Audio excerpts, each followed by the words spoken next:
And since we are interfaith here, can we pray and coordinator for the National Technology, Science and Innovation Council? We'll go quickly, please. Robert APH Magbiti, ICT Director, Eastern Technical University. Joseph Amado Mugwe, Librarian, Eastern Technical University, Panama. Joseph Osoya, Acting Executive Secretary, Tertiary Education Commission. I'm Omo Oaya, Chief Strategy Officer for WACREN, and I'm sure you all know WACREN is the West and Central African Research Education Network. Good morning all. I'm Dr. Thomas Philip Songo, Director of ICT Jula University and the CEO for the Sierra Leone Research and Education Network. Good morning everyone. I'm Dr. Brahma Sise, Director of Research and Innovation, UNIMTech. Good morning, Edwin Momo, Vice Chancellor and Principal.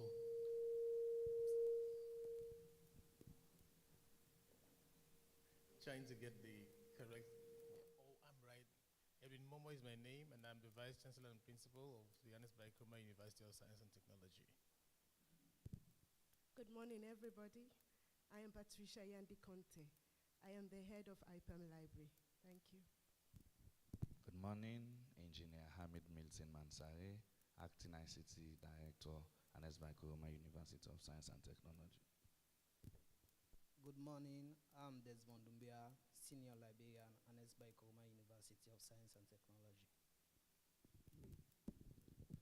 Good morning, I'm Rashid Ansmana. I'm the Dean of the School of Community Health Sciences, Jala University. Good morning all. I'm Jeremiah Tokimboma, Head of the Library, Jala University.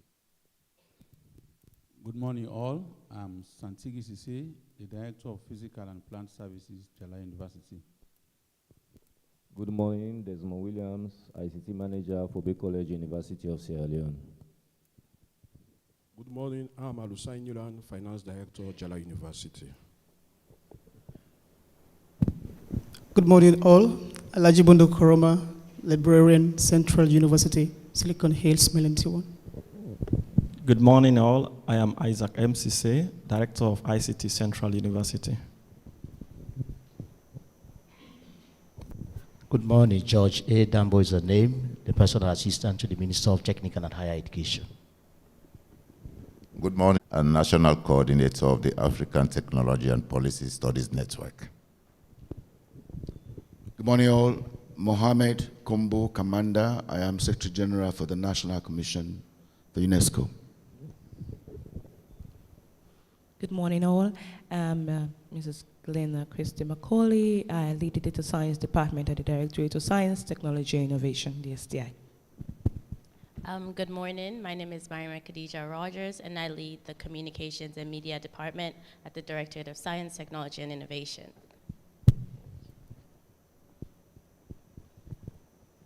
So we go to the high table. Good morning. I am Ibrahim Sano. Give us the welcome remarks. Professor, please.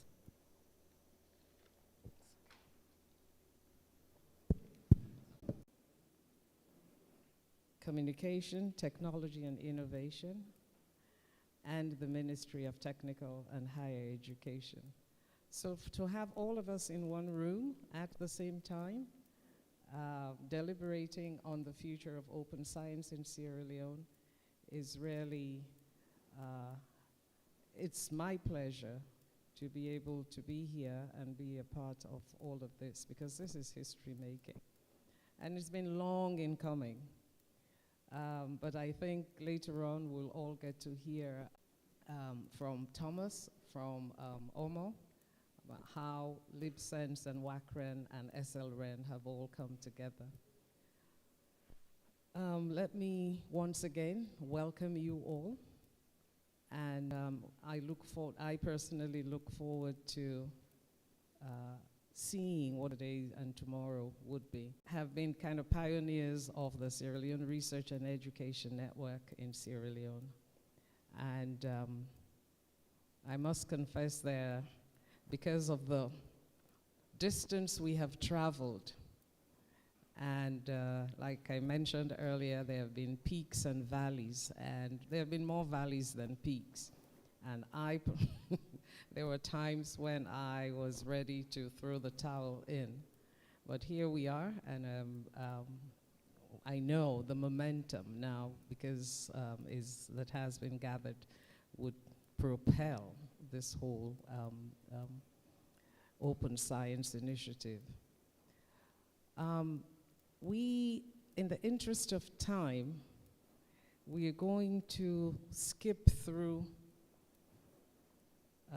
for example, we've all just met Omo, and what we would do, he's giving a presentation later on in the afternoon.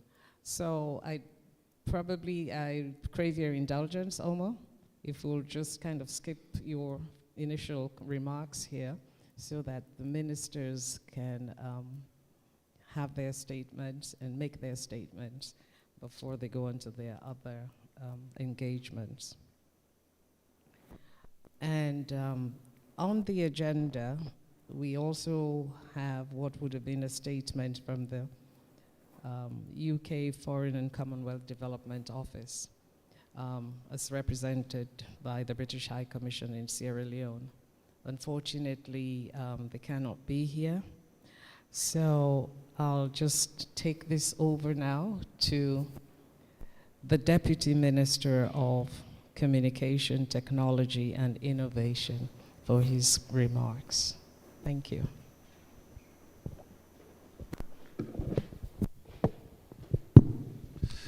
Thank you very much, Madam Chairperson. The Minister of Technical and Higher Education, Madam Chairperson, the Principal of Fabric College or IPAM, and to us all, good morning. I said good morning. This is a symposium, and I guess it should be interactive. Good morning once more. Okay, so it's a pleasure for me to be here to step in the shoe of my boss, Madam Salima Ba, and I want to apologize on her behalf for her absence because of circumstances beyond her control. But it's also a pleasure for our ministry, our sector, for this particular symposium, especially something that has to deal with one of the thematic issues of the Big Five game changers of His Excellency the President. For some of us who've been around during the campaigns and even now, we realize that our government, through the President, has proposed 5 big game changers. And principal among these is the Fit Salon and the human capital development. But I want to pose a question before I actually give the message, before I give the message given by my boss to give to you all here this morning. What Sierra Leone do you want all of us to see 5 years from now in terms of ICT development, digitalization, in terms of global competitive benchmarks? What legacies are we envisioning to leave for the generation coming after us so that they also can compete with the prevailing job market internationally?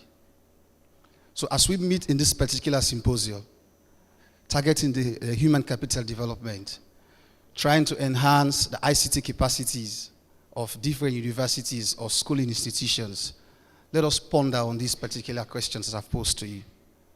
And so my boss entreats me to let you know that we are more than pleased for this particular symposium, and that is why we've also sent our Chief of Staff, I believe he's around, and one of our core staff, okay, Mr. David Marley is here, so that he can sit in right through for us.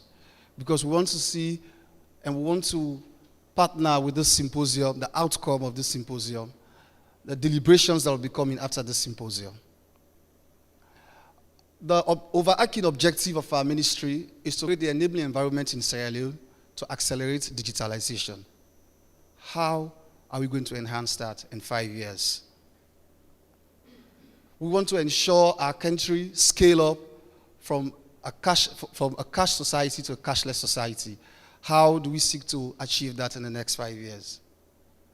We want to ensure that not only students can apply online to go to universities, but for the very essence of this symposium, we want to ensure those visions are scaled up to every university, and to also every schools. I do share this joke with the CM and some others. For example, I was born in the village. I started schooling in the village. We never had opportunity to even electricity while we started going to school. And I believe my story resonates with most of us in here. So if we can achieve for that child that lives in Yeliboya or lives in Dodokotuma, or that child that lives in a far reach end of Falaba to access the learning hub opportunity that wherein he or she can access the internet in her phone with firewall precautions, but to access whatever portal that is created. If that opportunity is granted to that child, I believe the next 5 years, we'll be talking of a whole lot of people interested, not only in just basic ICT or coding, but innovators, people with technology interventions in this country. So this is the drive. This is the ambitions we are nurturing, and we cannot do them in isolation. So as you deliberate here this morning, or as you deliberate for the coming days, I want to crave on your indulgence, that you have these thoughts in mind. Our ministry is open. A couple of minutes ago, I had the opportunity to meet the principal of IPAM, and we are having some pep talks where we're standing out there. And I tried to ask what are the challenges the universities are facing in terms of connectivity.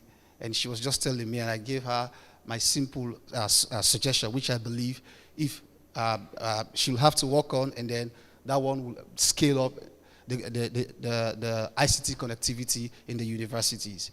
There's no way we can compete with the world or even the sub-region if we cannot scale up connectivity. Our country has tried over the years. 14 out of 16 districts have the fiber currently. But what are the plans that we can put in place to make sure that the fiber is just like any electric cable. I mean, the government or the institution responsible will run the major lines. It is now incumbent on the people or the various institutions to see how best they can access and get connected to the major lines. Just like Guma pipes, you have the major pipes running. Some will use microwave, some will use whatever means. But I have good news. And that good news, which we are working towards, is the one pronounced by Elon Musk through the UNICEF portal. So we are rooting for it, we are working towards it, and our country is poised to have the space-link fiber connectivity in Sierra Leone, which we intend doing in tandem with the Mano River countries. So in conclusion, I want to bid you greetings and appreciation messages from my boss, Madam Minister Salima Ba, and to also encourage that feel free to access our office, feel free for us to have more informal discussion about how we all can ensure to accelerate digitization in this country. On that note, I want to thank you very much, and we are looking forward for more partnership and collaboration. Thank you.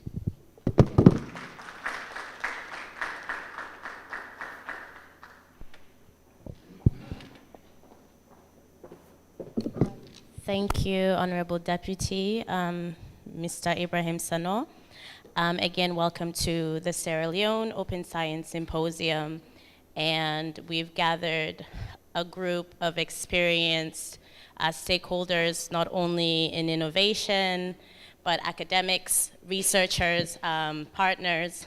And before I introduce the Honorable Minister, I would just like to say this event was made possible by the Sierra Leone Research and Education Network, the Ministry of Technical and Higher Education, in partnership with the West and Central African Research and Education Network and the UK Foreign Commonwealth Development Office, who generously donated funds to ensure this came to fruition.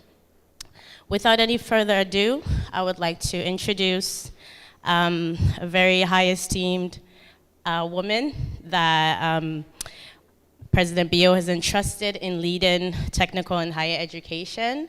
Ladies and gentlemen, please give a warm welcome to Honorable Dr. Hajar Wuri.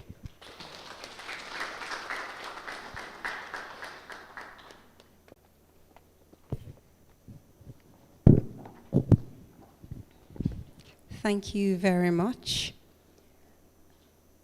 Mr. Deputy Minister of Communication, Innovation and Technology, the Chairman of TC, the Deputy Vice Chancellor of IPAM, distinguished ladies and gentlemen, good morning. I would first like to start off by expressing my gratitude to the organizers, to those who have worked in the forefront and also behind the scenes, so SRN, WACRN, and also the funder, FCDU, for creating this platform that we can use to shape our vision for building a resilient national open science infrastructure in Sierra Leone. It's truly an honor to stand before you today as I share my perspective on the theme of today's symposium, which is building a resilient national open science infrastructure to support higher education and research communities in Sierra Leone. So that falls right within my domain. And those of you who know my background, my transition from a multidisciplinary researcher to being appointed as the Minister of Technical and Higher Education has fueled my enthusiasm for the transformative potential of open science in shaping our academic and research landscape. The significance of the task we have ahead of us is truly profound. Open science, it's not just an abstract concept. It's a force of change that can elevate our academic and research capabilities and also foster innovation and drive sustainable development. And I believe we have the right people in this room to push forward that agenda. But first, we have to create an enabling environment when it comes to policy. Our journey towards a resilient open science infrastructure begins with just that, creating an enabling policy environment. And our policies must prioritize openness, collaboration, both at inter and intra level, and equitable access to knowledge, using the different platforms that we have in country and also maximizing upon those gains. This foundation will shape the way we build our national open science infrastructure, and it's a joint effort that brings all the relevant stakeholders from academia, from government, from industry to ensure that we achieve our joint objective. By crafting policies that inspire and safeguard the principles of open science, we're laying the foundation for the groundwork for the transformation that we want to see in this sector. But then there's also something we need to consider, capacity building. To forge an enabling policy environment, we need to have a deep understanding of our strengths and our weaknesses. We should equip our institutions with the right infrastructure to support open data sharing, transparent research practices, and inclusive collaboration. That is very crucial. Capacity building also plays a very important role in preparing our researchers, our educators, and students to harness the full potential of open science. If we foster this culture of openness and collaboration, this will empower individuals to contribute to global knowledge networks while addressing local challenges. In this journey, we must acknowledge the crucial role of digital libraries. These repositories of knowledge form an integral part of open science, as they serve as gateways to open access to publications, data sets, and educational resources. Digital libraries expand our research impact by offering a centralized platform that researchers, students, and other educators can tap into to access a wealth of information. We're also here to develop a roadmap. So the objective of this symposium over the next 2 days is to develop a roadmap. And I just want to leave with you certain things to consider, which I'm sure will come up in the deliberations. So these, I believe, are essential components. So first is inclusive collaboration. I cannot stress that enough. Open science thrives on collaboration across disciplines, so multidisciplinary collaboration, fostering the cross-pollination of ideas. It also connects the relevant educational resources, learning opportunities for all. And finally, ethical considerations. As we embrace open science, addressing ethical concerns, privacy, and data security is paramount. Our policies and infrastructure must uphold the highest ethical standards while promoting openness. But we're not starting from zero. We've done quite a lot in changing the research landscape in Sierra Leone. We have made commendable strides in research, and we must capitalize on these achievements. Transitioning towards open science can magnify the impact of our research outputs and bring visibility, changing the narrative for Sierra Leone on the global platform. Open access to our research extends our reach, enhancing global visibility, and also foster more equitable collaborations. We should be intentional with our collaborations. Confronting challenges calls for concerted collaboration at all levels of academia and research. Intra-level collaboration, so we need to do more in collaborating at country level. So intra-level collaboration, partnering within our institutions, can be transformative. Encouraging interdisciplinary collaboration among researchers promotes innovative solutions, blends diverse perspectives.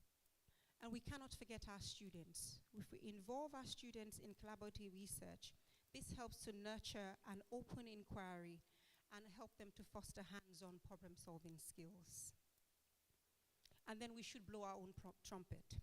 We should amplify our research gains, and this means we have to nurture, I keep saying this repeatedly, collaboration across disciplines.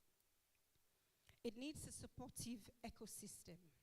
We also need collaborative mentorship programs that can bridge the gap between experienced researchers and emerging talents, and also encourages continuous learning. Initiatives like open research seminars and journal clubs can cultivate a culture of openness and inquiry. In conclusion, as we embark on this transformative journey towards a resilient national open science infrastructure, I invite you all to join hands, as together we can amplify research impact, enrich education, and drive innovative solutions for our unique challenges. I envision a vibrant Sierra Leone, a beacon of open science where researchers and educators can contribute to global knowledge while uplifting our nation's development aspirations. And this aligns very nicely with the Big Five that the Deputy Minister already mentioned. Let us unite in crafting a roadmap for an inclusive, transparent, and collaborative future. Thank you, and may our collective efforts illuminate a brighter tomorrow for our beloved nation. Thank you.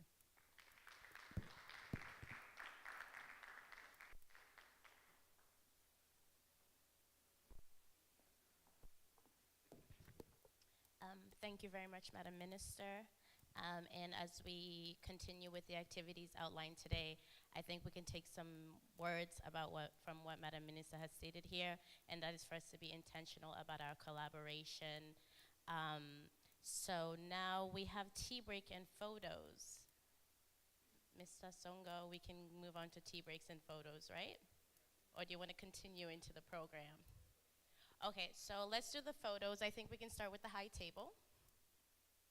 Right over here, please, behind the backdrop, or in front of the backdrop.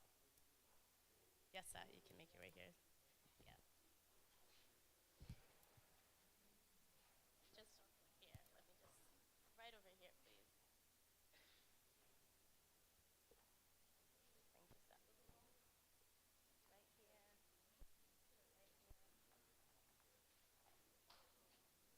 Right here. We'll do the high table first.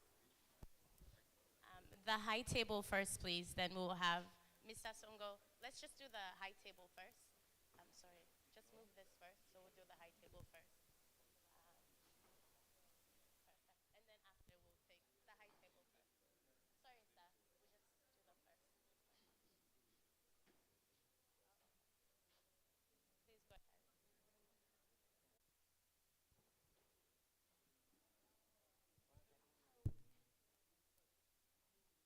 So, group, um, all those who need to be in the second photo, please make your way to the front.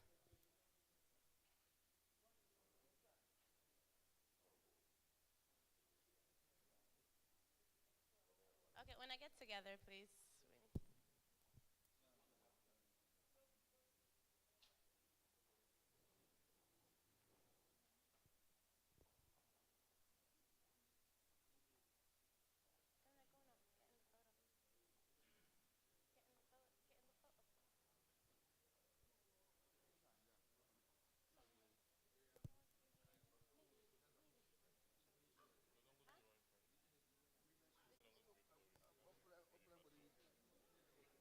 Can you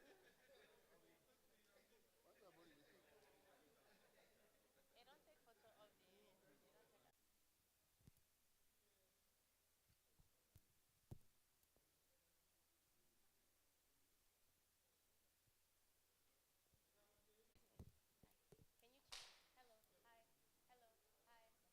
Can I just take tea already, sorry? Okay. How am I doing? Great. I'm fine. Eat. I want to eat.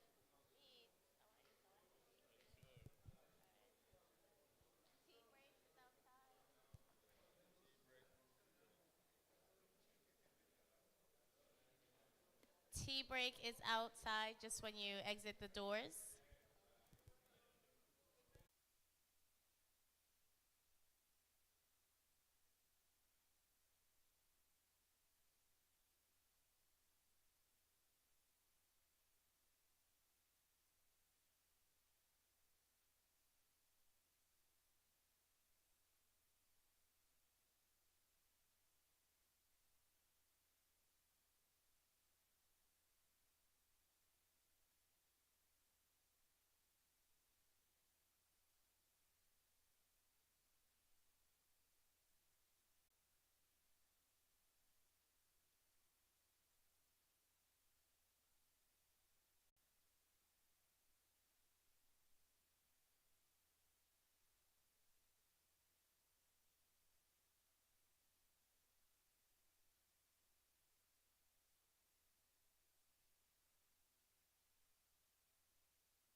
Hello and attention, everybody.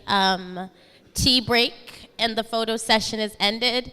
So we're gonna dive right into our second session, well, really our first interactive session for the day. And I would like to call on our chair, Professor A.M. Al-Ghali, the chairman at Tertiary Education Commission.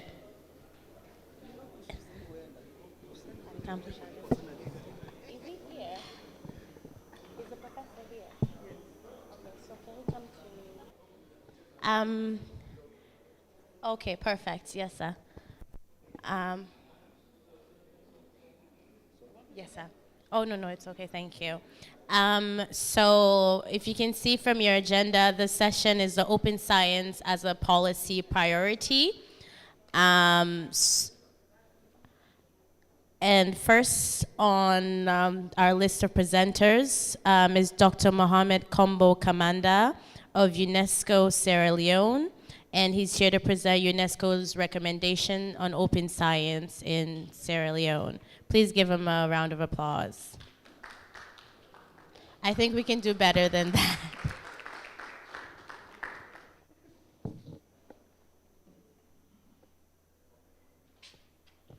Thank you very much. As if they knew that this is not a scientist coming to talk to them about open science. And so they reluctantly clapped.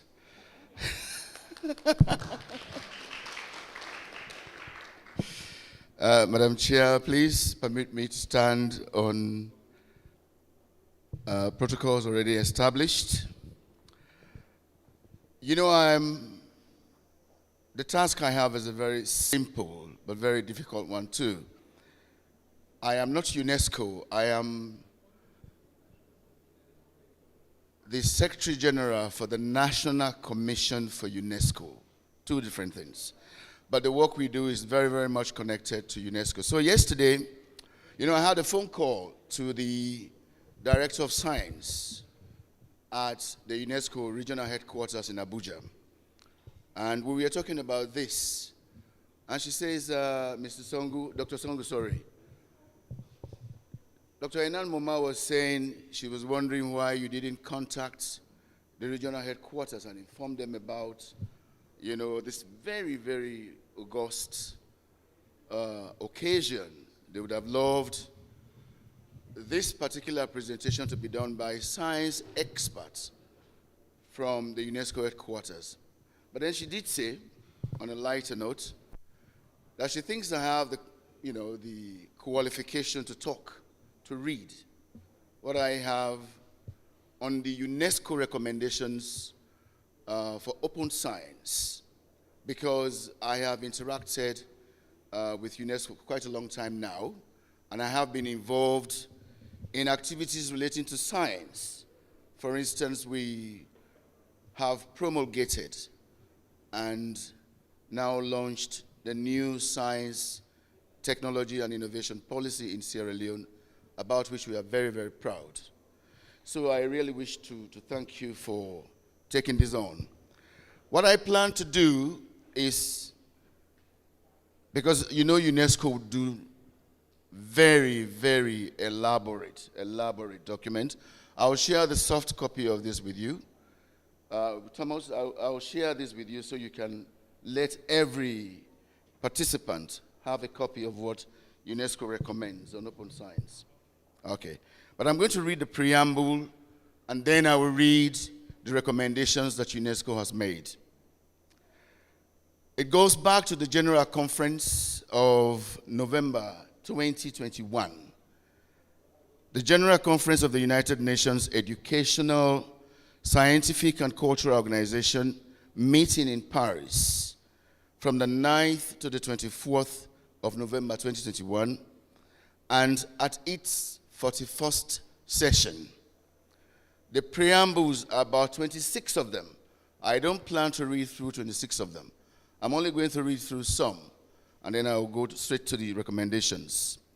It begins, recognizing the urgency of addressing complex and interconnected environmental, social, and economic challenges for the people and the planet, including poverty, health issues, access to education, rising inequalities and disparities of opportunity, increasing science, technology, and innovation gaps, natural resource depletion, loss of biodiversity, land degradation,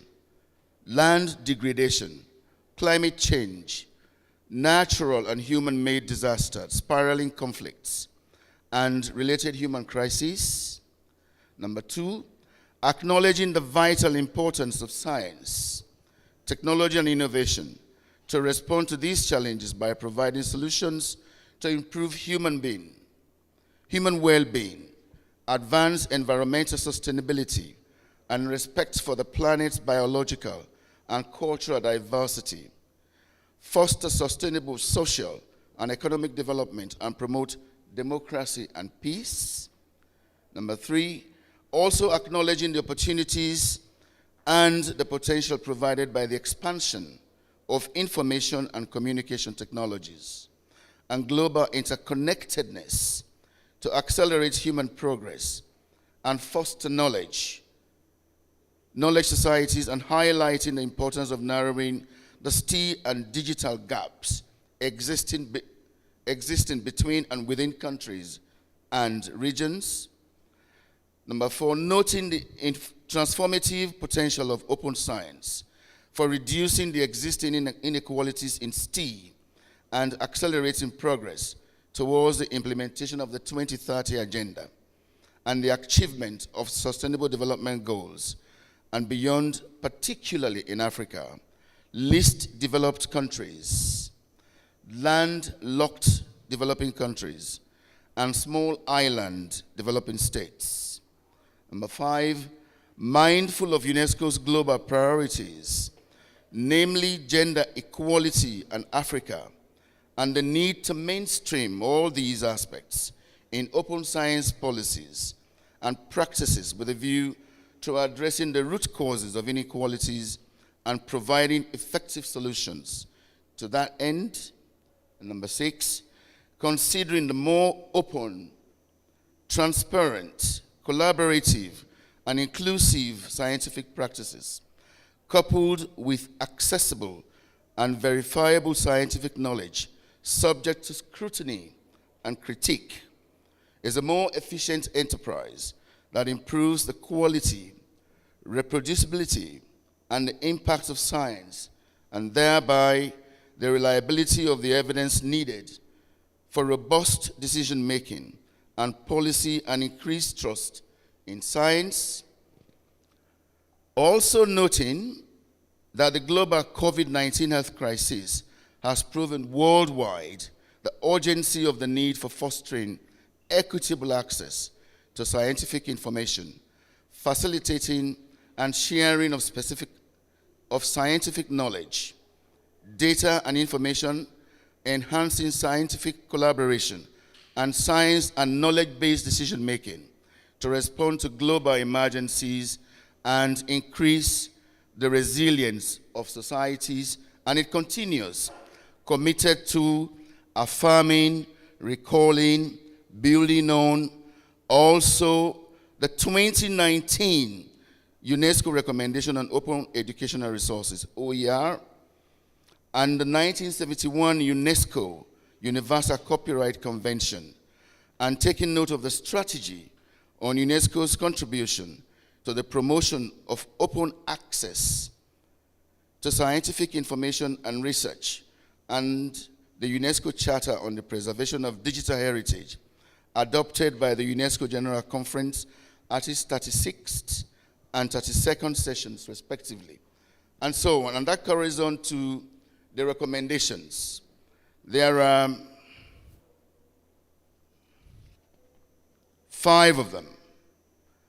Taking into account in the adoption and application of the recommendation the vast diversity of laws, regulations, and customs which in different countries determine the pattern and organization of science, technology, and innovation. Number 1, UNESCO adopts the present recommendation on open science on this 23rd day of November 2021 recommends that member states apply the provisions of this recommendation by taking appropriate steps, including whatever legislative or other measures may be required, in conformity with the constitutional practice and governing structures of each state to give effect within their jurisdictions to the principles of this recommendation. Also recommends that member states bring this recommendation to the attention of the authorities and bodies responsible for science, technology, and innovation, and consult relevant actors concerned with open science. And number 4, further recommends that member states collaborate in bilateral, regional, multilateral, and global initiatives for the advancement of open science, just as you have done or have started doing today. Recommends that member states report to it at such dates and in such manner as shall be determined on the action taken in pursuance of this recommendation. Those are the recommendations and the aims and objectives, 3 of them. I wish I was a teacher now in a classroom, so I was to take your pens and your pencils and your books ready. The aim and objectives of the recommendation. 1, the aim of this recommendation is to provide an international framework for open science policy and practice that recognizes disciplinary and regional differences in open science perspectives, takes into account academic freedom, gender transformative approaches, and the specific challenges of scientists and other open science actors in different countries, and in particular in developing countries, and contributes to reducing the digital, technological, and knowledge divides existing between and within countries. Number 2, this recommendation outlines a common definition, shared values, principles, and standards of open science at the international level, and proposes a set of actions conducive to a fair and equitable operationalization of open science for all at the individual, at the institutional, national, regional, and international levels. And thirdly, to achieve its aim, the key objectives and areas of action of this recommendation are as follows. Don't worry, I'll be sharing the soft copy of this with you, so you can have it. You don't need to write. 1, promoting a common understanding of open science, associated benefits and challenges, as well as diverse paths to open science. Number 2, developing an enabling policy environment for open science. Number 3, investing in open science infrastructures and services.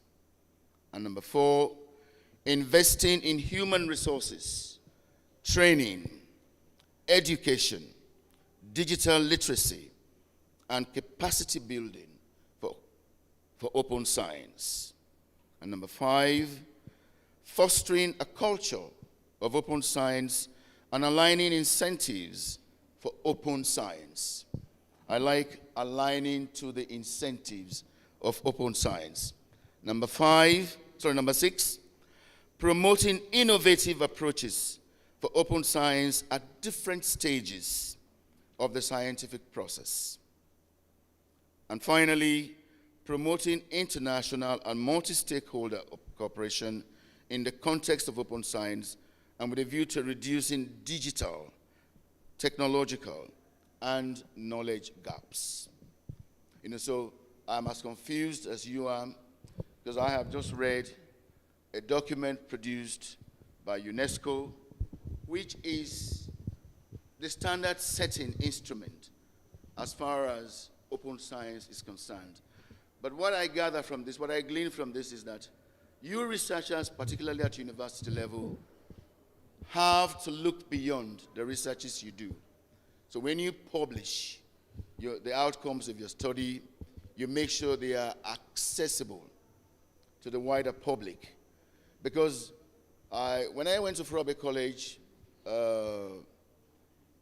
some months ago, that was we were planning for World Science Day, and we wanted to see the work that the Faculty of Engineering were doing.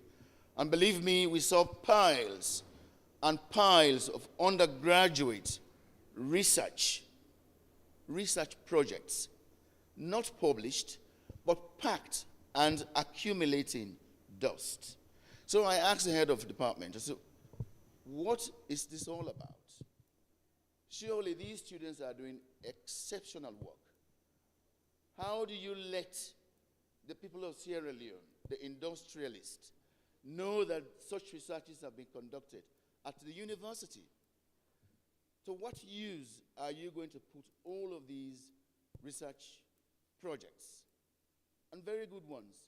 It was from that exercise where we are able to nominate one of the students to represent Sierra Leone at a hackathon that was funded by India. And the students that left this country and represented us at the hackathon did very well, remarkably well. So how would the outside world know? How would the local population know that Sierra Leone has such talents, that such work of remarkable standard is being conducted at our universities if students are only working for grades? What happens to those research projects beyond their qualification? So researchers, I think it's a food for thought. There is a PowerPoint I would have loved to put on display, but you are too sophisticated. What that PowerPoint does is just to teach the relevance of open science to academics, to society. But you already know that, so I won't bore you with that. But if you are interested, I will share the link with you so that in your own private moments, you can look through it.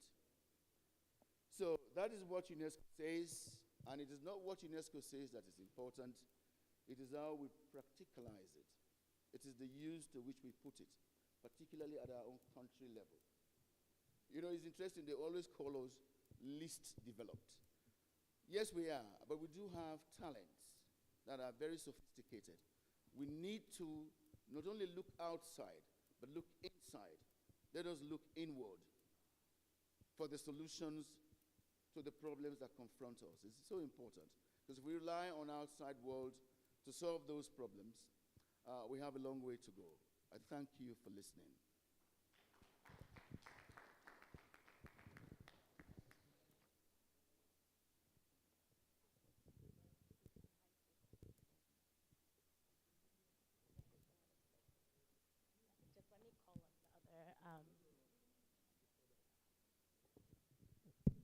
Thank you, Dr. Commander, for the presentation, trying to let us know what UNESCO has done and have put in place as benchmark for open science libraries and use.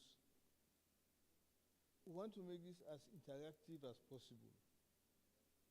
Dr. Commander has 10 more minutes of his presentation. So we'll ask you to interact with Dr. Commander through questions and answers for the next 10 minutes. If there are none, then we'll call on the second speaker. So the floor is open. Yes.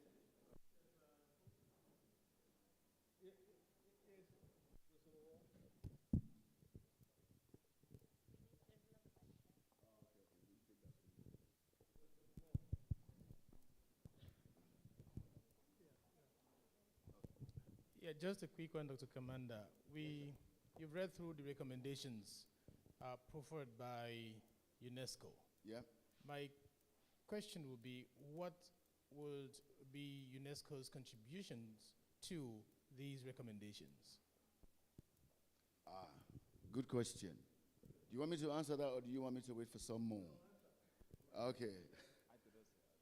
Fortunately, Professor Mamo, UNESCO has a regional office and a science expert who is actually covering Sierra Leone. So what I would suggest you do, if you have questions specific to their interventions for open science, I will be the conveyor. I'll be the midwife. I will let them know. And already I know we have a Cedar Steep project. The first phase of that project has ended, but the second phase is about to start.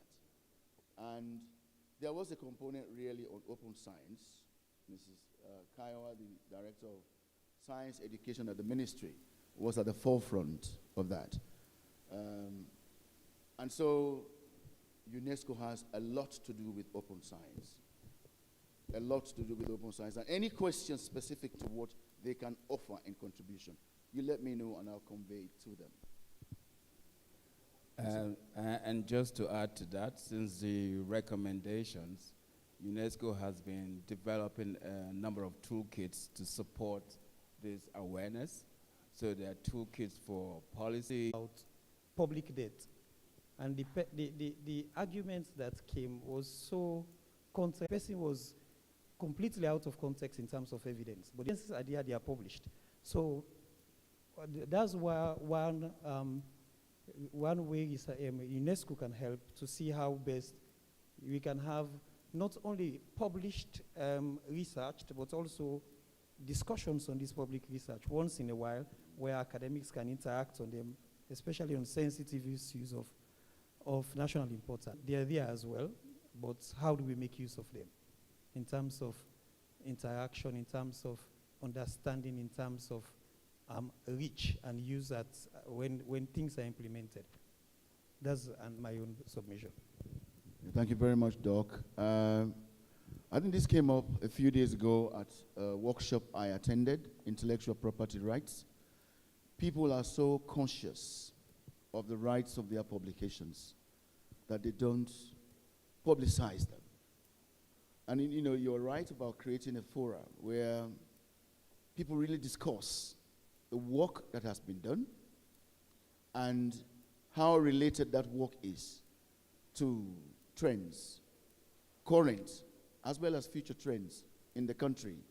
You, the researcher, have a responsibility. It's not only the journal article in which you publish, but even within the institution you work, the relationship you've got with other institutions. And the media has got a major role to play here. When we do publish, it's our responsibility to let people know the work we have done and the relevance of that work to either current or future policy issues, plans, and development trajectories that the country would like to put itself on. One of the problems I know that researchers have in this country is funding. Because if you get an external funder for your research, you don't have a right to the results of your research. So they have it, not you. And they keep custody of it. And in that case, I don't know, how then do you bypass your funders and let the public, the local, indigenous that require that knowledge you have discovered in your research to be used when you don't have a right to it? You've done the research, but they gave you the money to do it. They take claim and custody of it. So there are implications here, for open science, really. But we need to be creative. As the current chief minister would say, it is time for us to start thinking outside the box, to be creative. How are we going to bypass some of these bottlenecks, some of these impediments, to make sure that our research publications are relevant to our country and to the region and the world at large?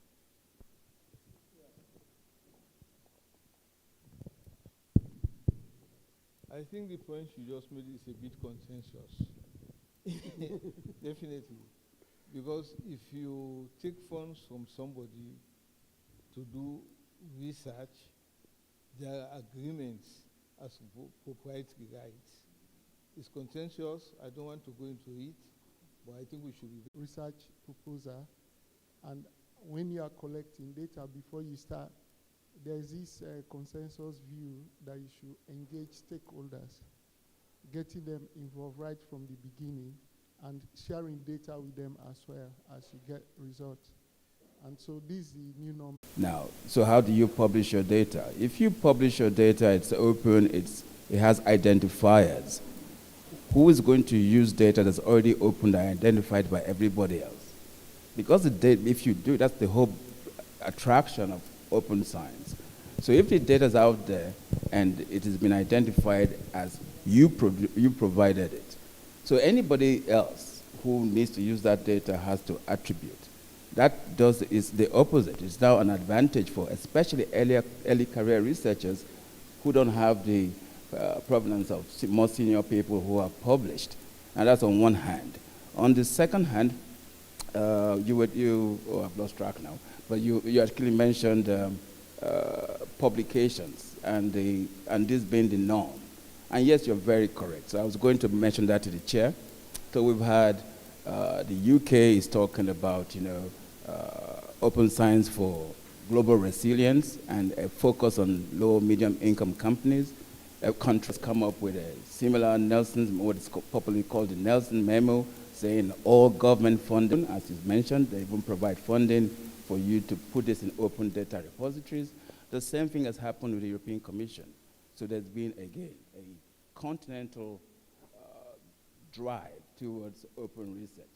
So it will be, for Africa, this is also an opportunity to leverage these global initiatives and create our own momentum. Thank you. Thank you. Before we move on to the next point, let me just say, on this issue of open data and taking ownership, there are issues which I hope you will discuss tomorrow when you develop the policy for Sierra Leone. There are ethical issues, there are financial considerations, there are growth issues, particularly for the scientists and all of that. And I hope you will look at that in greater detail tomorrow. The UNESCO document is there. Dr. Commander has promised he would share. I hope we'll take a look at it and see how we can adopt that to our own national issue, to our own national policy, which will consider all the various advantages and disadvantages as they pertain to scientists working in Sierra Leone. Okay, now we'll move on to the second speaker. I don't know whether she's there. Okay, and that is Ms. Yema Sarah Thompson. Can we invite you to the podium?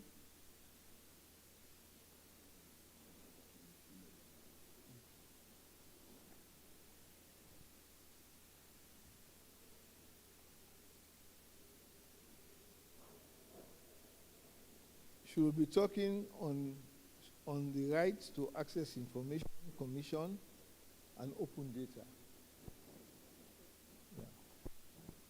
Ms. Thompson, please.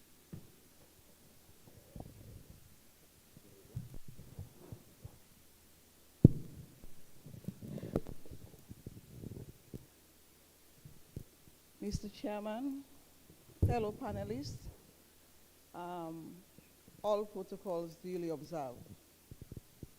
I'm very pleased to be part of this important symposium on open science, and it is indeed a special day for open data. Opportunities for peer commission. I was entrusted with the facilitation and enforcement of freedom of information on the proactive disclosure of information. The initiation of an open data initiative underscored the dedication to one of the Commission's core mandates.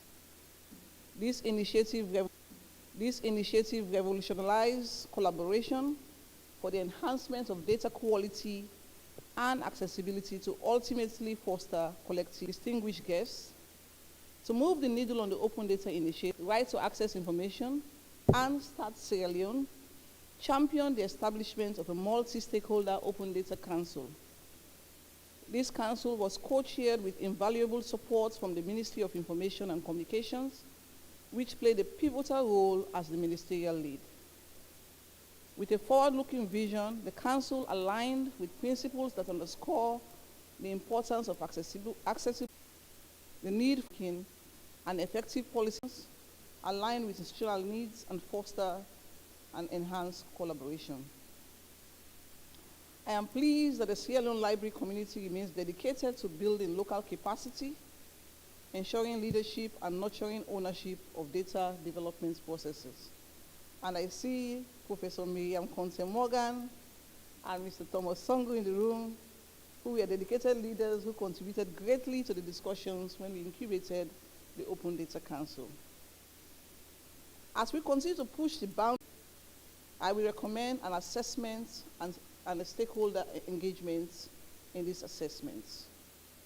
And in this, I will recommend that LIBSENSE identify key stakeholders within universities, including faculty, researchers, administrators, who is playing a lead role here, to design and implement a robust technical infrastructure capable of supporting data storage, sharing, and accessibility. Evaluate and select suitable data repository platforms that align with the university's resources and requirements. Prioritize data security, privacy, and compliance with data protection regulations. 4, I will also emphasize on capacity building and training. This should be an ongoing process to nurture a culture of responsible data sharing. 10 minutes, where you would ask questions, Ms. Thompson would answer, but I want to appeal that we keep them short so that we can have many more people take part in the interactions. Thank you. Anybody who wants to start the interaction? Yes, Professor Momo.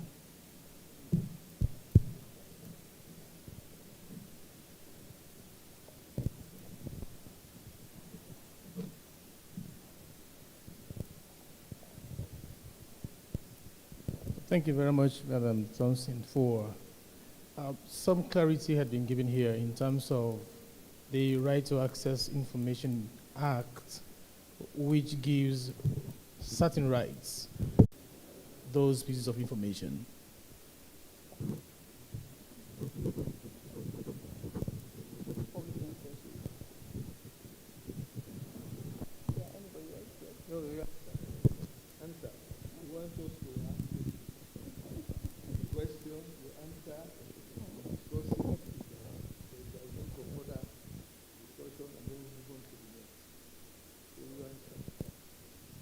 Okay, so the Right to Access Information Law 2013 stipulates that everyone has the right to access information held under a public authority. And there are certain aspects of that law, especially with regards to the proactive disclosure of information, which requests that the public authorities should proactively disclose information, including data, in the public interest. And so, and this is why I particularly made emphasis on the PD, which we call the proactive disclosure. And when we rolled out the open data initiatives, we encourage, when we say public authorities, we encourage public authorities, which under the law includes even the private sector and anyone who receives money on behalf of the people of Sierra Leone. And I'm sure most of the universities, your research funds, receive on behalf of the people of Sierra Leone. So if you have done any research and the funding that you receive was from a donor, you are required per law to disclose that information. I hope I've been able to answer that.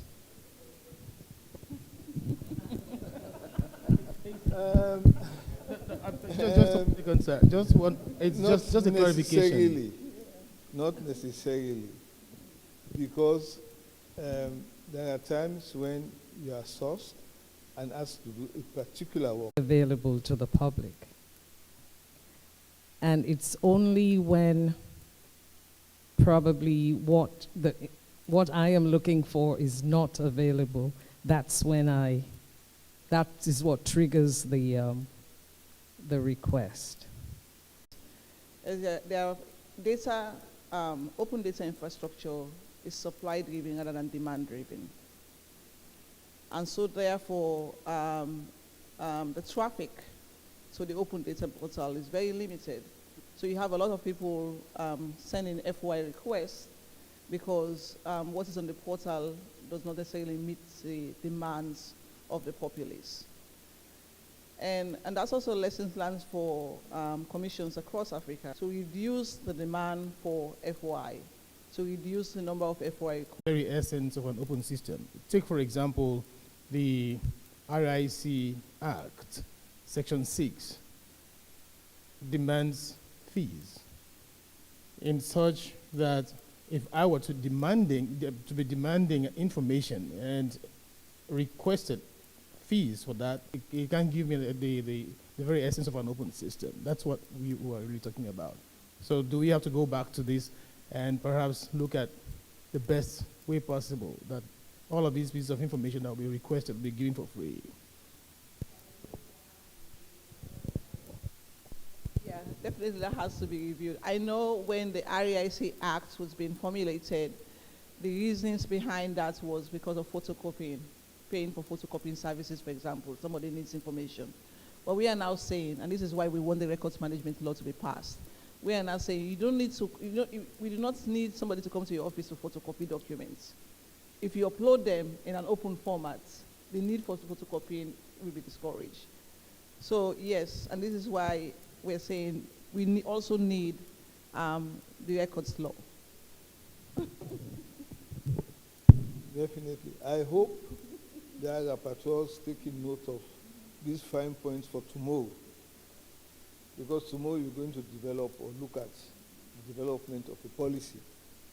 Because some of these points coming up are issues that impede on information flow within our systems.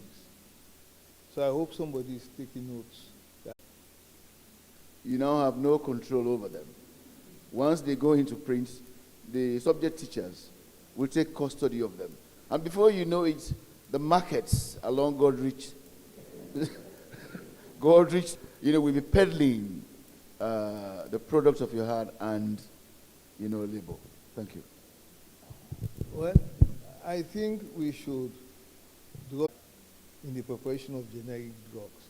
I think there are lessons to be learned from cost-cutting areas.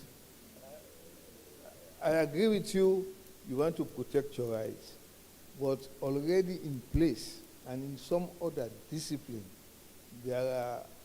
those issues have been addressed.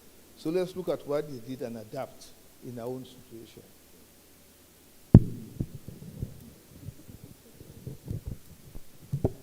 Are there any other? If there are none, can we give a round of applause to Ms. Thompson? Oh, sorry. Sorry.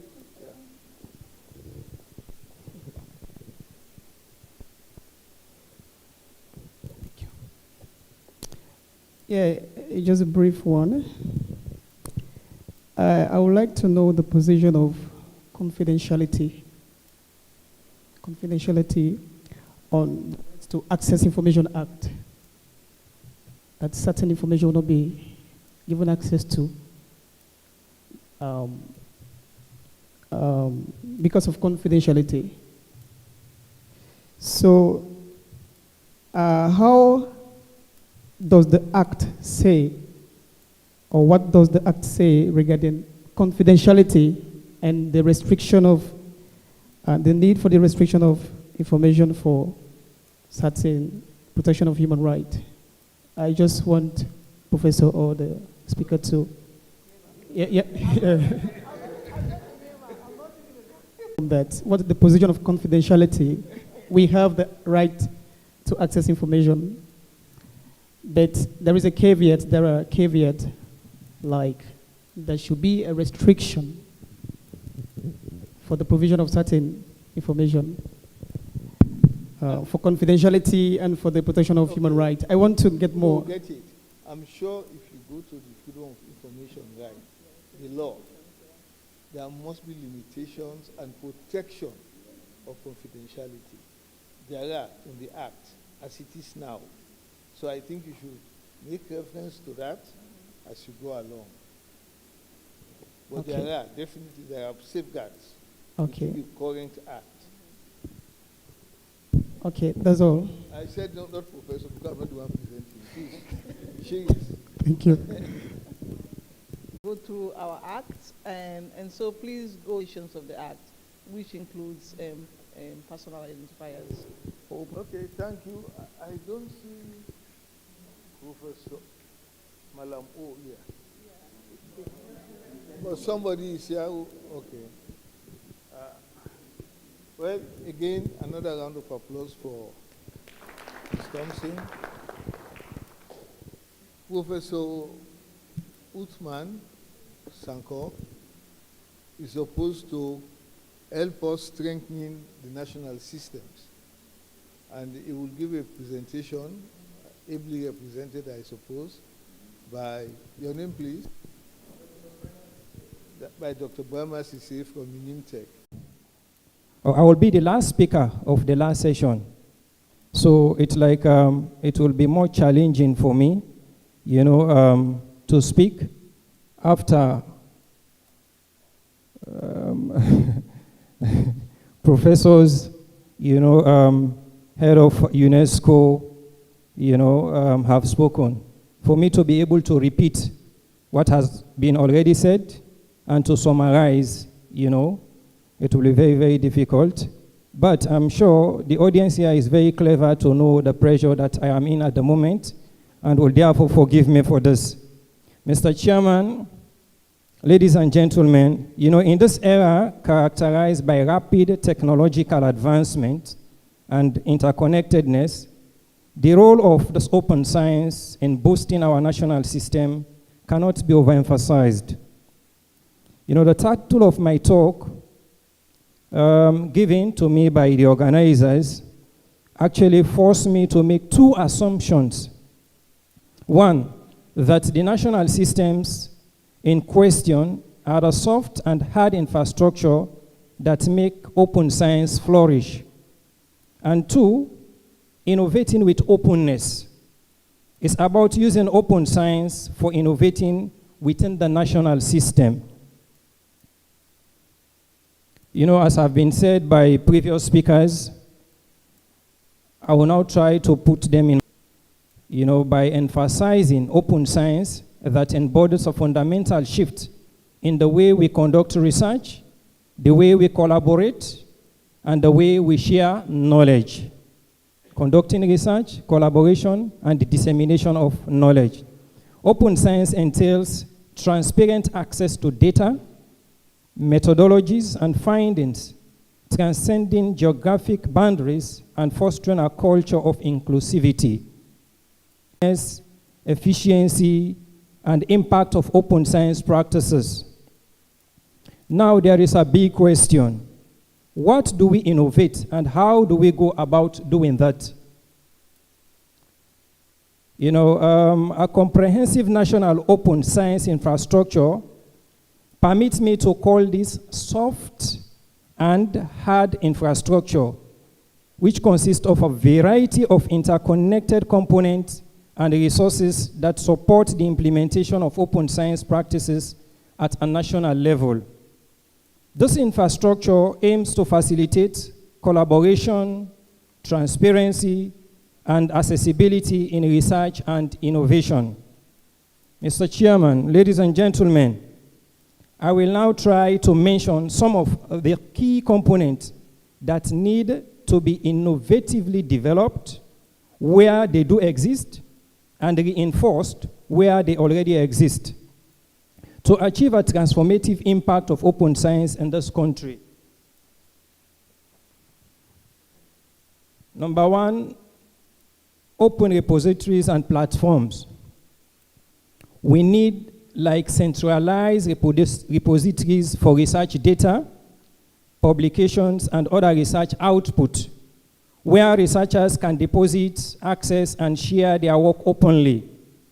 You know, as we've heard from previous speakers, there is this issue of if you want to, for example, access some information, they will ask you to pay a fee. You know, if you do not have that money, you will not be able to access such information. So we need to create a platform, you know, for this, where we can freely access whatever materials we need for research and related works. We need platform also for preprint, allowing researchers to share preliminary findings and receive feedback before formal publication. However, the brother here made mention of the fact that, well, I think this will have to do with preprint, not the actual publication. Because after publishing a work, you know, this DOI is being attached to it. No other person can own that work. You own the work. But the issue of preprint, you know, like to publish a preliminary work before actual publication, I think there you must have some people that will hack into your information, you know, that are very, very fast in publishing. Maybe they will get that published before you could realize. The second point is data management services. We need services and tools to help researchers properly manage, store, document, and share research data in accordance with open science principles. There should be guidance on data format standards, metadata creation, and data preservation. We also need to provide researchers with guidance and support for proper data management practices, including data documentation, metadata standards, and data preservation. The next point is the open access publishing, you know, that other speakers have been deliberating on. We need support for open access publishing models, including open access journals and hybrid journals as well, which allow researchers research findings to be freely accessible to the public. When you publish open access, then anyone can be able to access your research work. But if you publish it, for example, closed access, if you want to access, anyone want to access that information, they will have to pay. Another point is those research collaboration tools. We need to create online collaboration platforms that facilitate real-time collaboration among researchers, enabling them to work together on projects, share resources, and co-author documents. We also need to foster collaboration between research institutions, government agencies, industry partners, and civil society, you know, to collectively support and advance open science initiatives. The next point is data analytics and visualization tools.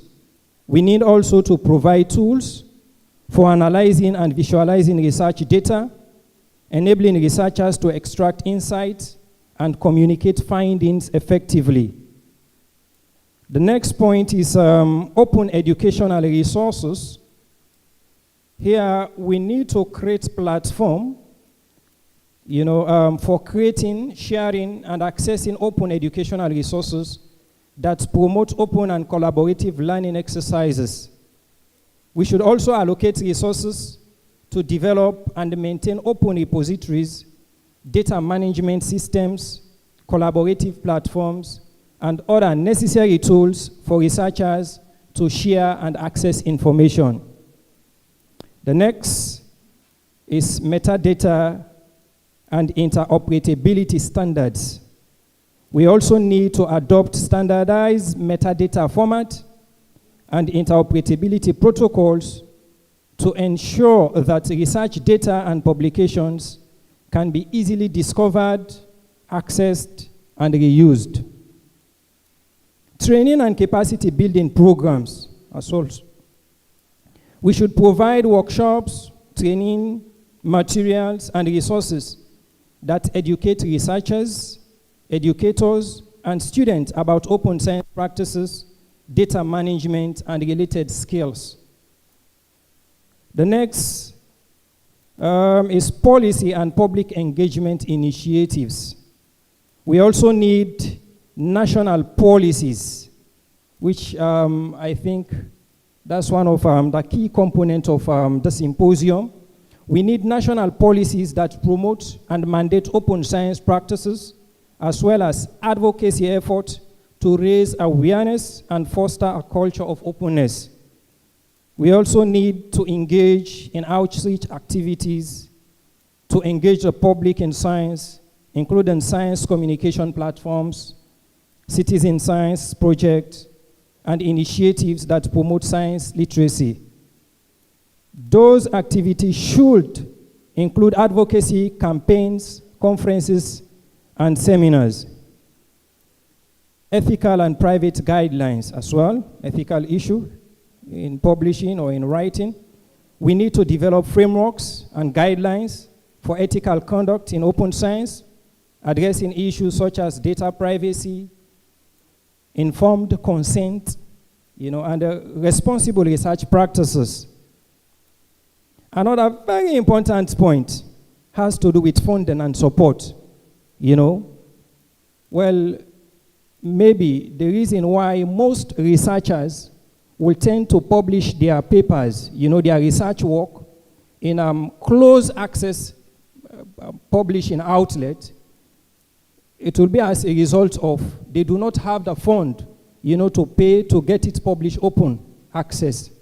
That can be one of the reasons. So funding and support is very much important. It's fundamental. We need to attract financial support and grants from researchers and institutions, and adopt open science practices, ensuring that necessary resources are available for open science initiative. So if the fund is there, then it's good. When you embark on R&D, research and development, it involves a huge sum, fund, money. Without money, you can't embark on research.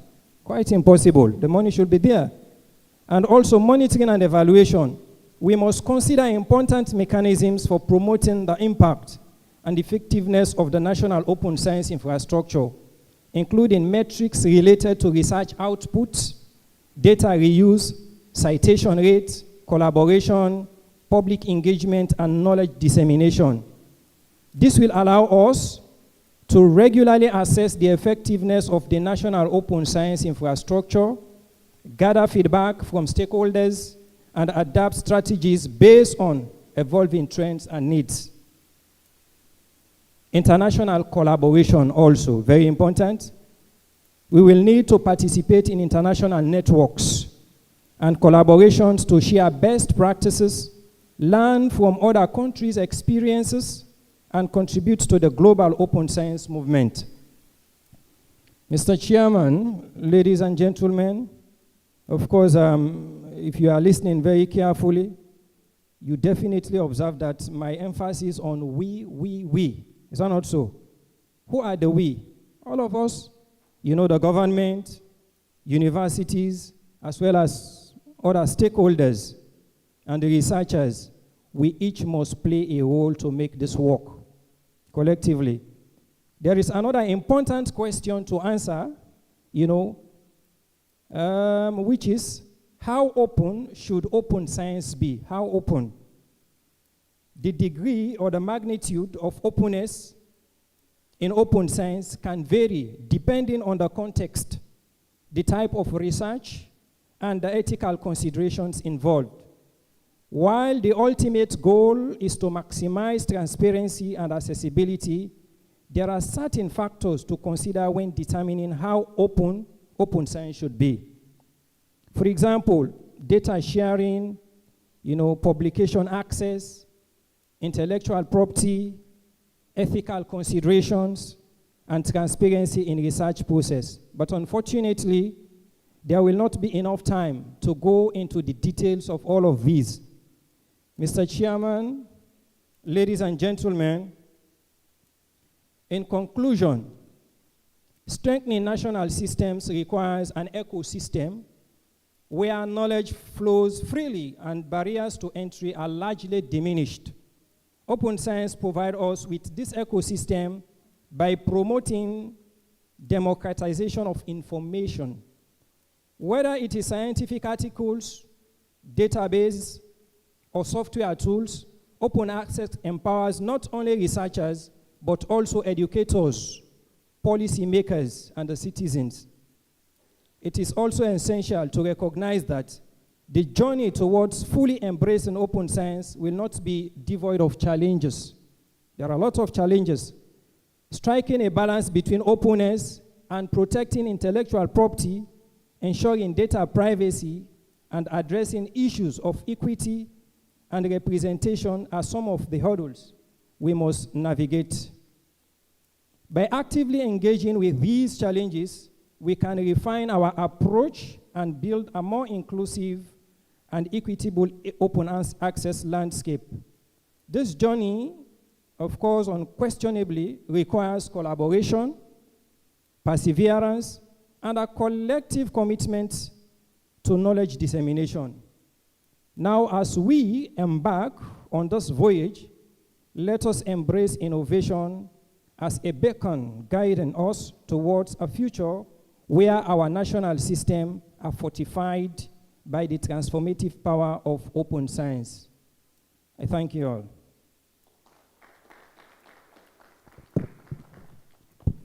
Thank you for laying the basis for strengthening the national systems.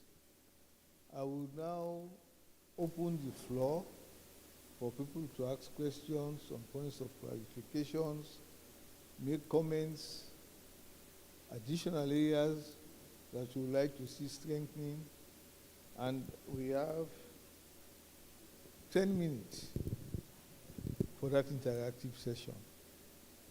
Are there questions, comments, suggestions from the floor? Yes, Professor Kontemoda.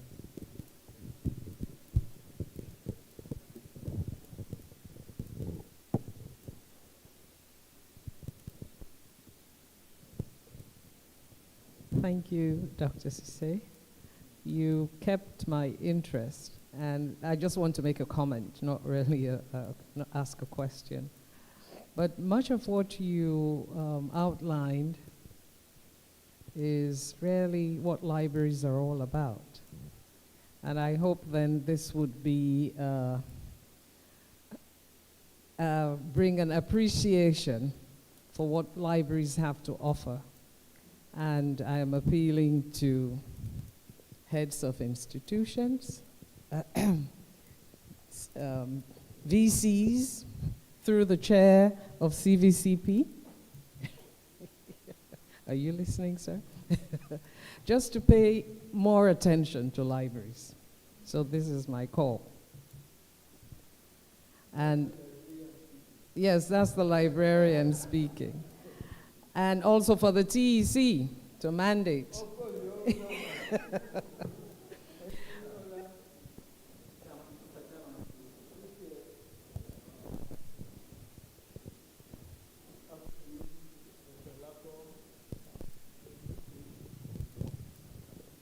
Yeah, I thank you, Mr. Sise. Our responsibilities as librarians and university setting is so important. And I want to agree with Professor that more attention should be paid to us, because our responsibility is to organize and disseminate information to students and researchers. You see, the library is there to make people independent. Before the coming of library in the educational system, we had what we call self-teacher-centered educational system. That was the time when everything was done by a teacher or a lecturer. But when library came, we had what we have, participatory educational system. The library gives responsibility to students themselves to take part in the learning process. Lecturers and information workers to come as a team to push the educational system forward. But actually, in most cases, libraries are not taken seriously in university system. So we are appealing that more attention is given to the library, and the idea of this ICT business is now very, very, very important. We should not overlook it. We should not overlook ICT. Because even our students now, the attention is more on electronic library system. So this traditional library system, yes, is important, but some fresh should be added to it so that we'll be able to serve our customers, our users effectively. I thank you.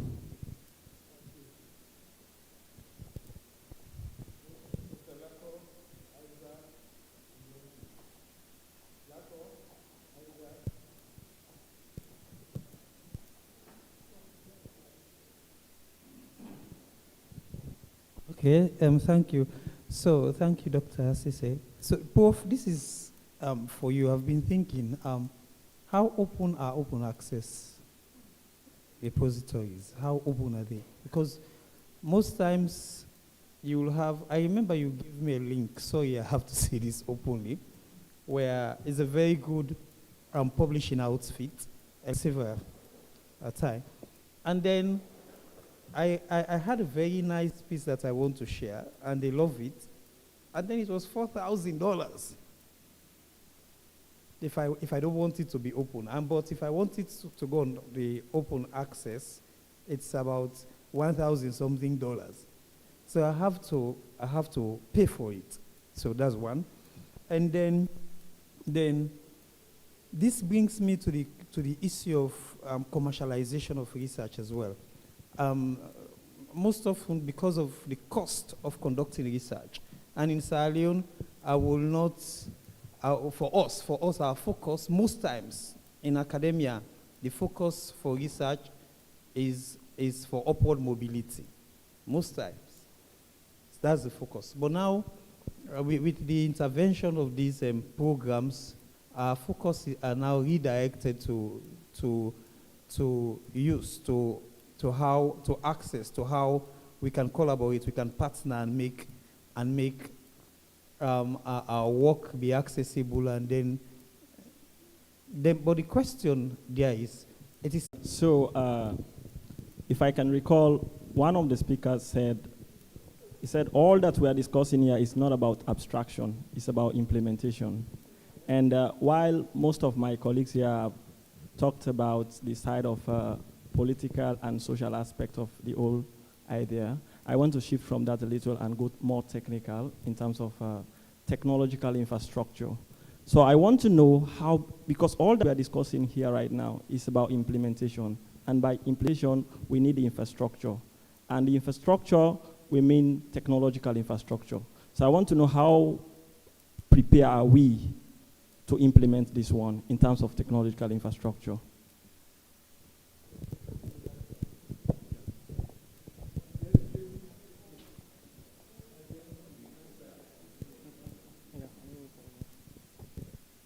Yeah, good afternoon. It's good that Mr. Sise mentioned about the strengthening of national system. And this has to do with the infrastructural support, because as librarians, we organize and make available necessary information to researchers and students. So I want to know how best the institution, starting from the university, how best the technological infrastructure are in place so that we can get these information or research materials readily available for researchers. Yeah. Professor Momo. I was just a quick comment. It looks like we're already in day 2 of this of this conversation. But I just wanted to say that you need to start to think within the context of national systems. You need to start to think about the constructs that you can apply quickly. So what is the purpose of a national research and education network? I hear the librarians, and I can say, put my hand up and say in LIBSENSE, which originally started as a collaboration between enrons and librarians, is expanded to include other kinds of specialists. The idea was always to turn the library, because if you think about it, you have researchers in RDI systems in government, but most of the researchers are on campus. So if you can turn the library into an open science commons on campus, half of these conversations, we can start to build capacity around there. Otherwise, I think maybe this conversation is very interesting, and I'm looking forward to tomorrow's session. Yeah, to reiterate on, to reiterate on his point, actually, when we talk of national system of innovation, we have 3 main components, that actually comes together to make this works. One has to industry or the business sector. These 3 must come together to make it works, or else it's not a one-side thing. To get something national innovation open, the 3 components must work together. So if the university, for example, should collaborate with the industry, they have the money, for example, the university can train researchers, innovate, come out with innovative ideas. Who will be able to implement it? They will implement it by the industry, right? So you have to collaborate with the industry. The government is there to institute the policy, create the enabling environment for this to work. So those 3 must come together for make it works, or else it's not a one-side something. I hope that answers your question.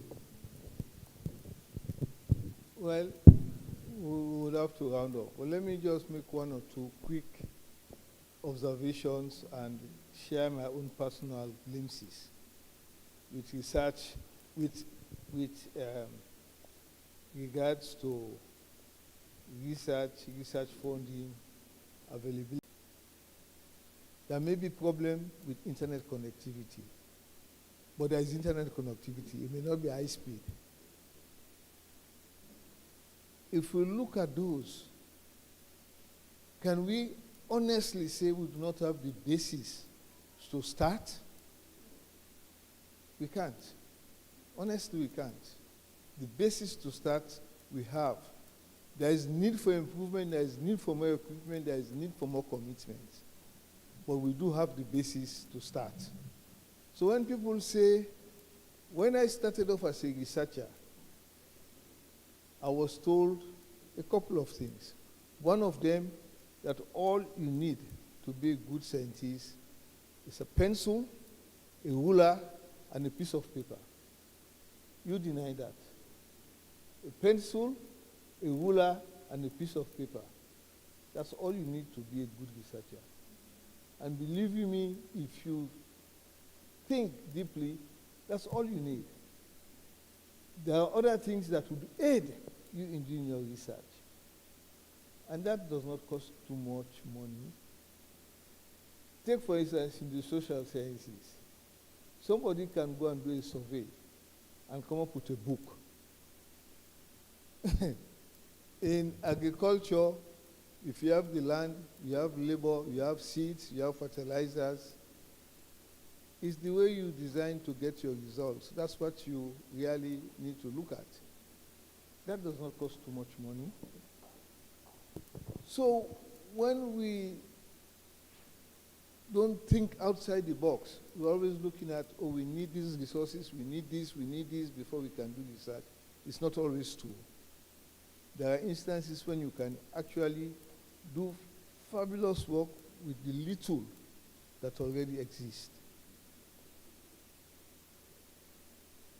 In area, I remember I had a PhD student once, and we wanted to do some high-end research as part of his work to go in-depth. We did what we could do here, got the results we got, and we negotiated with the University of London, and they did the electrophoresis and all of these things for us, and we got the necessary results, and the man came out with a PhD thesis that nobody could fault. So you can make do with what you have and make partnerships, and you move on. No university in Sierra Leone will tell me they don't have a server. Librarians are here. Connectivity is there. Maybe it's not high speed. But now, thank God, fiber optics is coming. We might improve on the speed. So I just want you to keep that in mind. When we develop the policies, let us look at what we have, see what incremental steps we can make as we go along until we achieve what is outside there. I just wanted to share that, because all the time I hear people saying the environment, the environment, the environment. But in this same environment, we have a couple of people seated here, like Professor Rashid and Sumana. He worked in this environment today. He's an associate professor. We have Professor Odumomo. He worked in this environment today. He's an associate professor. I worked in this environment, and I worked international before coming to this environment. In this environment, I published. Although I had publications coming from abroad, but in this environment also I published. Professor Conte Morgan is here. In this environment, she has contributed. Today, she's a professor. When she came, she was not a professor.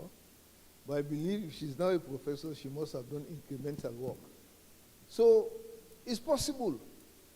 Let us just keep that in mind, that these things are possible, and we should think as Sierra Leoneans, look at what is available, see how we can utilize them, and see what needs to be added so that we can get incremental stages in our development. That's just a personal glimpse. Professor Momo wants to make a statement, because I was going to round up, but I will allow you. Well, just because we were mentioned, administrators have been mentioned in this, what would be our role, especially supporting the libraries. I know Mr. Dumbuya had mentioned this because he knows the passion we have in making our libraries a little more technology savvy. Because if we're talking about open systems, the libraries should be equipped with the adequate technology. But one of the things I wanted to actually mention here is that we do now have the wheel. When you look at those that are in charge, when I looked at the high table this morning with the young ministers, whose era is today, and it is a technological era in which they are, we have no reason to begin to doubt that we will be able to achieve this. That's just what I wanted to mention. Yeah. I would also share two small. When I was Vice Chancellor, you asked the people at Jala, all fees for library was put into an account and given to the librarian to develop the library. Whether I developed it or not, that's another question. But all fees for library paid by students were put in a special account. All fees for computer paid by students was put in another account, through which we provided computer services. When I was there, I don't know whether it is today, but there are examples we can look at as we fashion things going forward. It's there. It happened. Not en masse. Not Sierra Leone happened. People who are Jala, they can attest to what I'm saying. I gave the monies freely because it was paid for those specific services. And I hope the CVCP are here. I hope you will take note and advise your colleagues. If monies are paid for A, let it be for A. And let them use it for A, please. So on that note, there's the F1 FD here. I don't know what he's been doing. We want to close. Okay, Christiana. Good morning, everyone. Just an addendum to what Prof was just saying. The Ministry of Technical and Higher Education have made so many strides to really equip our institutions. We're not chastising anybody. We're just pointing out. We're not chastising anybody. We're just pointing out a basis on which you can develop the policy, a policy that would work and work for all of us. Let me thank the three speakers. It's time for lunch. I don't know whether you're hungry, but at least. Let me thank the three speakers for their presentations. We hope they have contributed in no small way into shaping our thinking for the development of the policy tomorrow. You have an announcement? Oh, lunch not ready? No, me no go. Well, I've just been informed that the lunch is a little late. So rather than break up for lunch, we probably will start and take one more presentation under a new chairperson. Who doesn't have a chairperson? Vasu is not here. So somebody will have to come and replace Dr. Basu, and we'll take one more presentation before lunch, because lunch is a little late. Who can we ask to come and? Or you want me to share that just one yes, presentation? Yes, please. Just one. Because I have to run. I know. Just that one presentation, sir. Because I have to run also. Yes, please. Yes. Let's just put our hands together for our presenters. They have done extremely well. And they have actually whet our appetites for future discussions. You know, when topics are to the heart, very close to the heart, everybody participates in it. Now, we have the IT age, and so everybody has to come on board. So the next speaker is Dr. Songo. Dr. Songo. I don't go.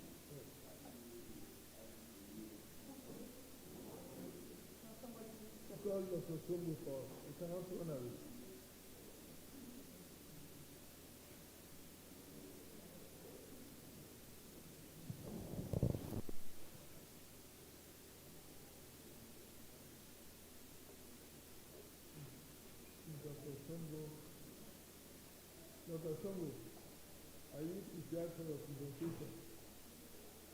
Are you prepared for your presentation? We're taking your presentation now before lunch. So please come. You know you are a voice star. So can we ask Dr. Songo to make his presentation as Indians, as providers of open scholarly infrastructure? Dr. Songo, you have the mic. All right. Anyway, good afternoon, everyone. I appreciate you all for coming to this session. I'm sure you've been having wonderful time. While we wait for my... Thank you. So my presentation is more about telling you about the Research and Education Network, particularly for those who have not known much about SRN or WACRN, etc. So today is more about, we have been hearing open SRN, WACRN, and the RAIN community, and how they can be sort of providers of what we desperately want in our institution. To give an overview of the NREN landscape in the region and also globally. And of course, we come down to our local REN, which is the Sierra Leone Research and Education Network, the purpose, the membership. I will throw some light on the infrastructure and services which we expect to get from SRN and also from our regional WACREN and the global REN community. Then I will re-emphasize on the benefits and the impact. We have been doing these ages. The focus now is impact. How can this impact our society? Particularly in Sierra Leone, when we are keen on human capital development, how does this really create impact in the human capital development landscape? And of course, the future is great. We want to know, we have been talking and talking and talking. We want to know actions, the way forward, the roadmap for Sierra Leone. And of course, I will highlight some of the benefactors for the REN community. REN, what does it mean? National Research and Education Network. The goal is to build network capacity dedicated to research and education nationally, globally, and regionally. The pattern around is not there to make profits. It's for us to have collaboration so that all of us can have same infrastructure, same services to support the national development agenda. Various funding models are there. It could come from members. The members within the countries can contribute. It could come from the government. Or it could come from hybrid funding, where we have institutions like the Africa Connect 3 and the European Union. They can fund us. So those are the way they get money. The interconnections of regional NRENs from global NREN platforms for collaboration at global stage. That is the key focus. Get Sierra Leone connected to the West and Central Africa Research and Education Network, which leads us to the global REN community. So that is it. As you can see from that map, countries around the world, all the universities are connected so that they don't work in silos. See from Europe, those lines going, what it entails, or for some of us who may have studied in the West, quality education in our country. In terms of the core activities, Bible campus network infrastructure, I have my colleague, ICT directors here today. Our biggest challenge, we are blessed to have last mile fiber land on 10 university campuses, but we are not benefit from it because the campus network infrastructure is not fully established. So what the NREN will be doing is to ensure that the gold mine we are sitting on our campuses, we improve those campus network through fiber cables or wireless cables. It's been difficult, particularly when funding is not there. The professor here can testify when funding is not there. If you want to put fiber cables or extend connectivity to faculties, to student hostel, it's a nightmare. So we struggle to do it maybe in the library areas. But we have STM4, which is 1 gig sitting on the campuses. The SRN want to collaborate with our partners to make sure that we enhance our campus network infrastructure, build community infrastructure to interconnect all campuses. Currently, we are working in silos in Jala, USL, the other universities, EBK. They all work in silos. The hope is for us to work on a common network infrastructure. I don't bother. If I go to USL, I want to get connected. I have no headache connecting to what they do. That's how universities around the globe are operating.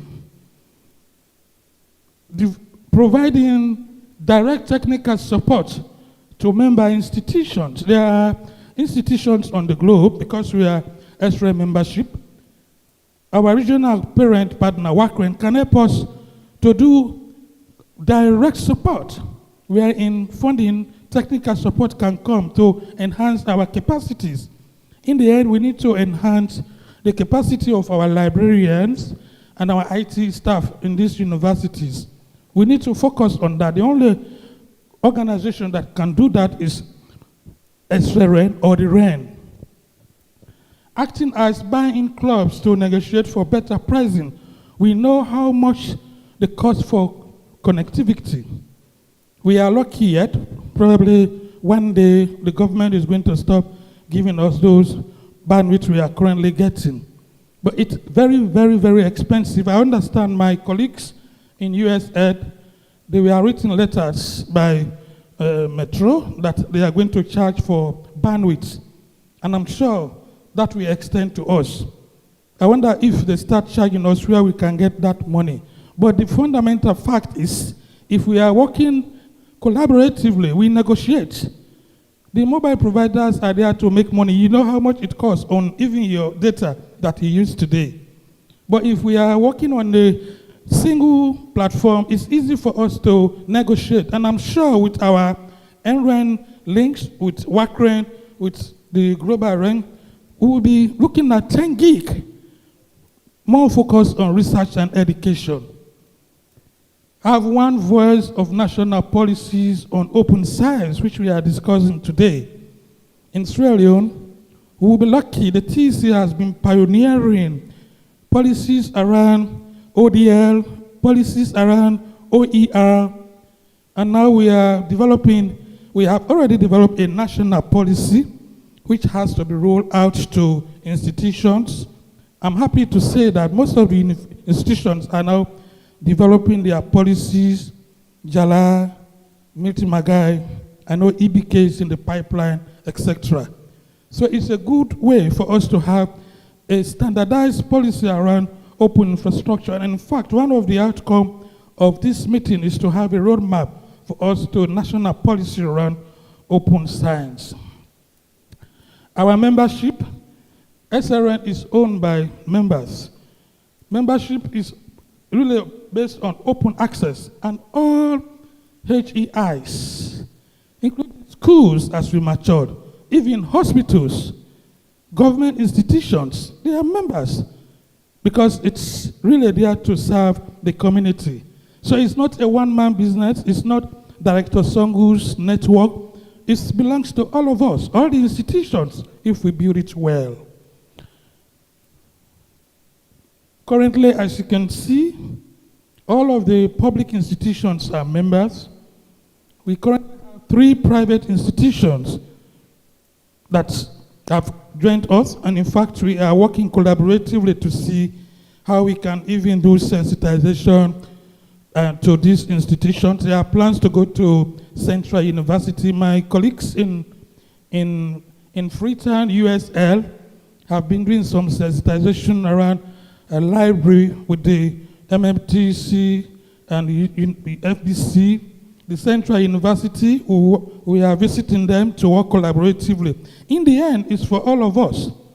And any public-private university coming, all of us are members. We just need to make sure that we become part of this transition. Regional membership, as you can see, that is the West and Central Africa research members. We currently have 15 members across African region. Sierra Leone is on number 14. It's actually in alphabetical order, it doesn't really. So you can see there is a regional momentum. It's not only Sierra Leone. Some of those countries are far advanced in their connectivity infrastructure. Sierra Leone is there, we are members, although in terms of our contributions, things have been slow, but they're encouraging us to be there. That's why my friend Omo is here, to make sure that he encourages us to really strive hard so that Sierra Leone cannot left behind. But that's the current WACRA membership. Once we are connected, believe me, all of those in countries, we are all going to be connected.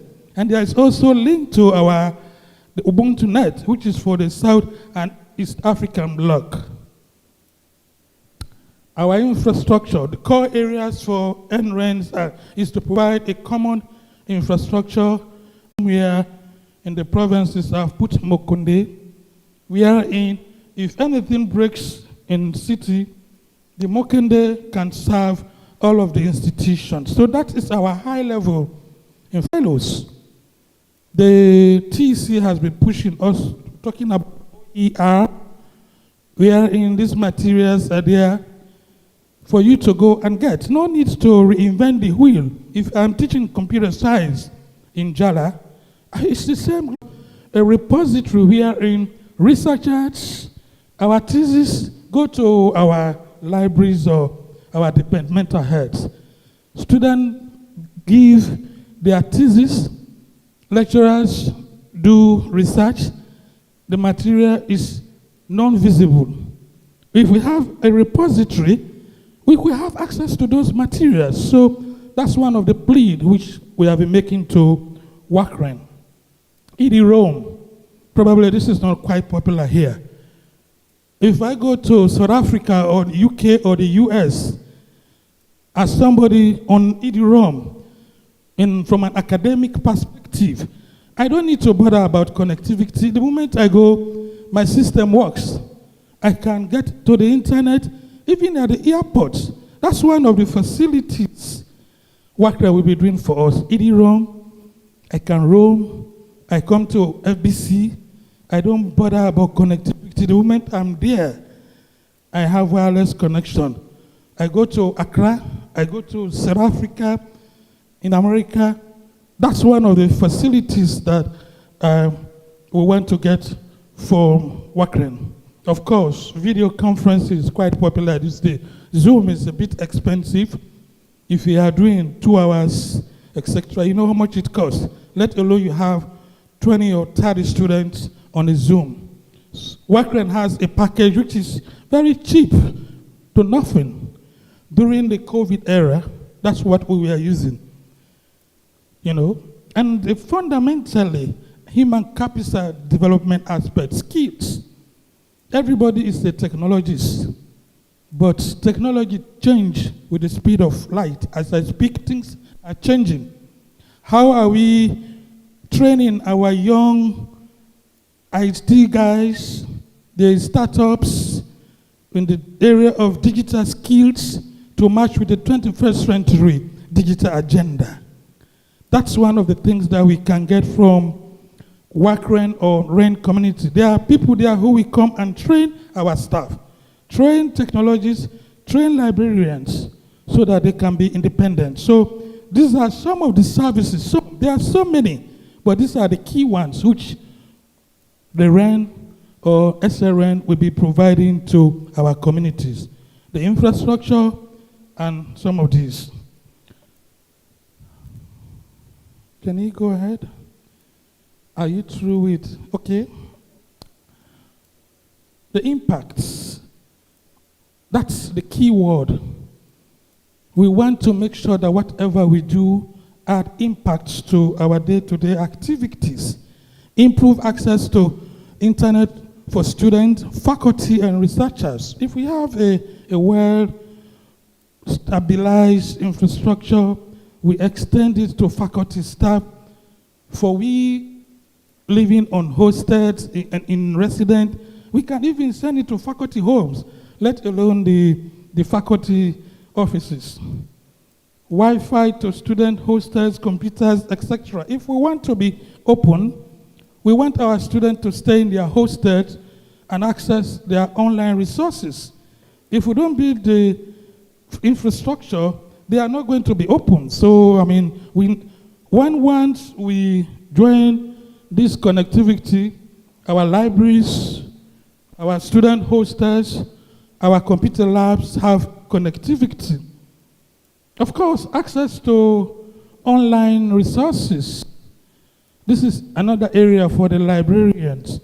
Sierra Leone is benefiting from Research for Life, books around Agora, Hinari, and all the disciplines, dozens, e-books, e-journals, e-articles. as recent as yesterday. If we don't have good internet connectivity, we will not be able to benefit from that. And Professor Conte-Morgan knows the cost for collections, how to get those access in big universities out there. Because we are low-income countries, we are getting this free, and there are more to come. So connecting to our infrastructure, we create some of those things for us much more easier. Access to research and educational content through high performance. You know, where there is good research, Professor Rashid knows in the medical area, you need good high performance systems. You don't need to collect data and take into Europe or America to analyze, to do your research. If we have a strong infrastructure, we'll be able to do it or even share it among ourselves. If ESL has a good high-performance system, there's no need for researchers in Jala or EBK to take their data out to analyze. We can do it, and vice versa. So those are the capacities. For Jala, we have some of these capacities around the biological sciences. You know, the facilities are there. If we can create the infrastructure to do analysis, it makes life a bit more easier. And of course, increase bandwidth. We have challenged WACREN, by 2025. We want our universities to be on 10 gig. 10 gig, not on 1 meg or whatever, 10 gig for our university. So we have to strive for that. And in fact, that's what we are going to take to the minister on Friday. WACREN, that is really what we want to. We want you to drive us in that journey. It's not impossible. If Ghana, if Mali can have this, why not Sierra Leone? We are digital hungry. In terms of our outlook, beyond this, with all our issues, we have been doing some low-hanging. I call it low-hanging. We have registered. We are a member. Jala agreed to give a secretariat to WACREN, to SRN. We wish to have sub-secretariat at other institutions, and the USL is open to that. And I'm sure Professor Momo will be ready. Each of these institutions have members there, so we want to have sub-secretariat. Our membership base is strong. All of us are members. It's just calling my folks. We are members. At the moment, the Ministry of, it's now Communication, Technology and Innovation. They actually holds the fiber through ZoodLab. We currently have STM4, which is 1 gig to the universities, the current last mile. So we want to enhance that. I want to make sure that it is functional. We don't want to see those last miles equipment, they are not working. So we want to improve on that. But at least there is something there for us in the provinces, in Jala. It's working for us. We have partnered with Research for Life. All of the institutions have access to e-journals, e-articles, e-books. And we have been working for institutions to register. I'm sure Miti Magai, IPAM, Eastern Central University will soon register together with EBCOS. You have to be registered, and you make these materials free, available in your libraries, even to your faculty members. We want to engage stakeholders, researchers, librarians, faculty, and students.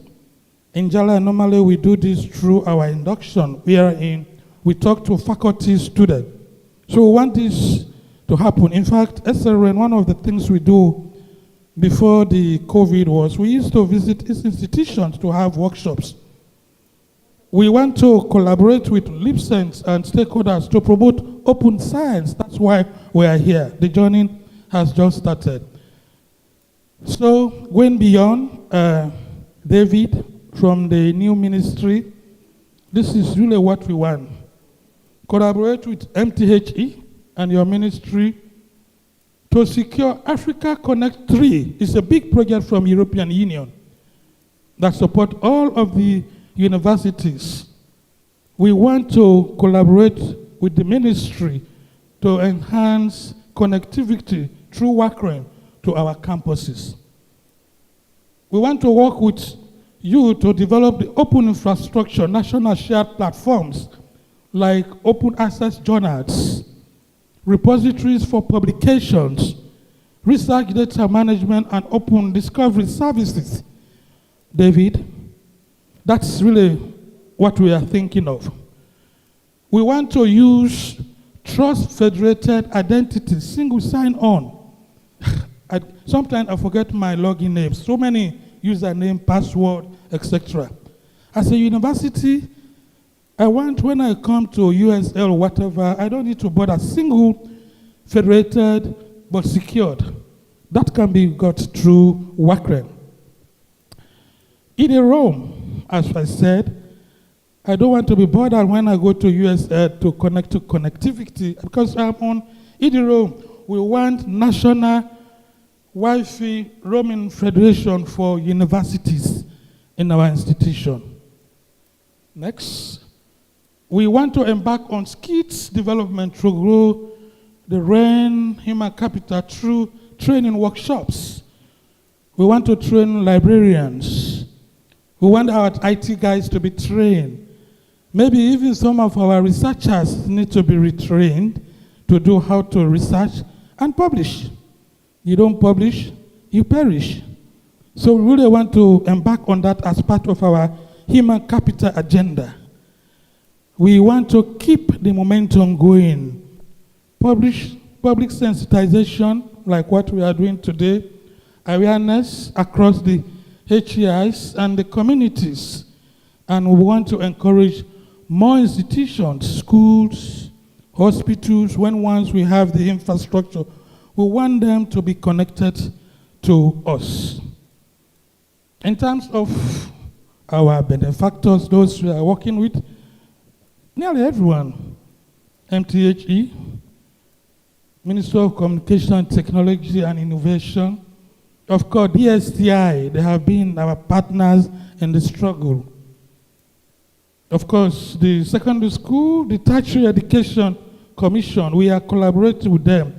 They also support the agenda for a national policy and national repository. Conference of Vice Chancellors, if we don't get buy-in from the Vice Chancellor, we are at doom. And I'm happy that they are quite happy about the SRN agenda. In fact, the current chairman of CVCP is SRN ambassador for Sierra Leone. And all of these ministries, World Bank, European Union, all of these hospitals, non-governmental, we want to have impact or create impact for all of those.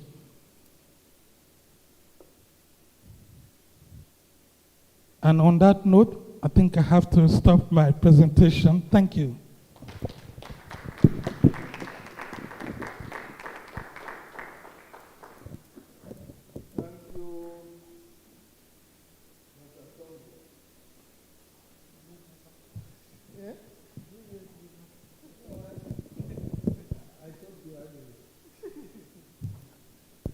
Dr. Songo, the floor is now open so that we can interact with Dr. Songo on his presentation. He has given us insights to what the Sierra Leone network would offer, what we can benefit from the Sierra Leone network, and how we can use that to impact on our work.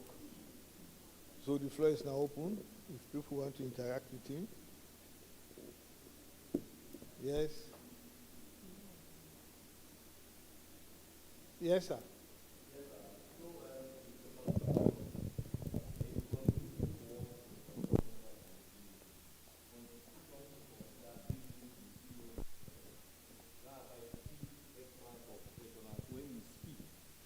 At our institutions, they think that we are just there to make big budgets.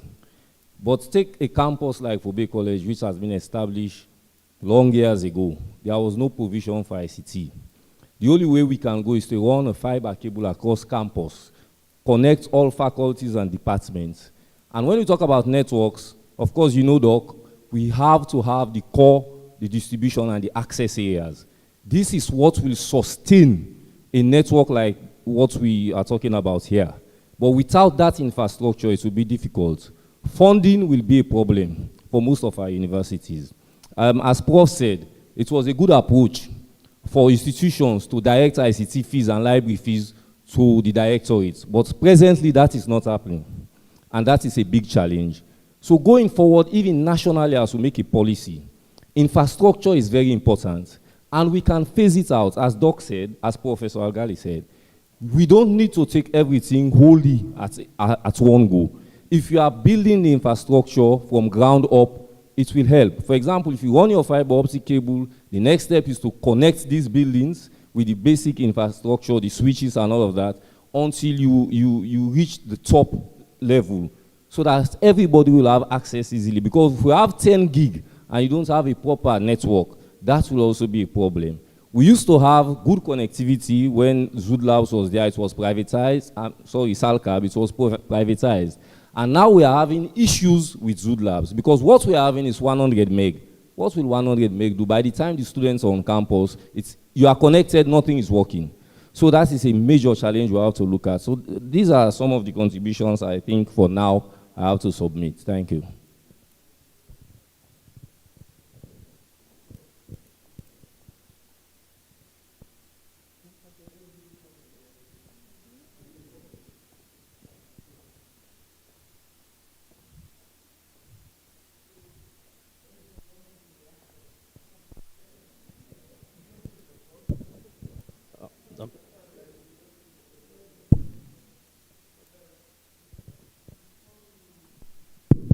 Desmond, I understand your situation very well. That's why the emphasis for REN is infrastructure. You know, me and Professor Morgan, we have a common slogan, the pipe and water. If we don't have a strong pipe, which is the infrastructure, you don't have water. So it's like we have a strong infrastructure, the libraries will be smoother. And indeed, the issue around funding is very fundamental in our institutions. When Prof was highlighting allocating funds to units, I hope if that can be done. So CVCP is here, and of course, Prof, you are the chairman of T. ICT is normally perceived as best endeavor. It is very paramount, but no one survives without ICT. And ICT, the initial investment is not easy. And one of the things we normally have, our equipment, they break. You come today, bad weather, the router is damaged. You want it to be purchased as I speak. That takes probably 6 months or 1 year to replace. So really, the CVCPs, Prof, you can help us with that, to really make sure that there is some budgetary allocations for ICT. Of course, WACREN can do the best for us, but sustainability has to come home. Students are paying for ICT services. If not all of that money, if part can be allocated to sustain our operations, that will be wonderful. Thank you. I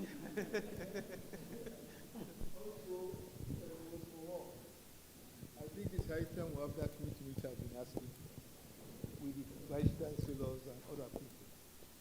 Let us look at some of these things. Yeah, thank you very much, Doc. From your presentation, you outlined all the challenges we face as ICT directors from our various institutions. They are common challenges.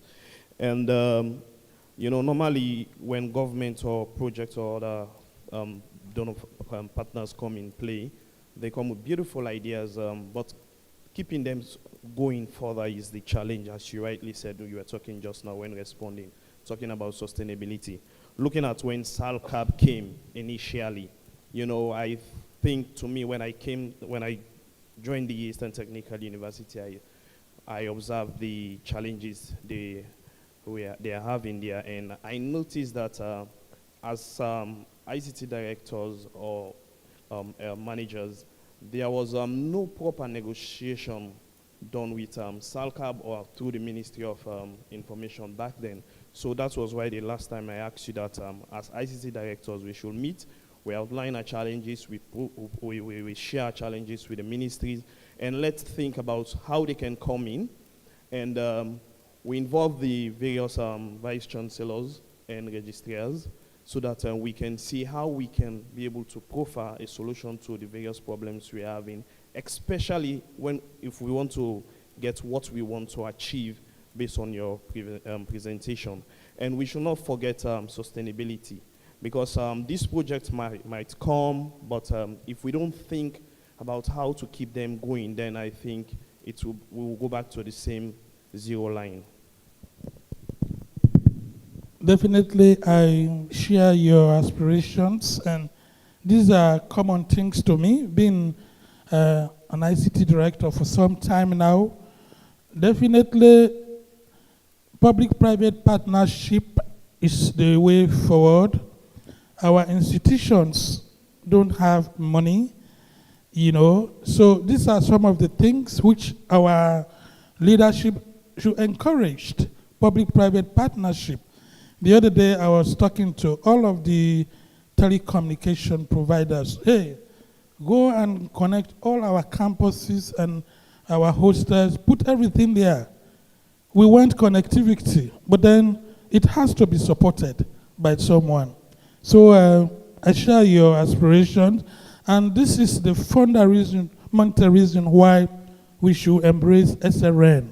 Because if we talk as one voice, I don't want me alone from Jala talking. If we talk all of us and meet our ministry, thank God the new ministries from MTHE to the communication ministry, these are people we can just take phone and talk to them.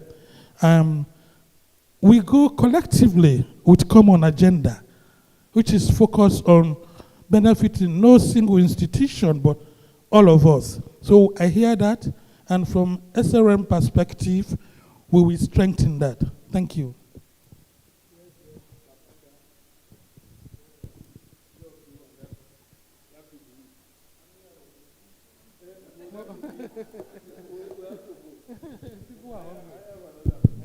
Thanks so much, Prof. Doc.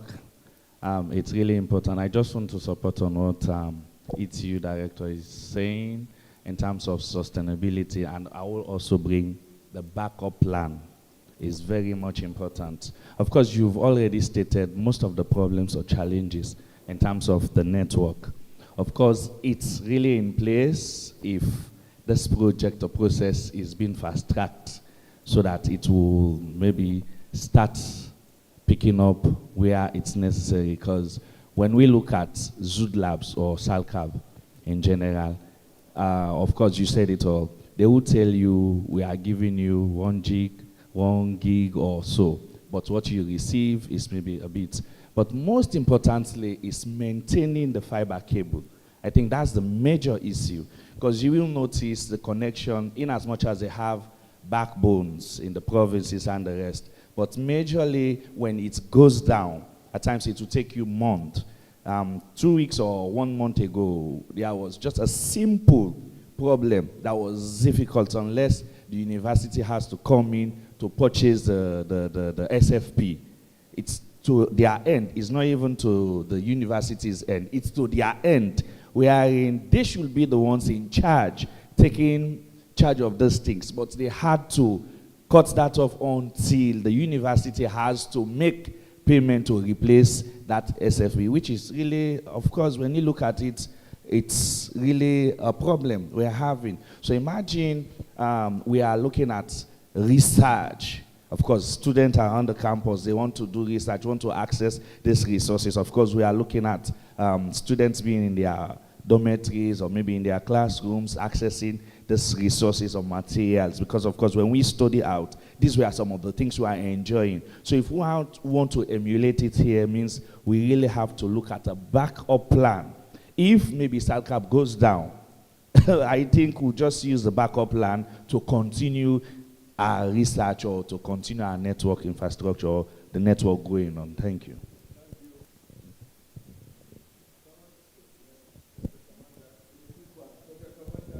Mine is a quick point. Mine is a quick one. You have mentioned MBSSE, and I wonder whether there is a representative in this room from that ministry, because it's important that such an initiative includes the Ministry of Basic and Senior Secondary Education, because they are the universities receive. That is one. Number two, I was very impressed with Prof's initiative at Jalam, that the fees paid for ICT. If all I want my equipment to be purchased. Okay.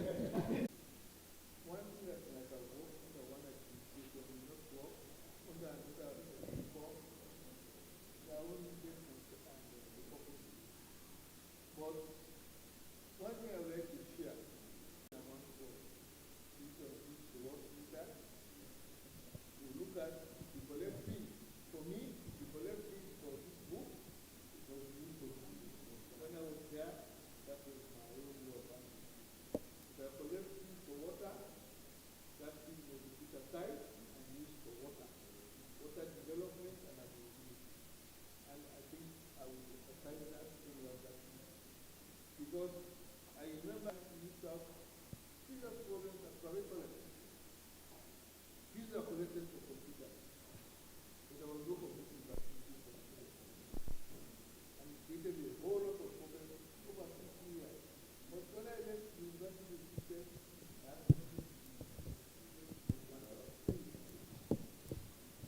until I came back to CC, when I'm forced to look at what, and that I want to do. Yeah, during your presentation, when you presented the slide on WACRAN, it seems that there are other networks that had existed before the SLRN. So I was thinking, since you are involved in the network infrastructure establishment, if there are lessons to learn from those predecessors of SLRN, because West Africa, generally, we have similar problems. It's just the languages that we speak and the diet sometimes that are different. So is there anything we can learn from? Yeah, that's the reason why we are connected to the regional body WACRAN. I show you all the memberships. In fact, I remember one of our SN workshop in Sierra Leone. People came from Mali to share experience.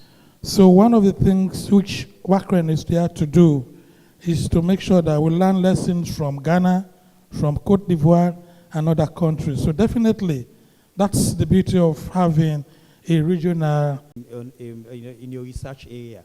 In your research area. So I want to go to that repository at our own. So this is a Sierra Leonean based thing where I can do accounting. I can search for, I can input my accounting, research, finance, so I can go on my area and then access information. So that's how we can benefit from it. So we also need to consider that part, which is important.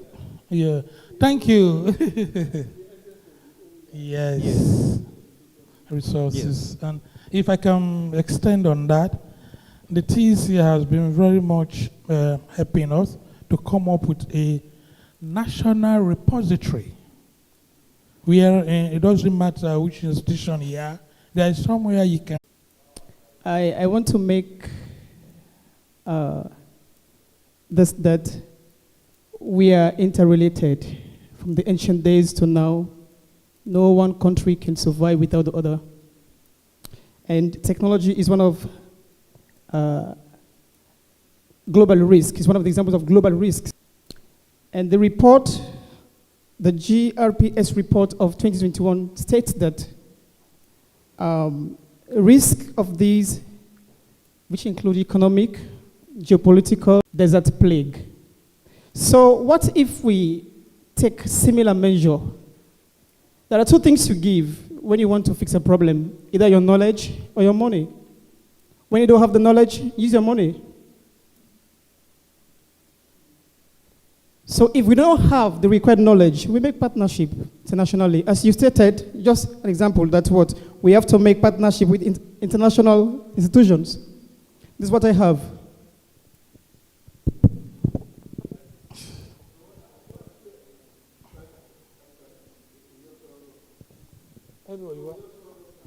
Who went to there? Okay, okay. Yeah.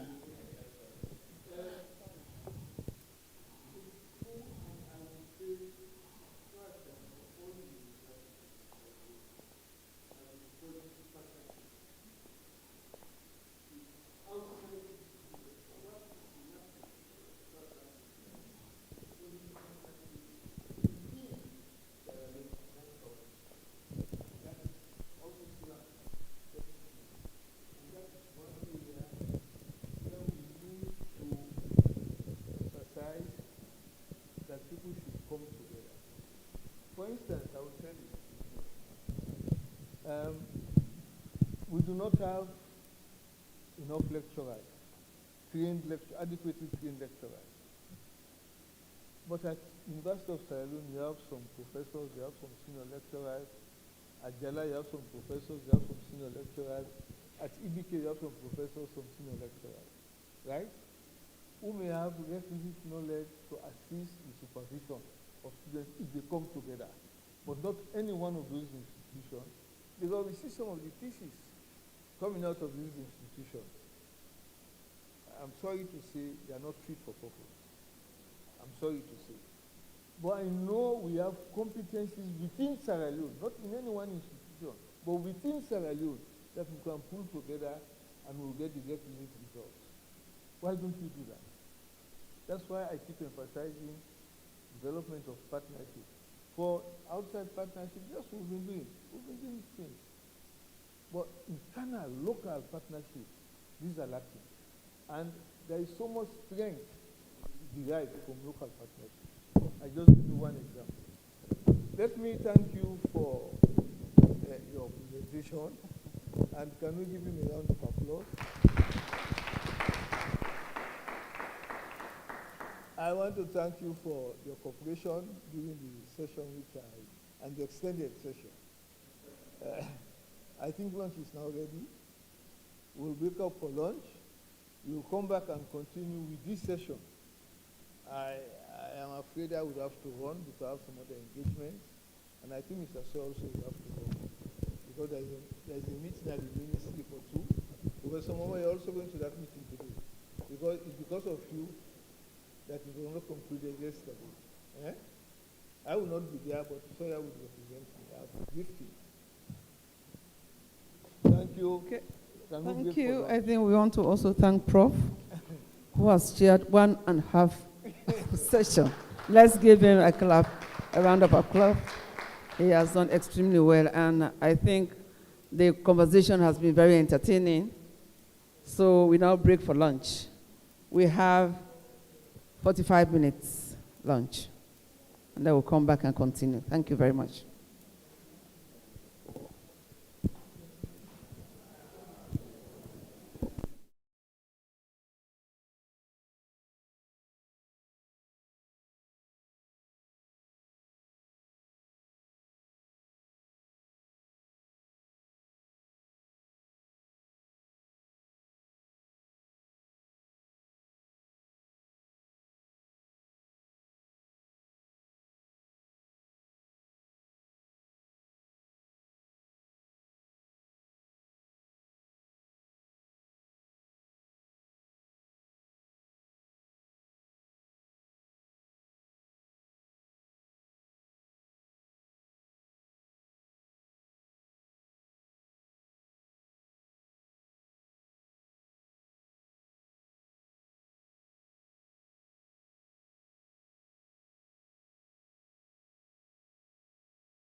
But the hall is empty. Where are the others? Are they outside? Do we have people outside that should be inside?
Thank you.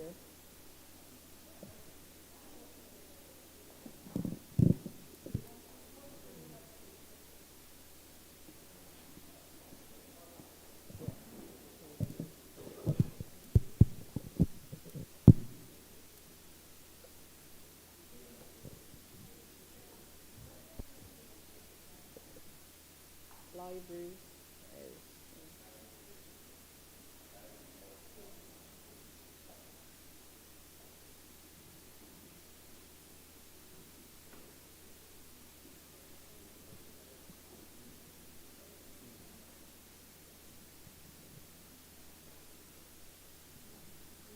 Okay, good afternoon all, and welcome back from lunch.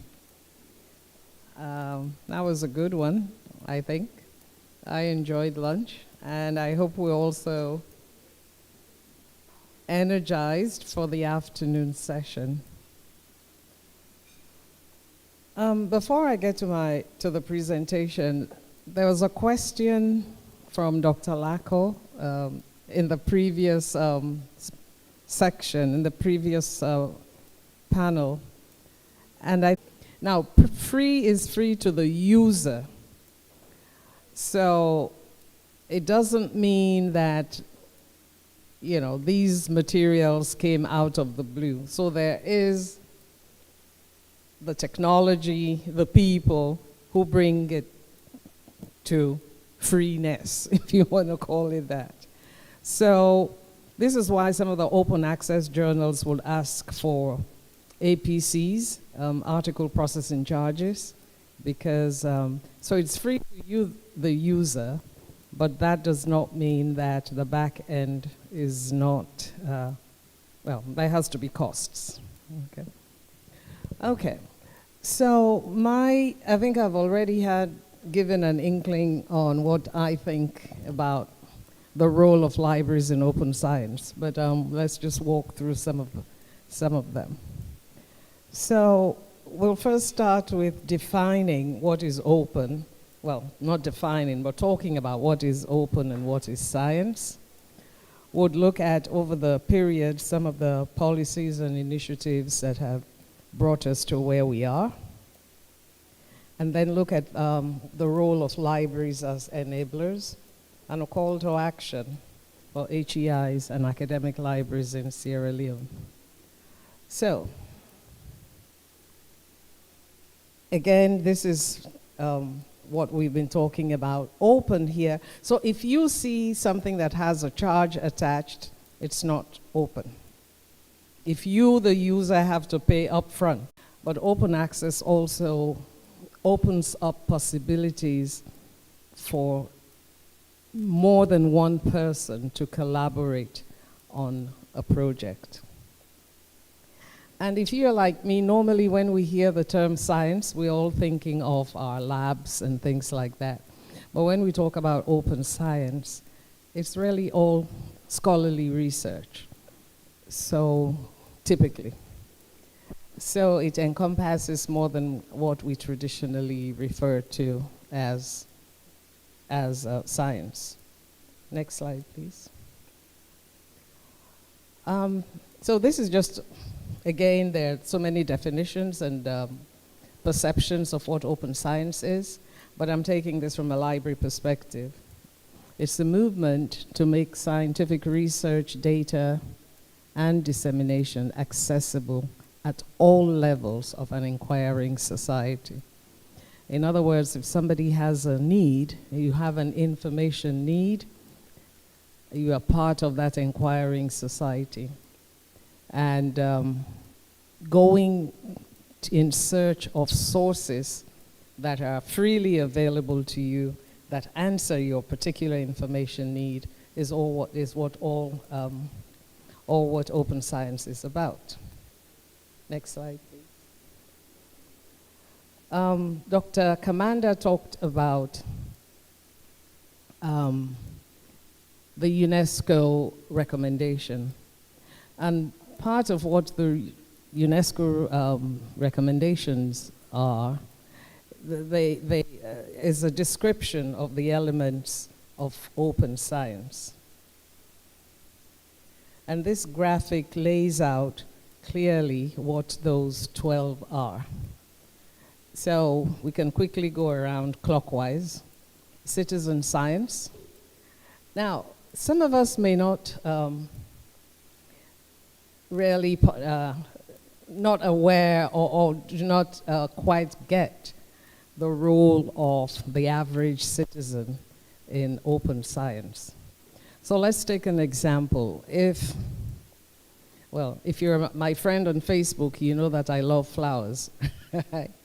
So let's imagine I go around taking pictures of flowers whose names I may not know. I don't know what they are, what genus or whatever type they belong to. But then I can post this to a horticultural or florist society that is building a database. So I can contribute that. So it could be a flower from Sierra Leone, but everybody else is contributing to that. So in a way, we are building up a repository, okay? So citizens have been involved in a lot of science projects. If you're a keen astronomer and you see something up in the sky, and you can add it to whatever database there is. Open source, the techies would know about that. Open innovation. Open notebook. I think that's an interesting one. I don't know how many of our researchers here actually use open notebooks, but it's for people in the hard sciences. You know, you have your lab notes and things like that, and you can open it up to other users. And that's also how you grow knowledge, because people contribute to them. Open evaluation. Some of us may have seen or been asked to, you can send your paper to a group of scholars on a certain discipline, and people can do the peer review process with you, for you. We've talked a lot about OERs, open educational resources. So crowdfunding is not just for when you have a pet project and you don't have the money. You can also crowdfund scientific activities. Open labs, again, kind of tallies with open notebooks. Open hardware, we leave that. Open access, we've already talked about. Open infrastructures, and of course, open data. So these are the 12 elements that make up open science according to UNESCO. So we ask how, there's just one journal, the Sierra Leone Biomedical, is it biomedical research? Yeah. So The DOAJ, Directory of Open Access Journals, has 136 journals indexed from the continent. And put that in perspective. There's only one from Sierra Leone. The majority come from South Africa and Nigeria. And I think to an extent, Kenya. DOAR is a directory of open access repositories. And again, only 16 African countries are represented. DOAB is a directory of open access books, and which indexes publishers. And I think it's maybe under 5 or about 5 from Africa. So we can see representation is not there. So we wouldn't really see that Africa or African countries are being represented in some of these databases. So the challenge is not the technological capacity and of such repositories, but rather the creation of adequate metadata and policies. Now, why I put this quote up is because I think we all know that we all have things lying about in our offices, our research projects. Mrs. Kaiwa was participated in a workshop on libraries and researchers, and I think Dr. Lako as well. And the new minister were the 3 researchers we invited to that workshop to tell us how they are using libraries and how the libraries can help them. So, but they all have their research. If it's not published, then nobody else gets to see it. But, you know, we don't always have to be in a journal. Any of those 12 elements of open science can be a vehicle for these works to be published. But then creating those works is, you can again put them there, but if you don't have the descriptive language, the metadata around them, then again, that would make it difficult to be found. And this is, well, this is what librarians do. Creating it's like when you use a library catalog, you see your keywords and an online catalog. I don't think anybody now is familiar with with the cards. Okay, so what has brought us to this open world is some of these shifts in knowledge production and consumption. We are all familiar with the printing press, Gutenberg, 15th century. So we've moved from that, which is print-based. That itself was an information revolution because printing moved from the priests in their little monasteries, writing on parchment and so on. And the printing press revolutionized access to information because then you can print books. So fast forward to the 20th century when the World Wide Web came and made it easy for printing and publishing. Then, you know, we're kind of doing a loop. Historians of science tell us that in the 1600s, the 17th century, scholars were collaborating. They would freely move around and get ideas from colleagues, and when they have done their research, mostly in the natural sciences, and would share that. Then came the era of, you know, national academy-analyzed research. And once that began to happen, then funding came in. Because previously it was, like I said, it was more of the quest for knowledge and for sharing information. But then when national pride and research came in and research sensitive to national policies and development, then it became a little closed. Now here we are now, back to where we started. We have national governments now having funding mandates to say that if you are funded by the taxpayer, then you need to make your research open access. No, let's stay up. And again, from the lab to the laboratory to the co-laboratory, this again is part of what open science is. You know, you're in the lab, you have your little small team that is localized in your university. But here you are now, you can collaborate with another team or other teams in other, and that's how the co-laboratory came up. And we have moved from consumers to I'm still on that slide, sir. Yeah. Consumers to prosumers. Prosumers, they say, we produce and consume. So everybody is a publisher, everybody is an author, right? So we're not merely consuming what others have written, but we are also part of that process. But something fundamental, a fundamental shift has also been trying to correct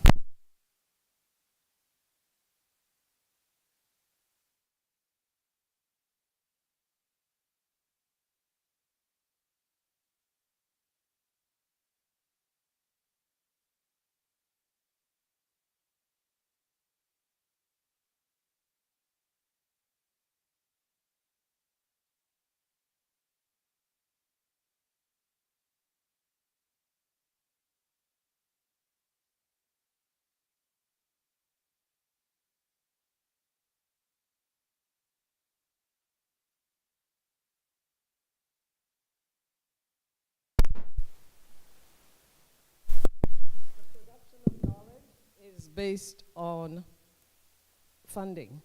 I mean, we are here in Sierra Leone saying that our universities do not give research funds, and therefore we cannot produce research.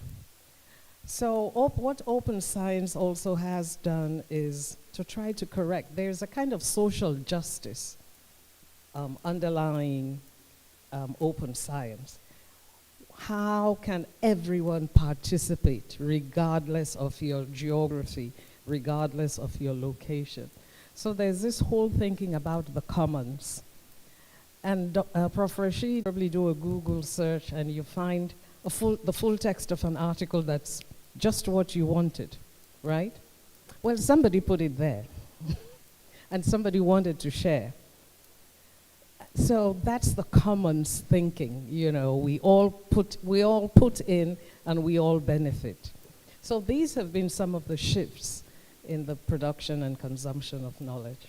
Next slide, sir. Okay, this is just a quick timeline of some of the initiatives. In August 2015, the OECD report was published. In May 2016, the EU published that. And there in the middle is LIBSENSE 2016. November 2021, the UNESCO report that Dr. Commander spoke about. And just as recent as last year, the US, the White House Office of Science and Technology Policy, I think it's. So these are all kind of mandates and initiatives that have propelled open science and trying to reach that open world. Yes. So where do libraries fit in? Well, libraries have also had to reinvent themselves. And there has been a fundamental philosophical shift as well. Yes. So, you remember these were the 12 elements from UNESCO. So those highlighted in blue are those that libraries have typically focused on. Open data in terms of open repositories and creating the metadata that would make them findable. Open access. Now, let me let you into, well, it's not a secret, it's an open secret, but it's something, it's a story I like to tell. because I was kind of present at the creation. Open access really came about, I think, and librarians take note of this, because this is a bit of activism here.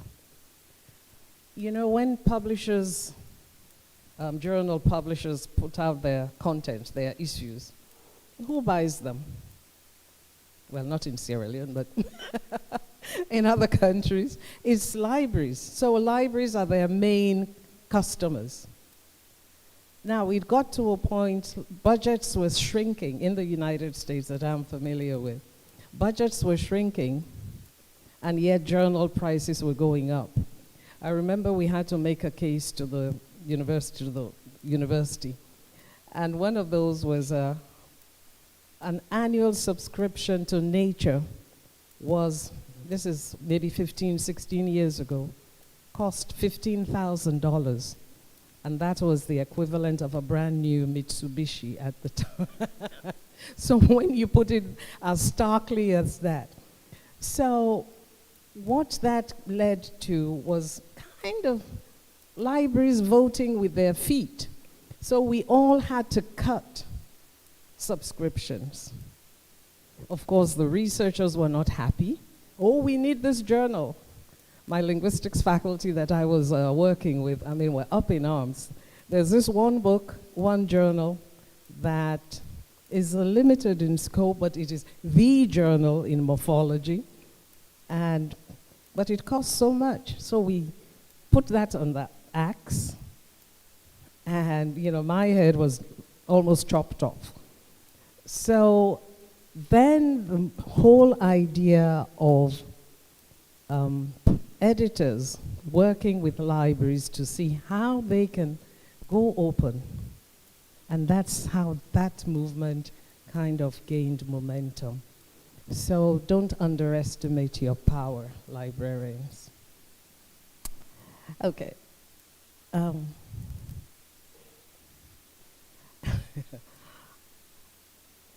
Librarians have always been seen as gatekeepers to information. So I call them ex-gatekeepers because now they are at the forefront of open access. They have been the early promoters of open access, for example. You know, electronic thesis and dissertation repositories, institutional repositories. And like I said, breaking the tyranny of journal publishers, right? And what, in addition to working with editors, libraries also took the bold step to become publishers.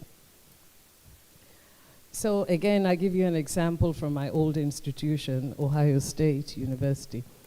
So there was a faculty member who wanted to found a journal on disability studies. But it wasn't, they didn't have a conglomerate publisher to take that journal. So just in a discussion with the librarian, it's like, hey, we can do this. So this is a journal, and it has, you know, been ranked highly, but it's a journal published by the library. So that initiative is spreading around, or has spread around, and in a way, because librarians have a history of curating high-value content, so journals published by libraries also have had that kind of prestige. Then another thing that libraries have been leading on, again, I think we had mentioned the probably tyranny of copyright acts. A journal, but you cannot put that article on your website, on your personal website, because you have signed copyright rules with the publisher. Enter Creative Commons licenses. So these are open access as long as you attribute how you've used it, and there are various categories. You can say yes, the author may say you can use this, but don't make money out of it. You can use it, but no derivative work from it, and things like that. And is you look at the stages in the research process, and on the right there are the various facets of open products or open resources that you can use. Next slide, please. So, what are the other roles for librarians?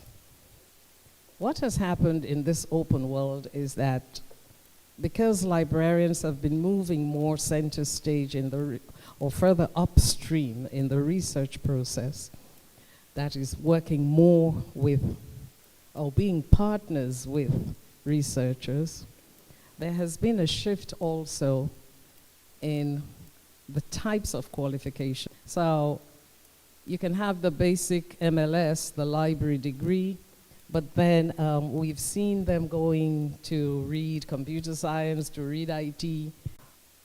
Libraries have also been great advocates. Like I was saying, for example, the Creative Commons licenses, just making a case for that and training their researchers, and also leading campus-wide initiatives.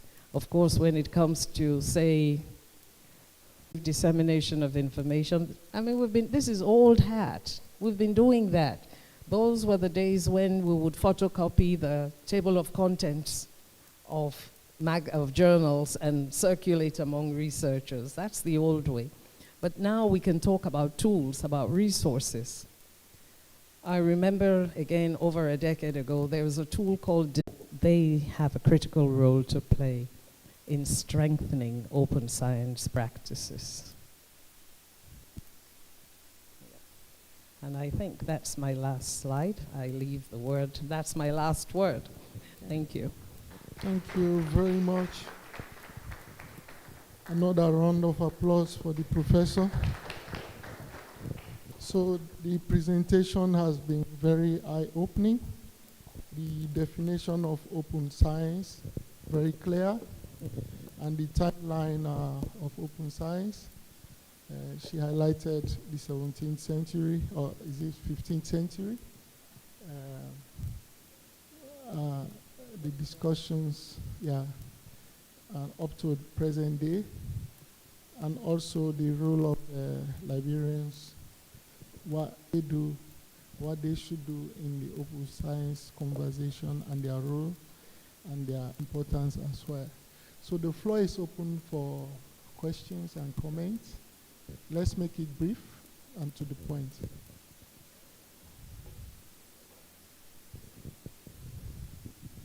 Don't tell me I was that boring. Comment. Don't tell me you don't have comments. I was that boring.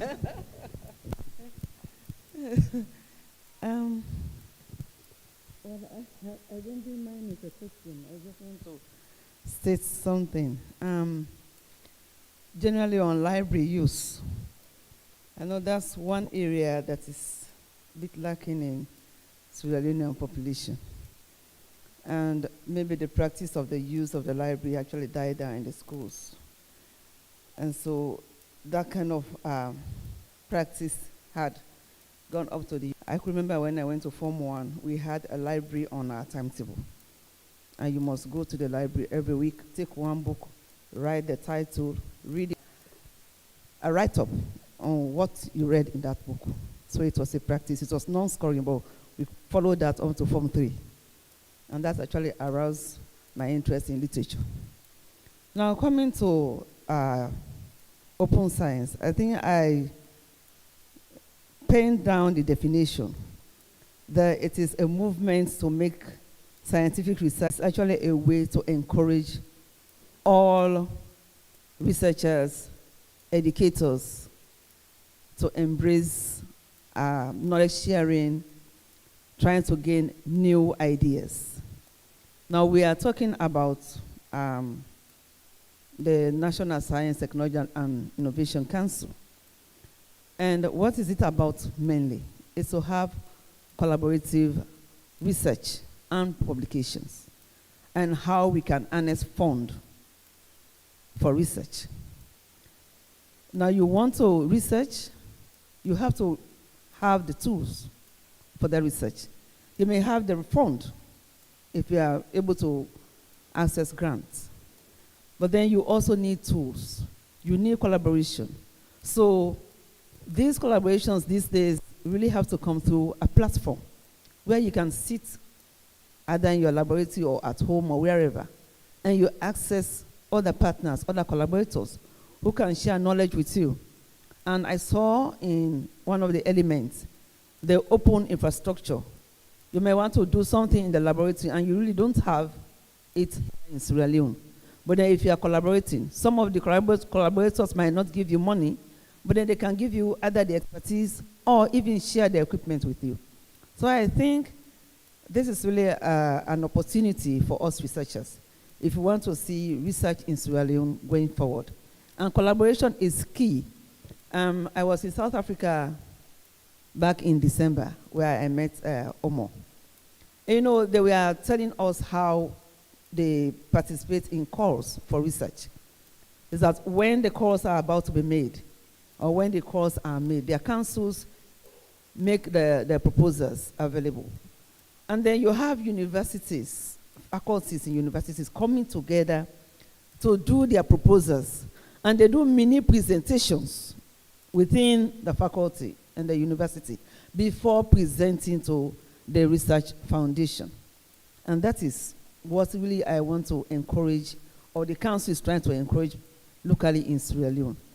If the calls are made, and we are actually working on that, Professor Jonas is here, he will give some highlights on that.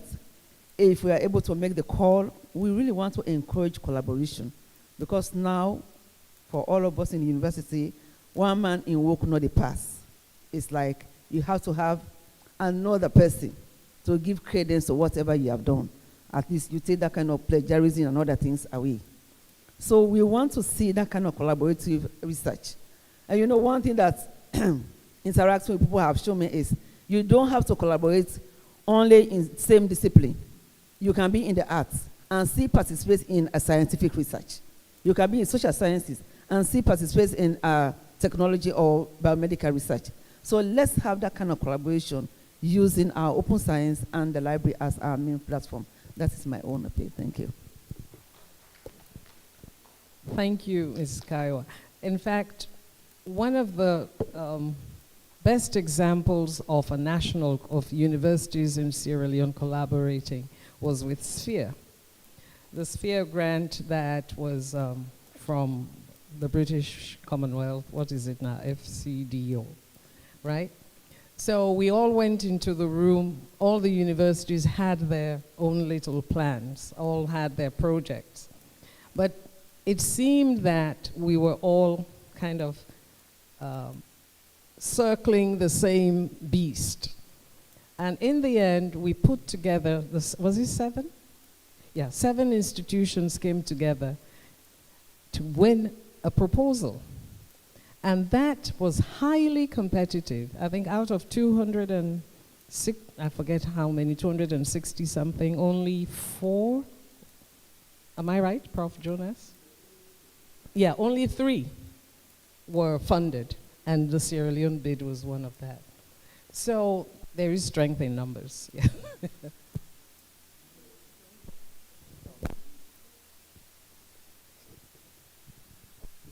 I was just going to say, thanks for reminding how we lost on that spare. We lost on that spare proposal, put a lot of effort into it, and it didn't come our way. And it was a huge consortium. So it tells you about the strength of strengths you might have that you're not aware of. You know, so. But yes, I thank you very much for your presentation. It's just helped me for my presentation later. So you have said most of what I want to say. So I'll slim my slides down. It was a great presentation. I think yes, we do underestimate the library's function, and what we're trying to do with LIBSENSE is also to strengthen the library. And I'm glad you talked about the upskilling and the skills profiles. But no matter how we perceive the library, we have to recognize the role there and how important it is for us as a community to strengthen the library. So in Sierra Leone, I'm pleased to see that Dr. Songo and Professor Kanti-Morgan are working very closely together. So that model is what we should be driving. Just wanted to make that comment. So please.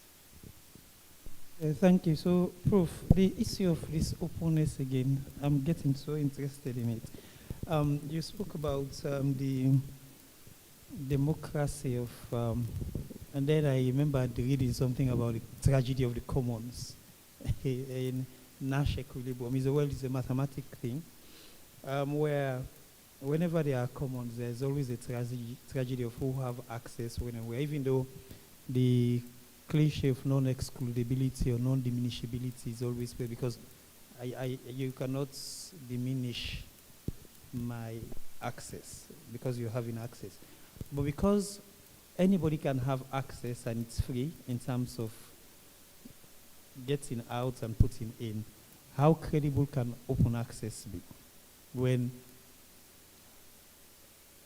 non-properly, okay, you have journals that are not properly peer-reviewed journals, but they are in the open access, and then you have a very strong journal and is in the open access. So how do I know that this material in the open access is a good material when the concept of democracy has its own limitation in terms of ethics? So that was just my thinking. Indeed, it's a double-edged sword. In as much as you open access, there's always the rogue, if you want to call them that, or people who take advantage of that openness. And so that has also given rise to what we call predatory journals. Well, there are a number of initiatives as well. Like I think Think, Write, Submit is one of them. So where you're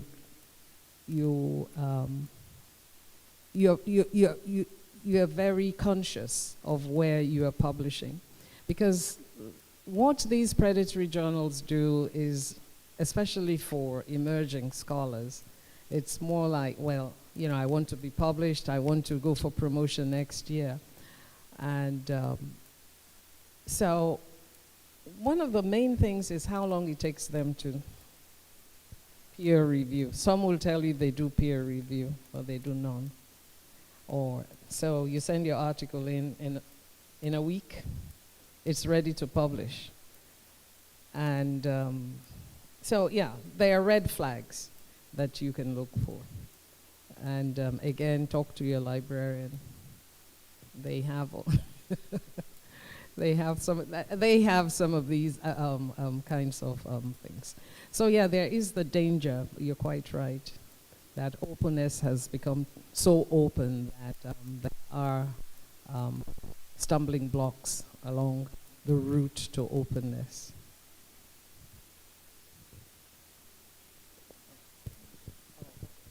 Prof. Jonas, yeah. Thank you very much.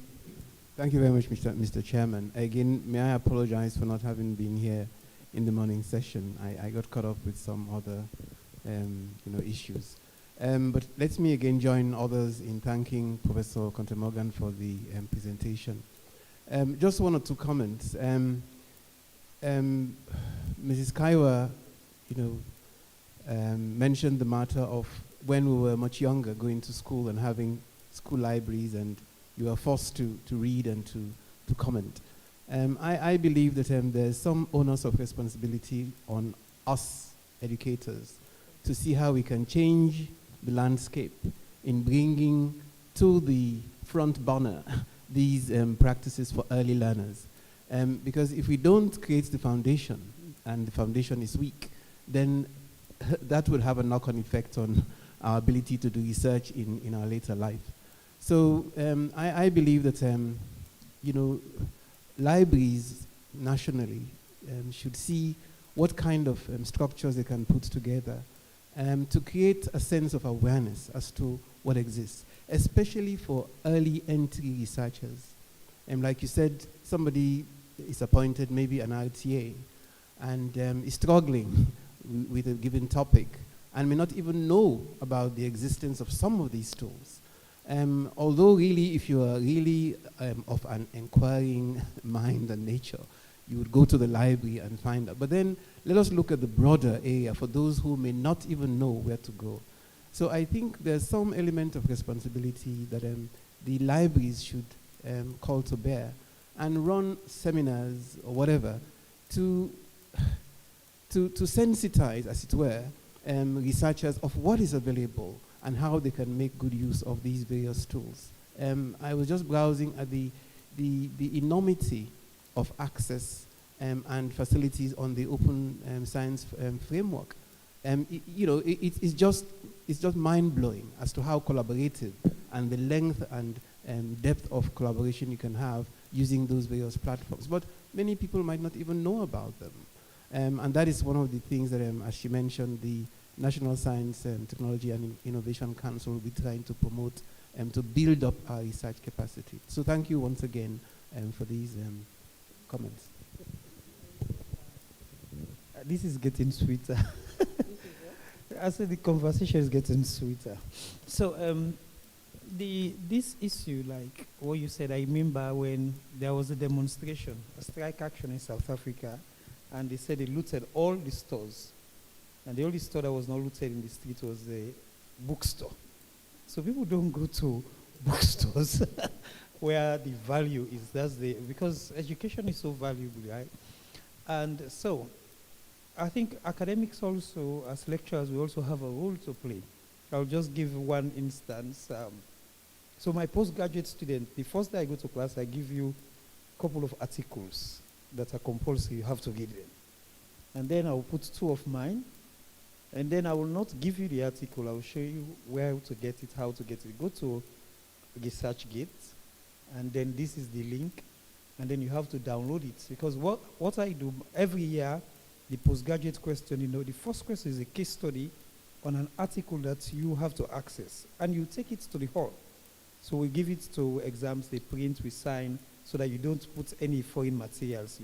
And then you take that to the hall. So that's what you have to discuss. So you would have read it, and you should have understood it, and then so you give them access to go and search for the material. So guess what? The first time I did it, I went to ResearchGate. After a week, I saw the number of reads on the article went up by something like 200. I say, okay. So because let them know that there is something out there that they can access, and this is also important.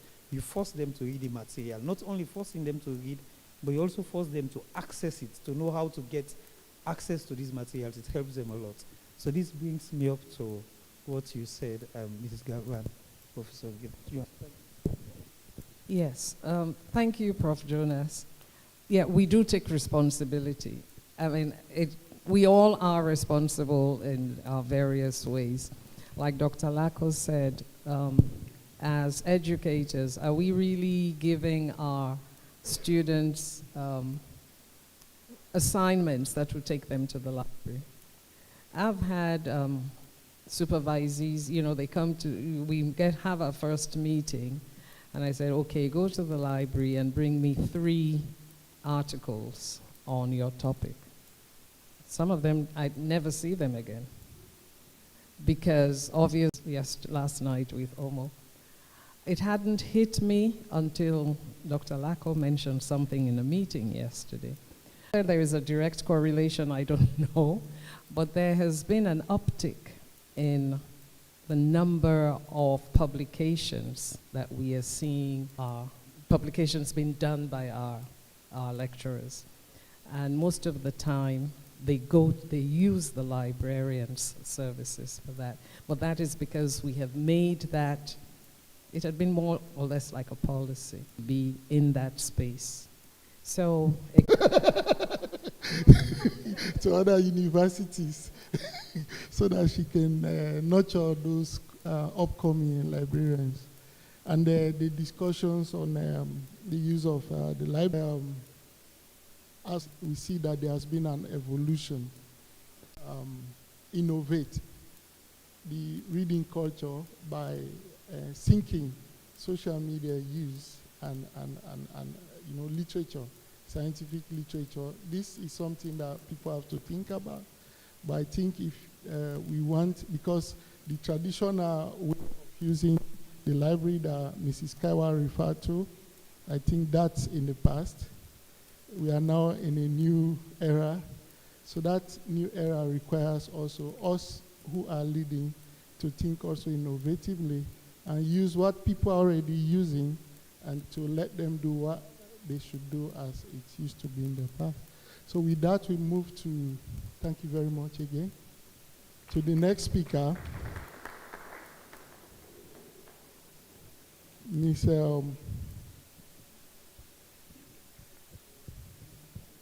This is Ms. Michaela Make.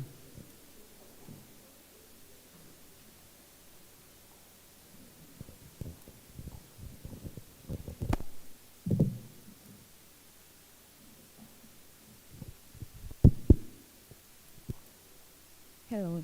New ideas and special ways to solve problems directly.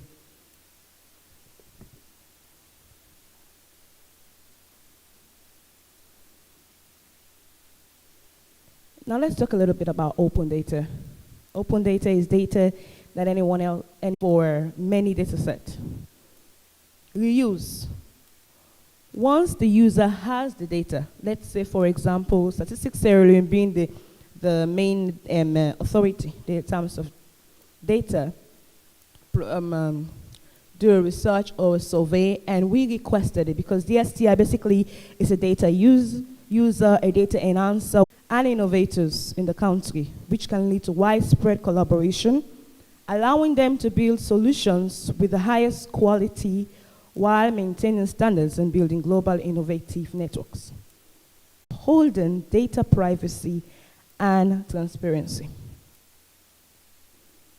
Addressing these concerns collectively ensures a robust foundation for a journey. When we use data to ensure we're being fair to everyone, all in one.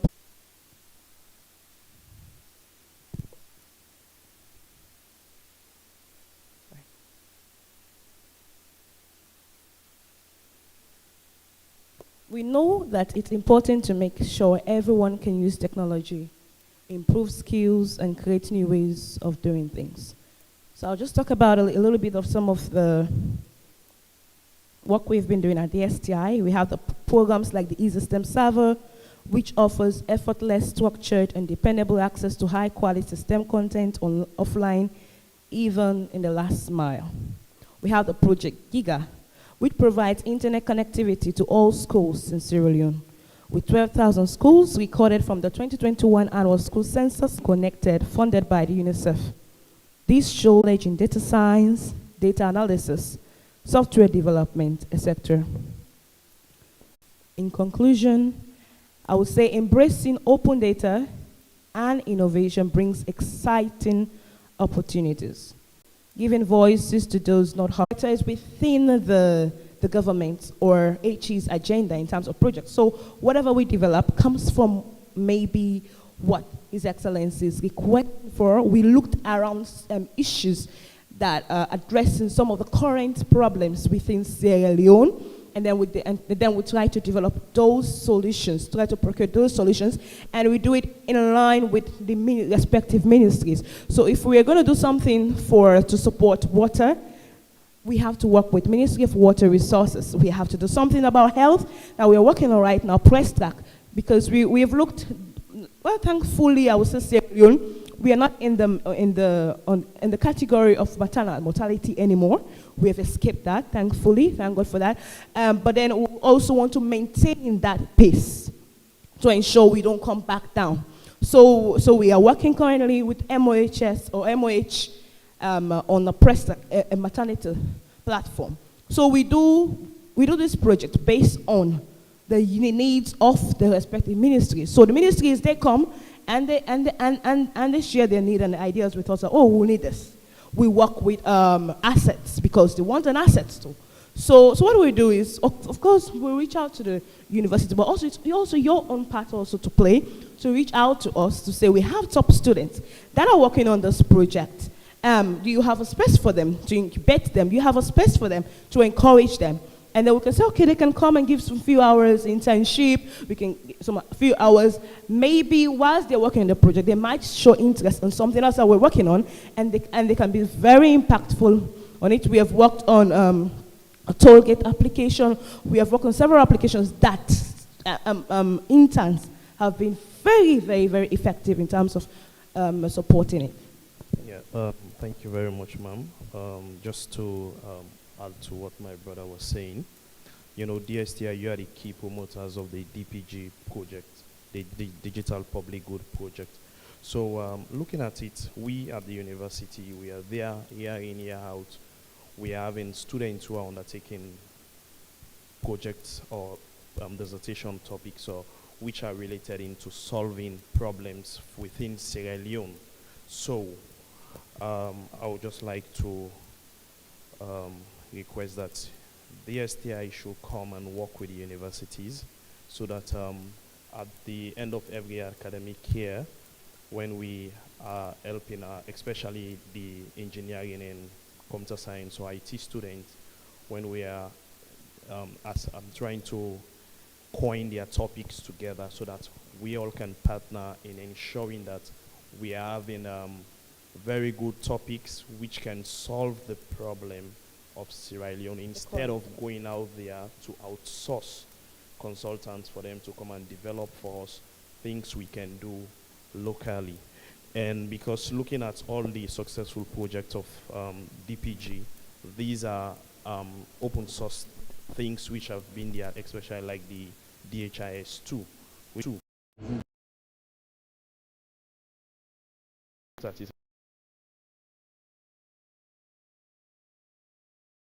of that tool.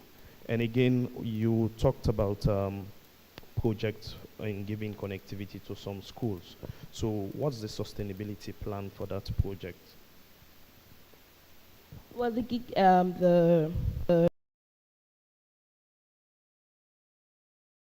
for now, we are trying to see, because for now it's just UNICEF, and the funding basically is just for 150 schools. But Islamic Development Bank has also stumbling blocks or whatever blocks we'll encounter on the way before targeting, of course, the 12,000 schools that we have in Sierra Leone.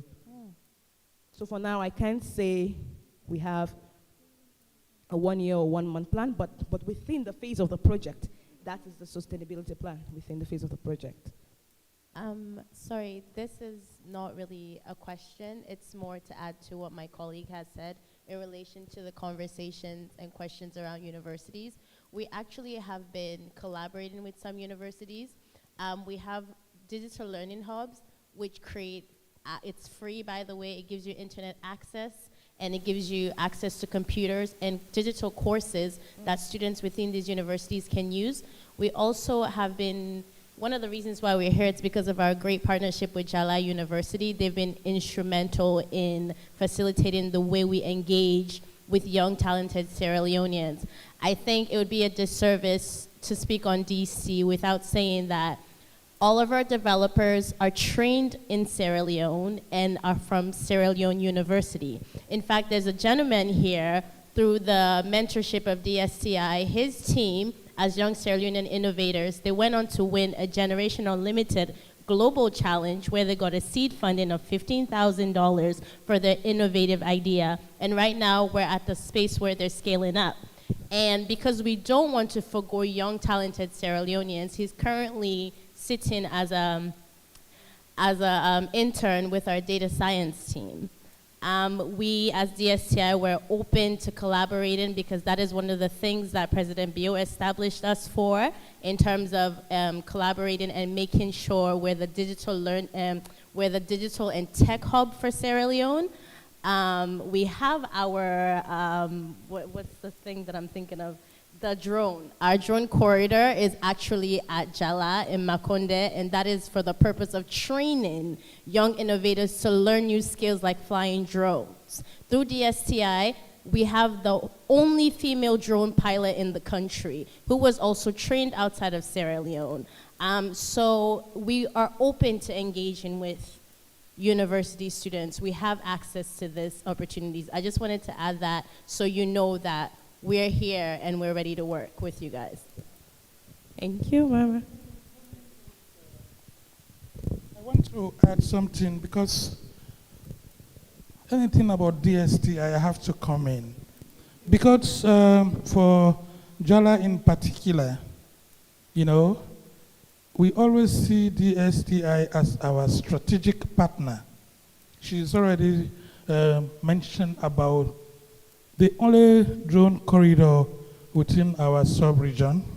I think if not the COVID, we have strategic project with DSTI to use the drone corridor for social good, dropping medical to hard-rich areas. And we are also doing something on data science, wherein staff from DSTI go and lecture our folks in data science. We have Jala University students who are interested in drone technology. So some of them has been trained, and we have partnership with other partners in Japan, wherein we want to use AI, artificial intelligence, in terms of mapping out how we can control mosquitoes in the country. So all I can say to DSTI, I'm glad that the chap who said DSTI to reach out to the universities, these are the training ground. In fact, one of your best developer, Mr. Kimara, is from Jala University. So you reach out to the universities because the guys are there. The idea of opening tech hubs, we have to emphasize on that so that young guys coming from universities can create their own tech hub to make business for themselves. So please, I like that. Continue with your reach out to the universities, and if you do that, it will create more impact to what the SDI is doing. Thank you. Yes, I just wanted to buttress what Dr. Songo has said about some of the projects from the SDI to the institutions. But more importantly, back to his submission. You know, you started saying how you collaborate with institutions. Normally you go through their line ministries. So maybe for you to have a global outlook to the institutions, you have to come through MTHE. Then it will be easy for you to actually, I know you are doing a lot of work with Jala, the drone corridor, the data science. I happen to have been part of those two projects. But then for the other universities, the other public universities, even private universities, I think you will have an easier outreach to them if you come through the ministries, because we can easily step up your own efforts. Yeah. Sure, thank you very much. Just to respond to you, Ma. Actually, I've been trying to reach out to MTHE, and of course, we will be working with MTHE because we want a list of all the tertiary institutions so that we can also add them to the IGS platform that we have, and also to be able to be best informed on how we can reach the other tertiary institutions in Sierra Leone as well. Yeah, I just want to make this contribution and also a suggestion. Just like what my colleagues have said, it is very, very much important for SDI to really incorporate universities into the development of IT and engineering. The truth is, just like my colleague there, Mr. Milton, Engineer Milton, sorry, said, there are so many projects that can solve societal problems which are normally perishing in universities. Like my university, Central University, there are so many projects that students normally develop, but at the end of the day, we end up maybe not making good use of them. So we see that if really SDI can interface with the universities in such a way that maybe during the time of presentation of projects, you can send your representative to look at what university students have done. Maybe you'll be able to figure out how best you can also bring this student into your own sector or whatever progress you think you may help the student with in the future. So that is my recommendation. Thank you very much.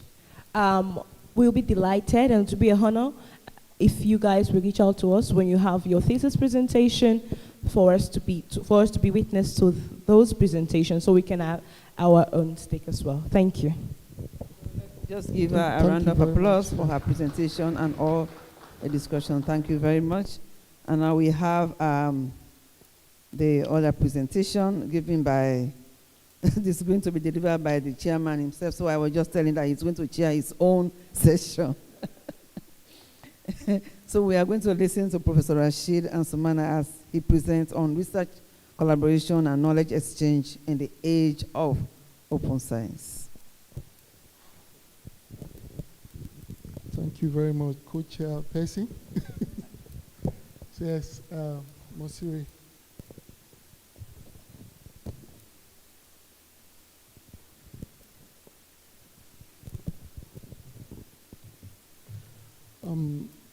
Yes, research, collaboration, and knowledge exchange in the age of open science. I added a short title to that, Embracing New Paradigms. I'm Rashid Ansmana, of course, from Jala. Next slide. So this is the content, introduction, as you can see. Next slide. Of course, we've discussed a lot about open science this morning, and I particularly like the definitions of or the description of open science by Professor Conte Morgan. So I'm just extending maybe what other earlier speakers had discussed about the topic. Of course, open science is a movement to make scientific research and data accessible to all. So some of the key principles are open access, open data, open source, open peer review. The open peer review in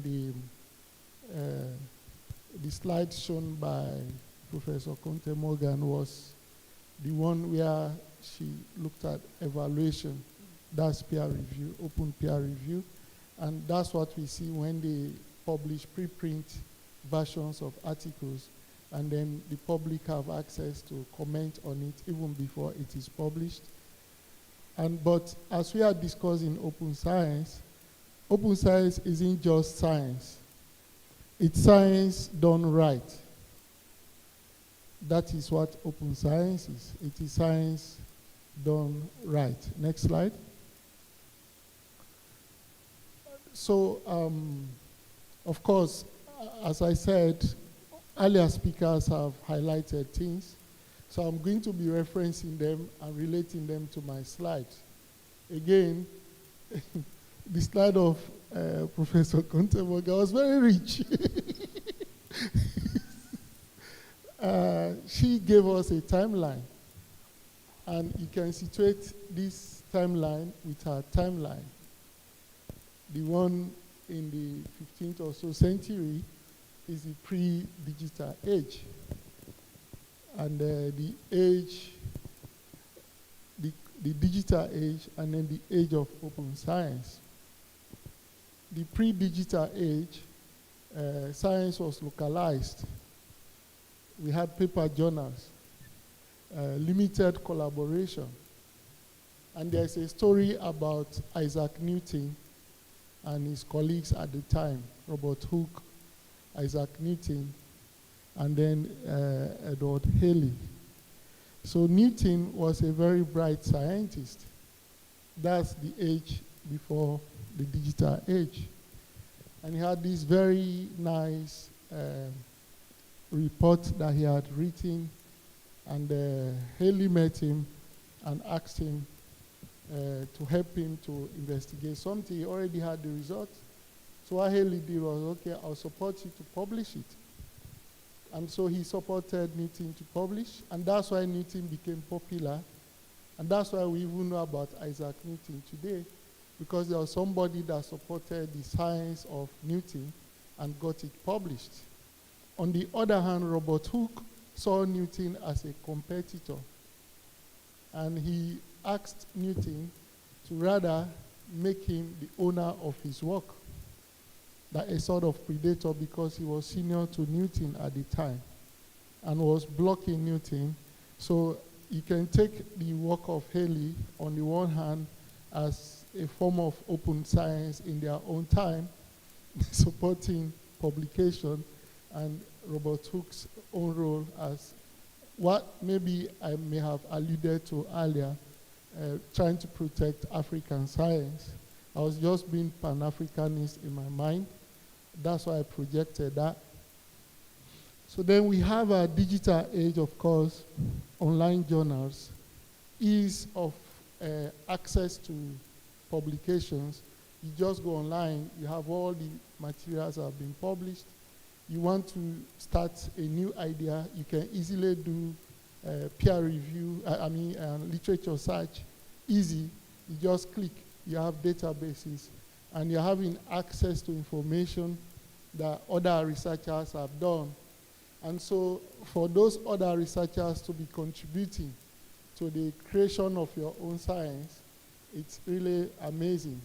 And we have emails, and we now can collaborate with people. You are mentioning, Mrs. Kaiwa, about collaboration. Collaboration does not need to be only within an institution or within a country.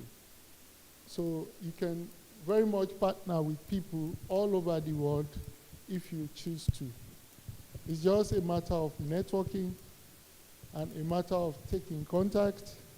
Places you take contact in lift, in buses, like between when the airline drops you from the plane to the terminal, you can have a contact. Different places where you get contact. Sometimes you meet somebody on the way to the restroom, you are getting contact. And those people may prove to be future collaborators. So collaboration has been made easy with the advent of technology. And so now people can very much easily communicate. So the digital age, and then we have the age of open science, global collaborative platforms, repositories, crowdsourcing. All of these are now available. Next.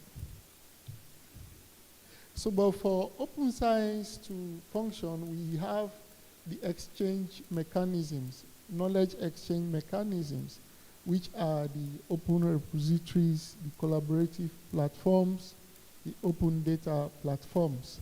So I'm going to highlight a little bit about some of these knowledge exchange mechanisms. Next slide. Like some examples of these open repositories, like that one there, the first one, was originally developed for physicists to share preprint. It now covers mathematics, computer science. You have PubMed Central, you have Zenodo. These are all sites for hosting resources. You have the one for biology, the one for chemistry. Next slide. This one based in France for Open Archive, in which authors can deposit scholarly documents from all academic disciplines, and the one for Social Science Research Network. And this one can, of course, host papers and forthcoming articles in a number of disciplines, including economics, law, and humanities. And then psychology also has their own. And you can also share or publish all of your data, including data sets, images, and videos in an easily citable manner. Next. And we have further examples. Curated open source data publishing platform. You have the one for Open Science Framework, etc., etc. Next slide. So I have this flowchart that gives us an overview of the process. Now you have the repositories. Now, let's say you are a scientist working normally. So you start your process, and then that's the research process. The research is complete. What do you do when the research is complete? You can prepare a manuscript, for example. If the research is not complete, you are still in the research process. When you prepare a manuscript, what do you do with it? You choose an open repository to post your manuscript from among the lists shown there, for example, and then you can get feedback. If you submit, you can get feedback. And they will tell you to do revisions, if revisions are needed. Yes, revisions are needed. You go back to what? The cycle goes back. You go back to prepare the manuscript because you are going to input the revisions, and then you continue the channel. But if there's no feedback, you wait, or you submit. Normally people can withdraw and resubmit to another platform. So it's this kind of cycle that goes on. Normally it's just a simplistic version. And the areas that scientists can collaborate normally is not at the stage of the publication, it's from the conception of the science itself. Like right now we are writing a proposal with some Ghanaians, West Africa actually. So that's conception. Somebody conceives and contact, are you interested? We participate, we make input to the process. Eventually, we get funding, we execute the study. When that study is executed, we are working together, generating information together. And then the output of that, we all own it. And so when we are publishing, that's when, of course, people have right also to be authors. And so the scientific process has a lot of stages. And if also you want to include people in a collaborative research, there are very good materials on how to do responsible science in the CITI website. On their website, you have a responsible conduct, scientific conduct. And it outlines all the stages of the scientific process for biomedical, for social science, and some of the ethical requirements for all those stages, and also how to go about collaboration, how to manage expectations. Because normally in a collaborative work, it's the expectation management that people have to take care of very well. If you don't manage expectations, the entire system can collapse. So you need to define certain things at the very beginning of your setup. If you have a consortium, it's at the start. It's not when you, let's say you discover now something, a new virus, a new something, what happens? This can make or break the group. So next slide. So what are some of the benefits of open science collaboration? Open science collaboration can accelerate discovery. Because you are all coming together, and because you have all of these resources available, and we now have this machine learning, artificial intelligence, adding to the openness of the science. So what happens? There's accelerated discovery and enhanced research quality. You enhance the research quality. So, and this is why I've always complained about the scoring criteria, the harmonized scoring criteria for universities. I strongly believe the genesis of those that initially wrote those documents, you are not scientists. You can't do science alone. There is nowhere in the world that a scientist works alone. You work with people. You can't go to the moon all by yourself. So, but if you're an anthropologist, yes, you can do great things all by yourself. But as a scientist, really, you cannot.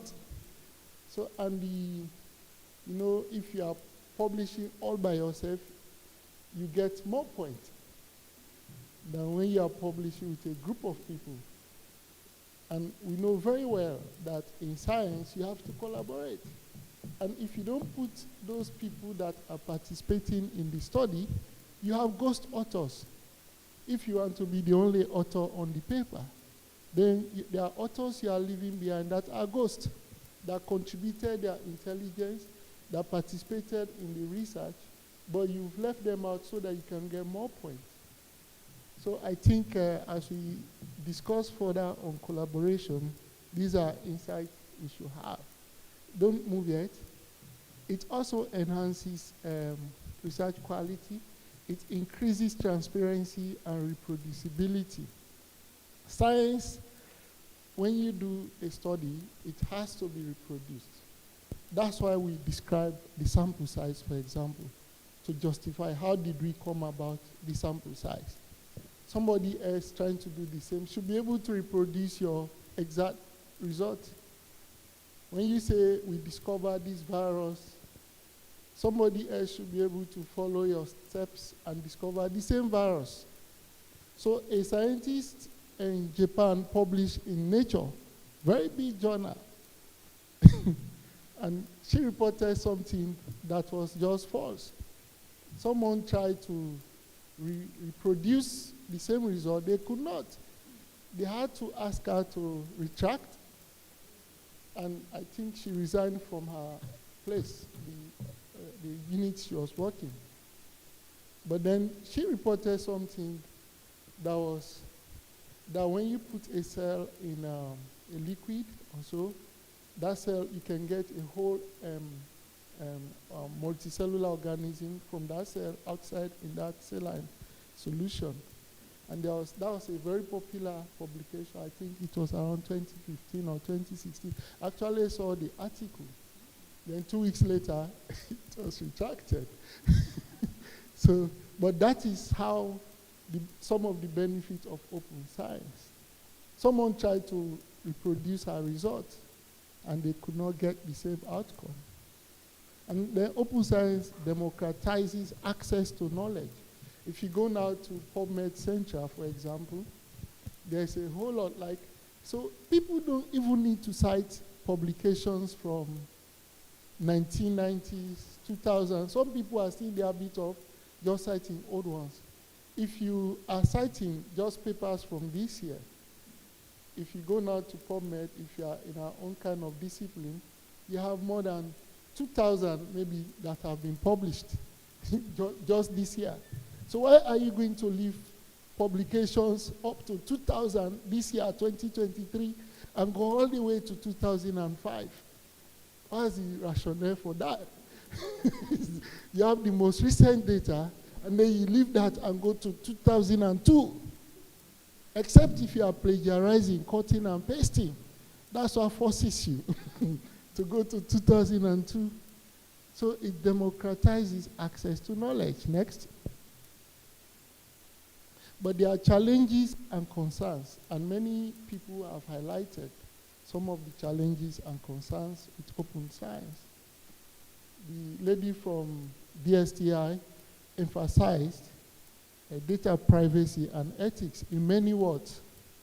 Most of the things she was describing can fall under that category. Some of those she was talking about, you can have them under data privacy and ethics. We also have intellectual property concerns, infrastructure and funding, which is the problem we have in our own location of the world. They call this place resource poor setting for a reason. That's why I tell my colleagues that this part of the world is called resource poor for a reason, which means we are challenged, whether you like it or not. So you have to stop blaming government. For the next 50 years, government can do their best. We are still in a resource poor geolocation. The government can keep trying. But have this at the back of your minds, that our problem is really, people don't want to say it this way, but there is poverty. There is resource poverty. And so we have to always be innovative in doing things. And we have to stop complaining and start innovating to circumvent those challenges collaboratively.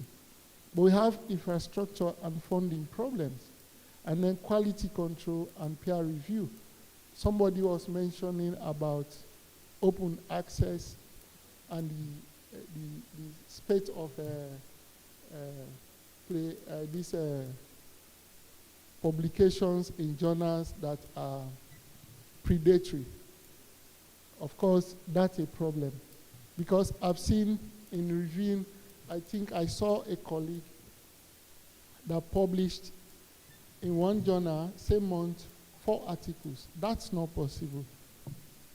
To publish in one journal, same month, July, 4 articles. Just you.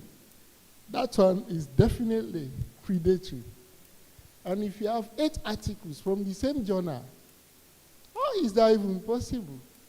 So these are some of the concerns. For some of these journals, you pay money, they publish. Next. And we saw collaborative work during the SARS-CoV-2 era. We saw this happening. There was rapid sharing of genome sequences, so which helped people to understand the different variants of SARS-CoV-2. As the variant we are imagining, people we are sharing. But when the South Africans shared their own variants, there was a backlash. And they were just trying to showcase their science, that we are also up to that speed, where we have detected a new variant of SARS-CoV-2, Omicron. And everyone now, some people, I think they banned South African people from going to certain parts of the world. There are a lot of negative comments around that. Then we have global collaboration on vaccine research, which also was very much the case during SARS-CoV-2, and open access publications of findings. And in Sierra Leone, well, we call this also such collaborations. Mrs. Kaiwa alluded to that. It's One Health, of course, when all the sectors are working as one. So our government was working in a One Health fashion, where all the ministries were involved in the response for SARS-CoV-2. Communications was communicating, health was there, everyone was involved. And next. So what are the future trends? Of course, rise of decentralized collaboration platforms. Professor Conte-Morgan highlighted from laboratory to collaboratory. And she also mentioned from consumers to prosumers.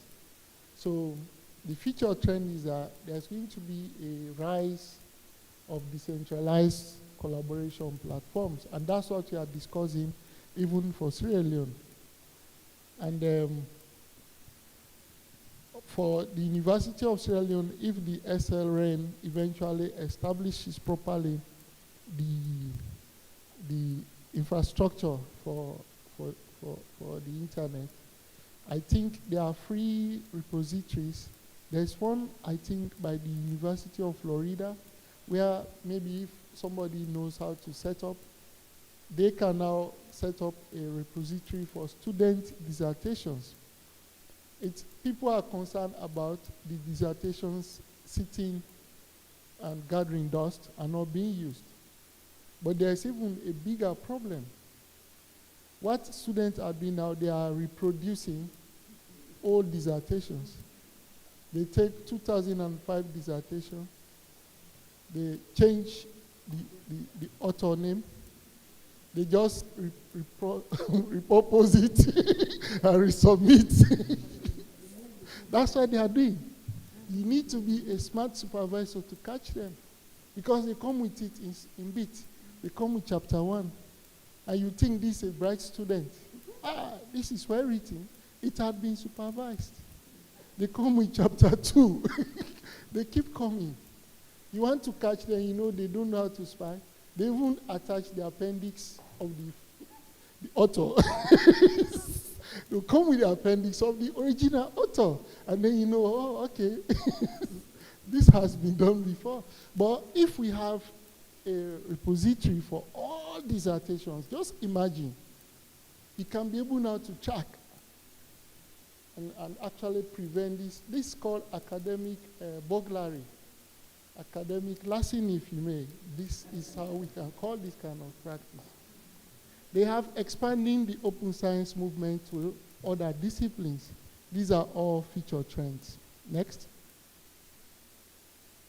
So in summary and to close, so openness of science and collaboration are critical for the advancement of science.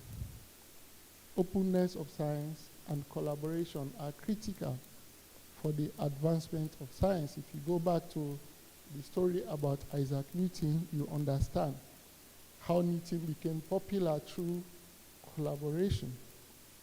And there is need for us to embrace challenges and evolve with the times. The times are changing.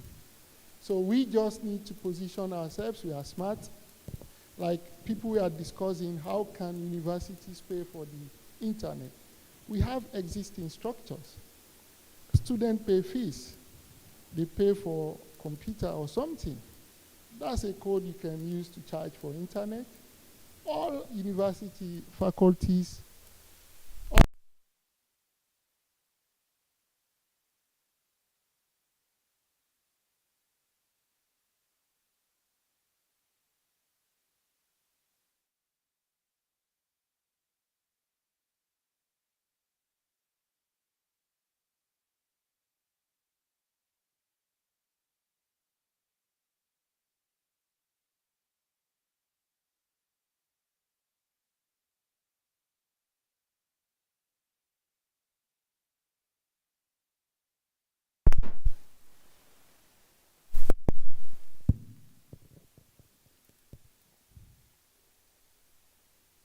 so to round up,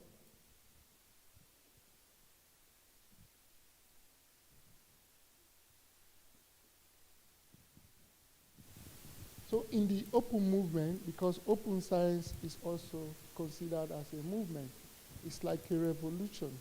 And there are some of us who are a bit skeptical about some aspect of it. And I'll explain. I discussed a little bit about sharing of data. Of course, my colleague from Wakren was telling me, well, you have to just share the data. If I can just elaborate a little bit more, you know, when you do like serious science, you generate very serious data. You can share the data. Somebody can use it to publish. You can't publish again. It's been used. Like when not publishing the data itself, just the raw data, because that's what journals are encouraging, that you publish all raw files, not the processed, the raw, the one you generated. That's what they want, the raw. So you share that. So what that means, if I now want to write an article, if somebody else uses that to write a manuscript, I can't definitely use my own data anymore because it has been used and somebody has published from it, and it now becomes an ethical concern if I use the same data. I may be wrong because the way you are looking at me. So I'll close here and then let Mrs. Kawa moderate my own session. Okay, thank you very much, Professor. Thank you very much. I think this is, for me, today's topics have been very educative and thought-provoking. And so I think we are going to continue this conversation. The floor is open before I come in.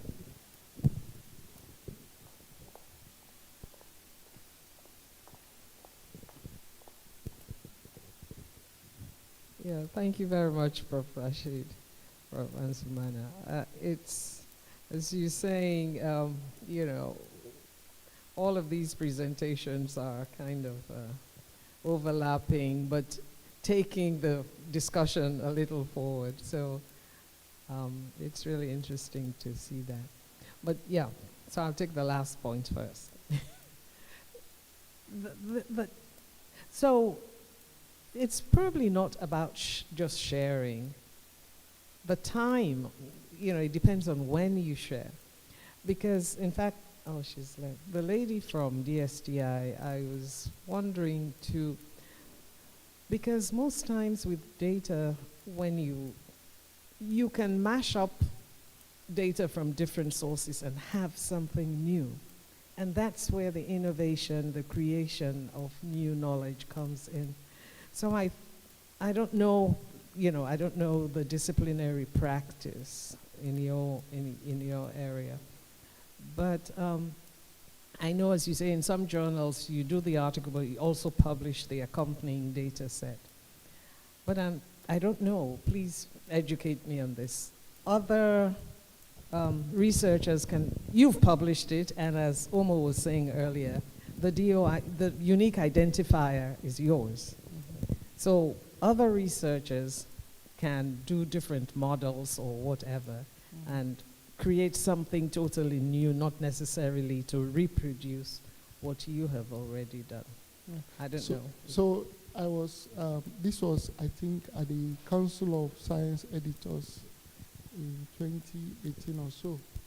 So the idea is to actually publish the raw files.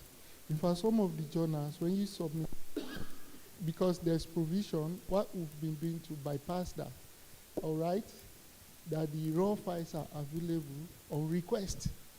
I've always tried to bypass just giving everything, and they say, you have to share the raw files. And you know our situation, our own context here. If you are heading a department, you know what comes with that territory, and you are also trying to do science. So definitely that time, maybe you had as a PhD student or just a postdoc to just produce those papers. You don't have that time anymore. So if you share the raw files, if you have plans to publish, maybe those small boys in UK sitting in a small room are just, generating stuff from your work. By the time you come back to it, it's published. And then when you try to publish, they say, no, this is plagiarism or salami publication, or it has some ethical title. And then, that's the situation. But it's just a concern. And I think there are ways to go around that. It should not definitely block the process. Yes, thank you very much, Prof. So as you said, it's better to work in groups, right, when doing certain research. So how do you think we can leverage interdisciplinary collaborations, even from the undergraduate level? For example, we have engineering students working together with, let me say, the medical students in terms of doing their dissertation projects. I think that will make it much more valuable than them working in silos for their various projects, say the engineering students just doing their engineering applications for dissertation project, the medical student doing the same. So if they come together and implement certain projects together, I think it will be much more beneficial. Definitely, of course, because you are all bringing something to the table. They are coming with their expertise. You are coming to expertise. So you are practicing multidisciplinary research.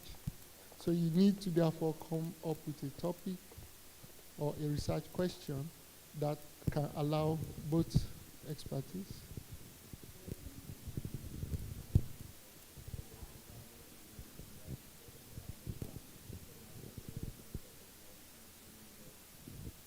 So research is an organic process.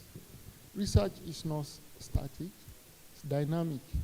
Like if you are reading about great scientists, not that they were perfect during their times, they had their own problems. I've just told you the challenges that Newton had. And if you talk about Einstein, he had his own challenges too. And if you read about the Watson-Crick model today, that paper was not published in the intended journal. So it's an organic thing, which means you have to innovate. You have the idea, that's the first thing. You now have to find a way to make it happen. So if the institution has not made the provision, you create the provision or remind the institution to create the provision. but research is organic. So, yeah. Thank you very much. Thank you very much for your presentation. Well, for a quick reaction to the last question. I think it was last year I supervised a student who worked on early detection of epilepsy through machine language and AI. And he actually worked with, I think, one of your final year students because he needed the images to train the software in terms of detection. And he then went on beyond that to actually develop the electronics, that would actually do the detection. It was non-invasive, and so on. And that really shows that kind of collaboration. Now, my question here is, we are talking about open science, that is free access and open data and open access and so on to data and resources. How then do we work around the aspect of open access, patenting, copywriting? Because you know that, of course, patenting attracts funds and resources. How do we work around those two activities? Thank you very much. So when you subscribe to openness, it means you are giving permission to others to utilize your original work to create other work, like open source software. Somebody starts and then others extend the knowledge, make it much more sophisticated, like open data collect. The ODK that we use for data collection was generated. The codes have been written severally, and now there are different variants of it. Some are commercialized. You pay to utilize them. But this is the idea.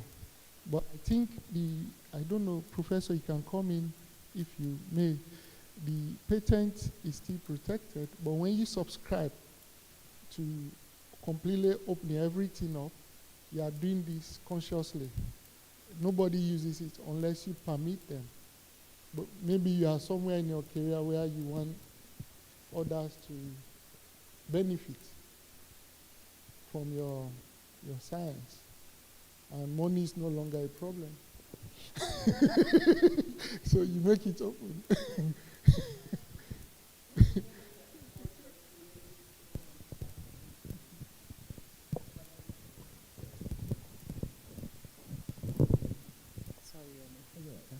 Yeah, the Creative Commons licenses kind of address open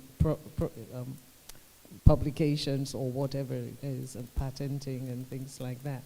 So CC BY, I think anyone can use it and things like that, but I can also limit it. You're free to use it, but there should be no derivative. Don't derive anything from it. You can use it, but not for profit. Yeah, I think there are like 5. They are different, yeah. But yeah, so it's an alternative copyright permission, if you like. So I was looking at the topic, embracing new paradigms. So I encourage you to do that because you are the presenter. But thank you very much for the presentation. I was going to talk again about that myth about data. Without a doubt, publishing data is a new area. There are all issues everywhere. We have to bear in mind that even if, I'm taking the example, and of course you mentioned Wakran as well, if you're going to publish data, for instance, and you're not ready to publish your conclusions, you can actually publish the data on its own with a note about how you publish the data. So anybody who uses that has to cite it. So if they're going to cite it, and then you can limit its usage in different ways. You can use, like she described, licenses, or you could even limit the access to it. Yes, it's going to be open.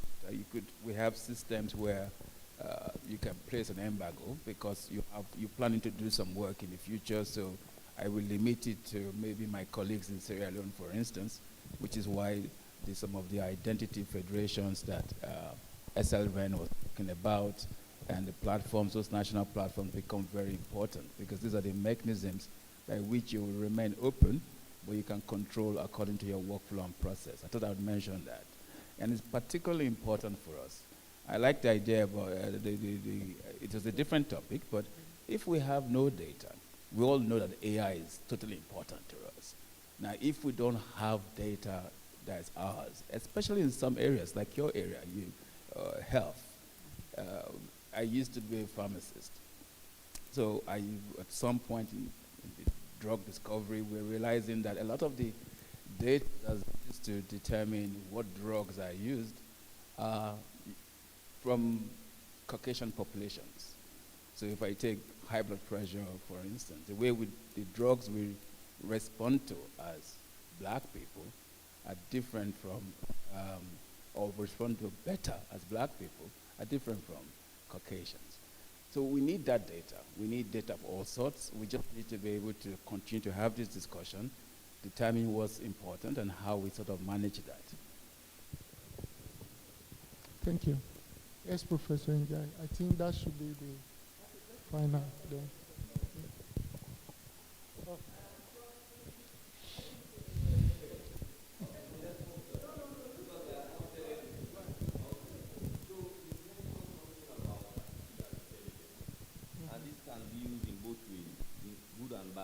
So with all this open access that we are talking about, what are some of the considerations for artificial intelligence? Because now we see students use artificial intelligence to their advantage.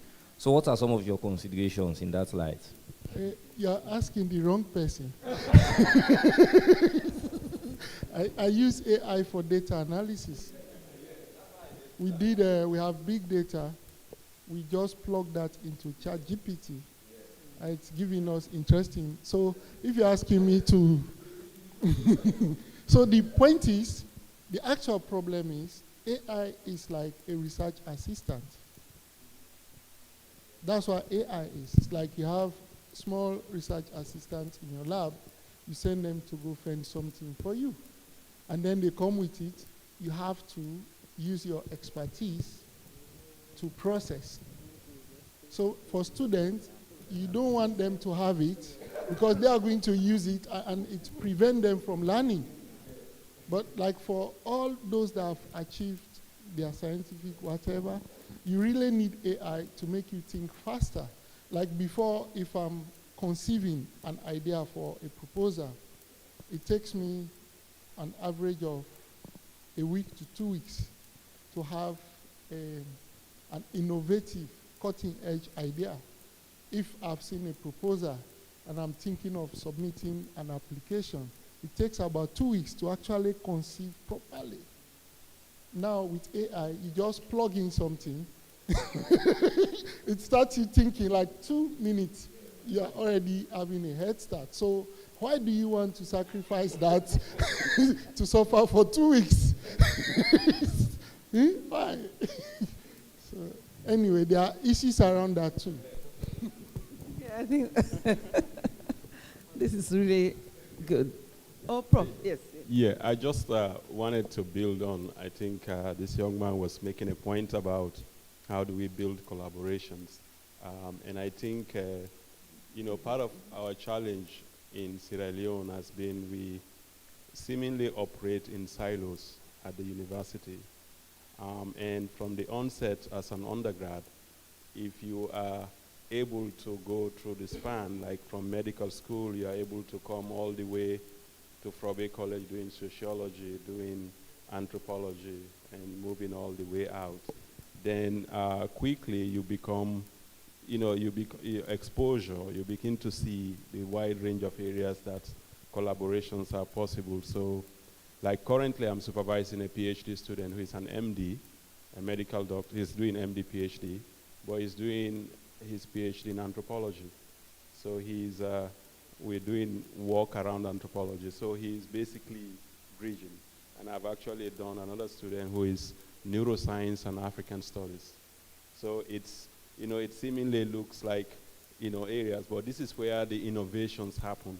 These are the touch points between disciplines. And the more we get that flexibility, in our systems, then it will allow for more innovations. And even the last time I gave a student a ride to Frobe College, she is a social work major, but she happens to be a very good entrepreneur and business person. And I said, well, why aren't you taking classes in IPAM? Because I felt that she had a very strong entrepreneurial skills and all those skills, but she's doing social work at Frobe College. So I think these are things that maybe over time to create this, because the knowledge systems these days is open access. The knowledge systems do not follow these closed boundaries of what we have. And as far as the area, I think Professor Rashid was mentioning one area in which sharing of data, and this is also a touchy area between whether you're in the global south or the global north. We have a challenge. The global north is very powerful. Oftentimes we've seen African scientists will work on something and then quickly lose the credit, right? So this is an area where, as much as we want to be liberal, but we also have to be able to, maybe in a way talk about how we decolonize that leadership structure between us and the global north in terms of data sharing and who owns the data and who gets the credit. There is a woman in Rwanda who did all of the work for Rwanda's great insurance scheme, health insurance scheme in Rwanda. And all of a sudden, she loses all of that because someone from the global north who worked with her took all the credit and published it, and she's not. So these are things that we have to think about. Thank you. Yeah, thank you, Prof. I think this is the last comment I just want to make so that we'll move on about this collaboration and how maybe the collaborating partner can play a smart one on you. Some time ago, I collaborated with somebody to work at the African minerals. And really the question is, how do you sort of see a credible data in terms of maybe looking at CVs that people submit? Now, this project, he was the PI, and I was just taking as the national assistant. So we went to the field for about a month, and after the field, he submitted his report, and it was rejected outright. Now, the people now got to me that I should help him because they found out that I had written something similar, and they had looked at my report that I should now make that report available to him and help him write. But this man was the PA, and he was paid fat money. So I did not reply to that email. I did not. But I know, but when I looked at his CV, it was that good. He has done X, Y, Z. But during our work on the field, conversations, some things you want to hide come out without you knowing. I started asking me, on his paper, his PhD, started asking me, if you want to do postgraduate at University of Sierra Leone, what do you do? How do you go about it? So I said, okay, I told him all the way to do it. I said, so are you interested? He said, yes, I want to do some postgraduate course in some ecological area. So I said, what do you need that? You already have what you have there. No, I just want to see the African perspective of what I've done. So I think we really have to be careful. And as somebody spoke about the unique identifier, if we can have that and be known to everybody, I think that will guide in our collaborative work and then how we go about making data available. So let's give Professor Ansumana a hand. I think his presentation was very thought-provoking. So we are now going over to the presentation by advancing open science in Africa, LIBSENSE and Africa Connect 3 initiative. It's going to be done by Mr. Am I correct to say Omo? Here we say Omo. Mr. Omo. So thank you very much. one of the advantages of being at the end of the session is that everybody has said half of what you need to say, so you don't have to worry so much. So Africa Connect 3, so those lovely banners you see about connecting Africa to unlimited possibilities is the Africa Connect 3 project, but I know we've been here for a while. So these two initiatives, there's a lot to say about them. So I'm not going to, when he puts the slides up, I will start, but I'm not going to talk too much about Africa Connect 3. Suffice to say, because Thomas had talked about NRENs and how that has been going on for a while. Africa Connect 3 is a project that has the 3 regional networks as implementing partners. So for the last 10 years, and sorry about that last line, you can see I took an old slides and sort of changed them, so we're not in Tunis. So yes, so Africa Connect 3 has been going for the last 10 years. You know, so I've spent the last 10 years working in Africa Connect 3. It's, we've managed to establish about 38 NRENs across Africa. 22 of them are connected. We are looking forward to see Sierra Leone connected to the Wakrem backbone. Please change the slide. So I'm going to talk more about LIBSENSE, okay, so that I don't use my time more constructively. Again, Professor Conte Morgan had talked about the origin of LIBSENSE. So to give you some perspective and to sort of take you back to the whole library perspective, LIBSENSE started because in another project called SciGaia, we were trying to build capacities with NRENs. So we had this great idea that we would get researchers and we would understand their use cases so that they could drive capacity on these networks we're developing. We noticed that, we did run this across Africa, we noticed that one common theme across the use cases was somewhere to store either publications or data, the need for repositories. At this point in time, we hadn't been working very closely with librarians. So we realized that this is, we need to find librarians because this is what they do. Of course, when we went to find them, we realized too that we needed to build some capacities there. So that's how this started. But you know, around the same time, open science it was open access at the beginning. Open science was becoming more prevalent, so we kind of segued into that. So LIBSENSE became a broad initiative.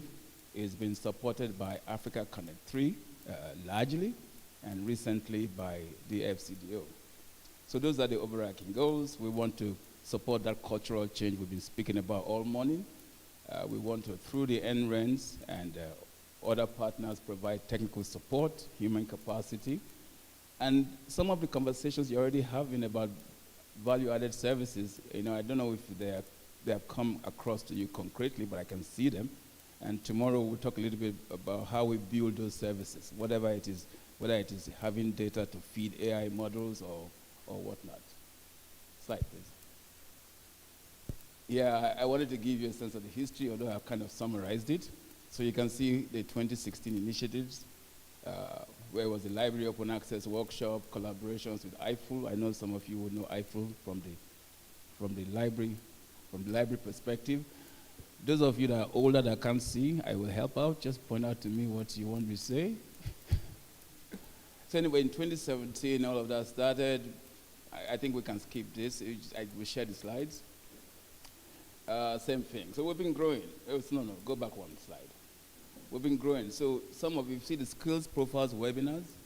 Those were the sort of things that Professor Conte Morgan was talking about, you know, trying to build capacities, new capacities in librarians to serve you better. So we had these webinars and developed a number of skills profiles. Now, even this was in 2020 during the COVID. But even then, that we also are finding out that we do need to even build on some of the skill profiles that we developed there, especially in the area of data and research data management. Because, you know, and some of that has also come through in the conversations. It is not only the data that's an issue that we have to build capacity in. The structures that support that, you know, within the universities, do the ethics boards, are they actually there, you know, in the sense that how do they manage that? Do the researchers, Are they familiar with the data management planning that they have to embark on before they even start the work? Do they understand that data is useless if it's not described properly, and so on and so forth, in terms of sharing. So you might collect data as a researcher, and you're able to use it yourself, but when it's time to share it, it's only meaningful to you. And if it is data that you sort of move on away from, after a few years, you might not even know what data you collected. So those are new issues that we're tackling. Another area is that we delved into, decided to talk about in 2022 with vice chancellors, was this area of research assessment, incentivization of researchers. Yes, we know these incentives are necessary. We also in Africa. Some of the models that are prevalent in the global north just don't work. It's like how we don't have as many volunteers in Africa because we need to feed our families, in different ways. So to spend that time, even if we want to, that we would have used to generate some income, volunteering is not what we tend to do too much. So we need our own kinds of solutions. Move on. So I thought I would spend some more time maybe to give you a better sense, because the website is actually quite rich, and I would encourage you to go there. It's libsense.ren.africa. But I would talk about things we're doing at the different levels to give you a sense of what LIBSENSE is and how you fit into it. So we already talked about the UNESCO Open Science recommendation. So while that was going on, there was consultation. So what we did in LIBSENSE was to present a statement about how we saw Africa participating in this new open science movement. So it deals with things like ownership. We know we have been victims of extractive practices in the past, and it's ongoing. So and those are the issues I'm hearing being described and sort of, that are concerning. What if people come again and start to take what we have? So we need to have, and there's a document there at that link. There are actions and the principles in which we proposed that we would tackle open science. We are working with, I just realized that Unjala is an agriculture university. I didn't know that. But we're working with Roof Forum. So Roof Forum, the Unjala guys must know Roof Forum. Roof Forum is a continental organization of about 160 universities across Africa. Agriculture is the focus. But what we realized was that they didn't have a repository, they didn't have data, they didn't have repositories, a repository where we could harness the power of that network. So LIBSENSE is collaborating with Roof Forum to actually build that. So we've done a needs analysis that's going to be reported in September. So we'll take that, and we have a workshop, I think it's on one slide later, that I'm hoping we can connect Unjala to. Then we talked about identity management before now. What we have is in eduid.africa is a sort of a workspace where people get more familiar with this concept. So I'm hoping SLREN deploys the Sierra Leone Identity Federation. The eduid.africa workspace is an opportunity to scale up your capacity, and for even while SLREN is growing its own infrastructure, for you to have something to use. Next slide. On a regional basis, we have started to look at this issue about research assessment, but I also have talked about the rest, capacity building and skills profiles, publishing, repository interoperability, persistent. There are lots of issues to discuss, so we need to continue to work at this. I don't know about the high performance capabilities in Sierra Leone, but one of the issues that we have in Africa, even when we have the HPCs, is that sometimes quite often rather, they don't have even sufficient capacity to do things on their own. But if we interconnect them, then we can take their combined capacity and work collaboratively to do serious modeling, for instance, climate modeling. In this region, in fact, I think it's only in South Africa you have capacity to do work on that level. So between the research network actually providing you with access to those remote infrastructures and interconnecting, federating what we have, that's a need that we are working with the, this is a center of excellence. I don't know if there's anyone in, there must be one in Sierra Leone. This World Bank Centers of Excellence, I can't remember now, but none here. But that's a World Bank Center of Excellence. So we're leveraging those centers of excellence that have HPCs and interconnecting them to create, some aggregate capacity. And some of the work we have done, ASREN is the third network, or used to be the third network. There's a story behind that, not for now. But it's North Africa, so Arabic was a language that they spoke. In that timeline, I didn't describe the series of workshops that we had across the continent. When we were in North Africa, we identified that there was a lot of Arabic content. But because it was not English, another challenge with diversity, it wasn't easily discoverable. So one of the outcomes on the regional level is the harvesting. And we've had some issues there, but because of the issues again, which I think somebody raised that today, metadata. To be able to share and to harvest, we must have shared vocabularies. And in this case, we're having to deal with that there. Next slide. And the national level, this kind of events is what LIBSENSE has been doing.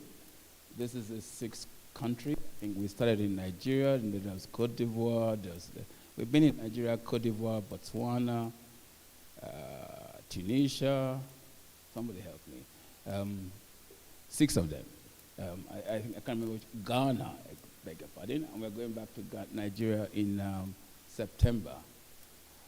Otherwise, one of the focuses of Africa Connect 3 was 2 things: get an open access framework across the continent, which is what, to some extent, LIBSENSE has become. Another thing was to sort of promote this idea of national shared platform. The reason being that individually, you might not have capacity in your campuses, and then it slows down the implementation of these infrastructures. When you come together like this, with the support of the NREN and maybe a library consortium, then some of these open access and publishing platforms become easier to implement. So we have some pilots in different countries. We have a project currently in French in Burkina Faso and Benin called the Africa Digital Campus, in which we're also deploying these national infrastructures. And we're looking to include English-speaking countries in that. One of the things we do when we deploy this infrastructure is to focus on international interoperability, which is something people are not too aware of, because again, you're probably not leveraging your librarians as much as you should. So this, in the platforms we provide, we basically the schemas draw from all the international standards. So yes, journals and preprints, anybody for one? We can have one here in Sierra Leone as well. So we're having a pilot in Nigeria, and for the first time, we're trying to sort of focus attention on books as well. So it was at the beginning journals, repositories, then preprints, and now the whole stack with books. On the institutional level, so Professor Conte Morgan has been part of that in several workshops where we have tried to build open policy capacity building at campus level. I think I mentioned this earlier on about the work we have done with UNESCO in trying to provide a toolkit for that universities can follow, recommendations which they have added to the toolkit. We have a compendium of policy case studies that you can use as a reference. We have this model of open science communities we are promoting, right, where the library is the open science commons on campus. And the kind of idea we have is that, beyond your appreciation of the library, you can have the library as a place where champions like Professor Rashid and yourself and everybody else can actually come together for the techies, they'll remember the old Linux user groups, depends on how old they are, but remember the old Linux user groups and the way open source software kind of grew. That's the same way we think, at least in Africa, we can drive open science communities on campus. And then there's some work we're starting to do with university leaders. So it is important, and I've been very pleased to hear the vice chancellors here, because everybody seems to be quite clued in to what we should be doing. And then this capacity building is for the kind of conversations vice chancellors tend to have. So some of the myths, dispelling some of them, discussing the need for incentivization of researchers. We know researchers have a significant work. So if you do not cater for that, how are they going to do all of these things? Next. Now this is my last slide. I told you I was going to make it short. So this is just to describe upcoming events, LIBSENSE events, and some of which you might be interested in. At the end of this month, there's a webinar with the DOAJ on increasing the visibility and impact of Nigerian research. It's focused on Nigeria, but the theme and the topics apply to all countries. So it will be interesting to have some participants from Sierra Leone. We've been talking about identifiers and sort of DOIs. Sometime earlier on in May, the LIBSENSE Infrastructure Working Group produced a white paper on persistent identifiers. Now, if I was going to ask, does anybody know any other identifier other than the DOI in this room, I don't know how many people will be familiar with anything else. But there are issues. Some of these have to do with resources. So in low-resourced environments, adopting persistent identifiers can be a problem. But we know that we have to adopt these identifiers to have fair data. Data has to be findable, accessible, interoperable, and reusable. So how do you do that if you don't have the funds to buy the DOIs, or if you don't have the resources to support that? So that asks a different identifier, which we are sort of trying to highlight as awareness of, so that we can have a situation where we adopt PIDs, persistent identifiers, on a wholesale basis. It's not one or the other, it's everything. But then it should be driven by our needs and our contexts. So that was a 3-part webinar series with the organization that sort of promotes it, called the ARCS Alliance. And this is the last event is on this, I think it's on the 5th or the 4th, I beg your pardon, but it will be on the website. I just took that off memory. So in terms of the project I said we had with Forum, because the results of the needs analysis, we're going to run a workshop at the AGM in Yaoundé in November. I believe it's November 1st, all on the website. That workshop is going to be looking to address the results and then move into the next phase of actually building the data repository. I mentioned that we'll be moving from Sierra Leone to Nigeria. This will be the second Open Science Symposium in Nigeria. Nigeria is a larger, slightly more complex country. So and things have just changed, as you probably are aware.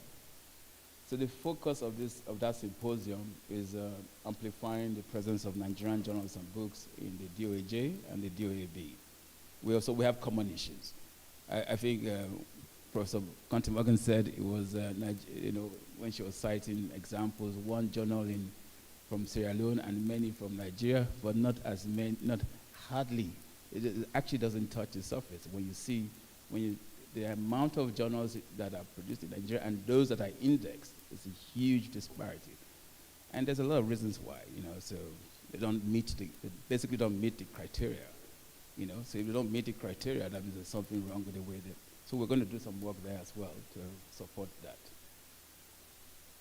The last bullet is a new, so you're probably the first people to hear about that. We are finding that, okay, in addition to the librarians, in addition to the NRENs, the information specialists, one of the areas that we're having problems with is the, let's call it IT. So we have software developers now, So they're getting better every day. But they're not familiar with the space. They don't understand what metadata is. They don't understand how to leverage that for your benefit. So you might have developers.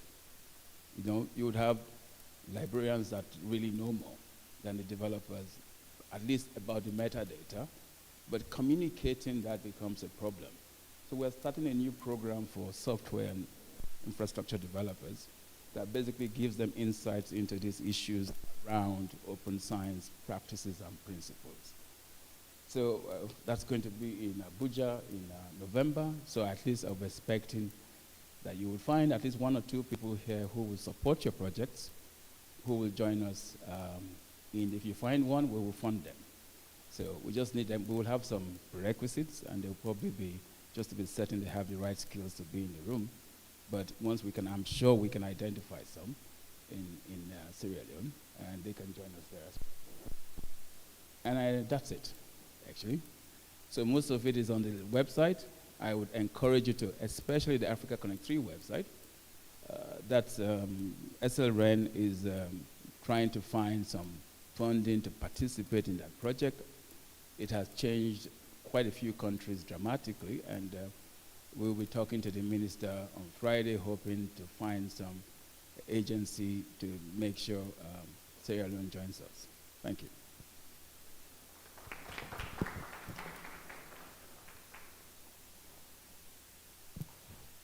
Okay, thank you very much, Mr. Oyaya. Oyaya. So the floor is open for questions and comments.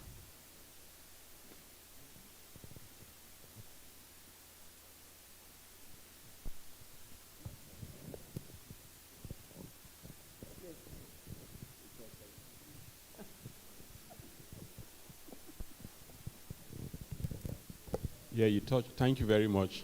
Very good presentation. You touched on a few things like ethics committees, which is very critical for all of this work. And some of our universities here do suffer from that. We're still trying to build the ethics committees within the universities. At the national level, we have an ethics committee with Ministry of Health, but we've been trying to push universities to actually set up their own ethics committees because, again, you cannot publish anything these days without going through strong ethical approval. So that's critical, and I don't know how, if you have resources and other things to support institutions in getting that through. The other aspect is, I think one of the challenges we have in Africa is also curating a lot of our own knowledge systems.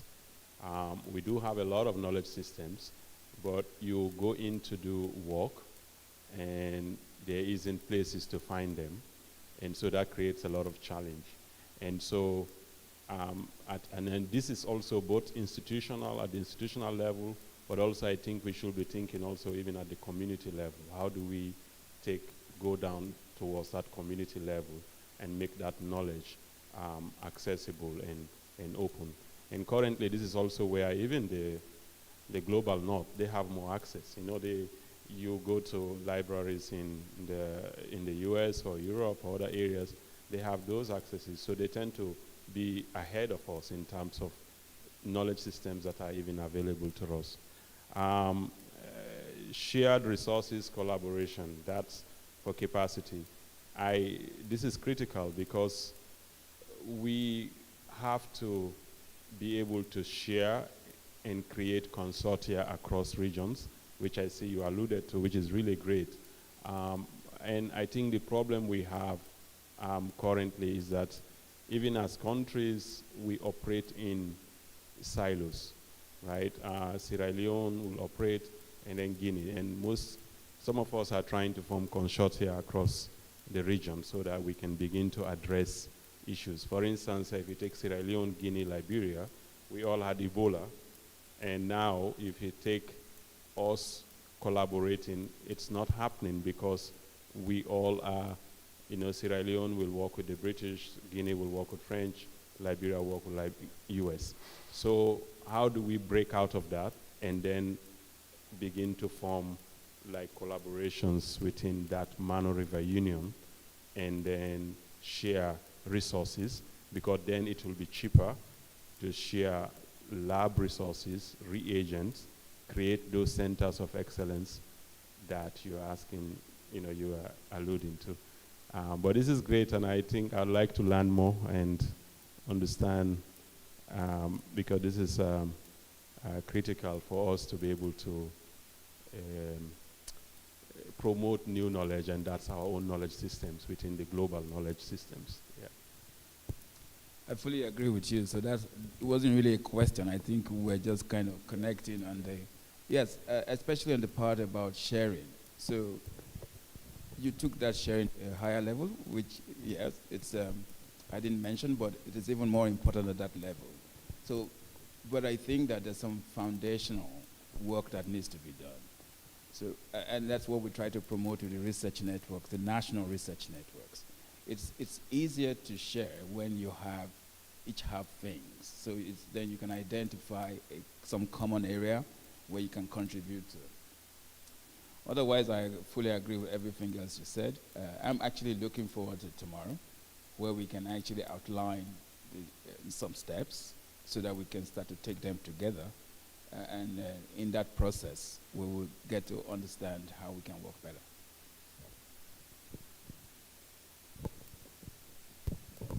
Yeah, Omo, thank you very much for your presentation. Looking at the Sierra Leone context currently, we lack the infrastructure to accommodate the rising number of students gaining admission into universities, tertiary institutions. So the Tertiary Education Commission is promoting open and distance learning, and there was a policy which they developed, for open and distance learning. So looking at open data science, it's how can we merge the two together to ensure that the vision of TEC and the vision of African Connect 3, LIBSENSE, and all other open science communities work together? I would say that's where your national research, your NREN, becomes important. So if you take up ODL and e-learning, so what do you require there, right? So it is distance learning. And the way that has evolved in the last decade is now mostly across the network. Now, if you don't have a network, then that ODL goal, I know there are other forms. You can have TV, radio, but these days it's mostly across the network. So we do need to have a robust network for one. And now because that network also drives your open science activities, you can start to see how you would connect them. Now the Africa Digital Campus project I mentioned actually deals with that. So we can talk about that a little bit more later, either through the NREN or yourselves.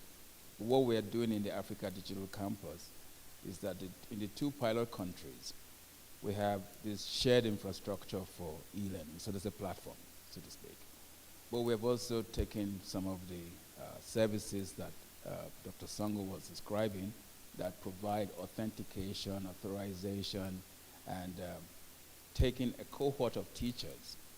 Because there's a lot of assumption that because you teach on a face-to-face basis, that you can translate that very easily to online. We have found that that's not the case. That the capacity has to be built at that level as well to support the pedagogical basis, of the courses. So there's some work that's been going on there.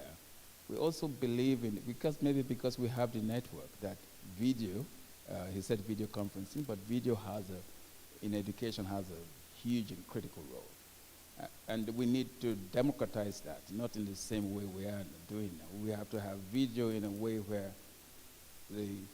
there's an example about somebody growing up in a village, okay, that was in the morning, that person actually has access to video.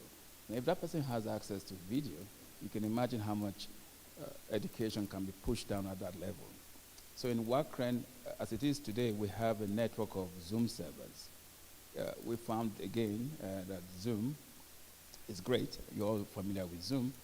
But what we are running is we have this national on-premise server. So we have run this Zoom service in the country so that if you're connected to the internet exchange in the country, then it's a short, for the networking people, latency is the biggest problem with video. If the connection between you and the video server is slow, then video is funny. You can't hear, you can't see, but then if we could reduce that, then it becomes very functional. So what we have done in Wakren is that we have these Zoom servers across the region in some of the countries. So when you use Zoom, you're actually connecting to a Zoom server in your country. That was what we started to do in 2017, and that's what we run now. But we're currently working to use some open source video solutions to make that even cheaper and more available. Now, when that's more available, then distance learning is actually impacted because then you have video, easy video. So I hope I kind of responded to that.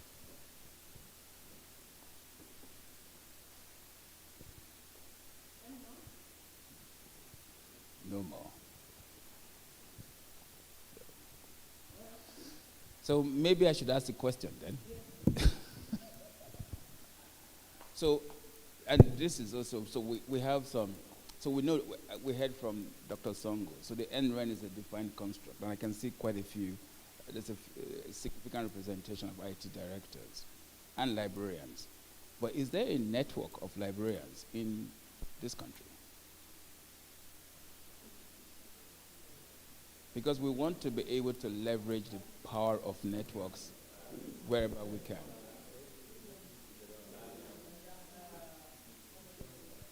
Sorry?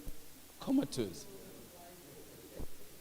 In that case, we should be, maybe tomorrow, we would also discuss how we revive that comatose association.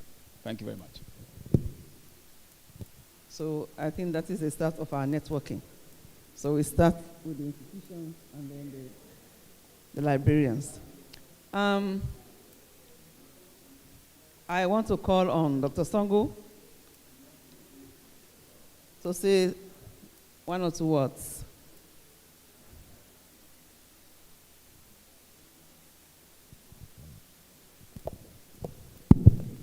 It's been a long day, so thank you so much for your valuable time.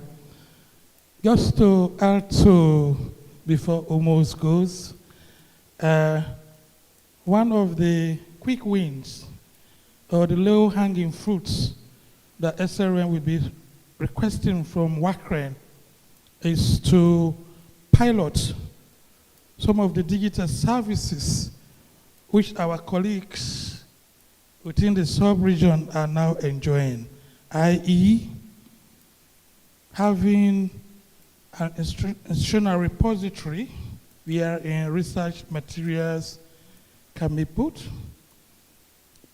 B, ensuring that we test and try EduRoam and Identity Federation so that researchers in Sierra Leone, each time they go anywhere, they can be connected.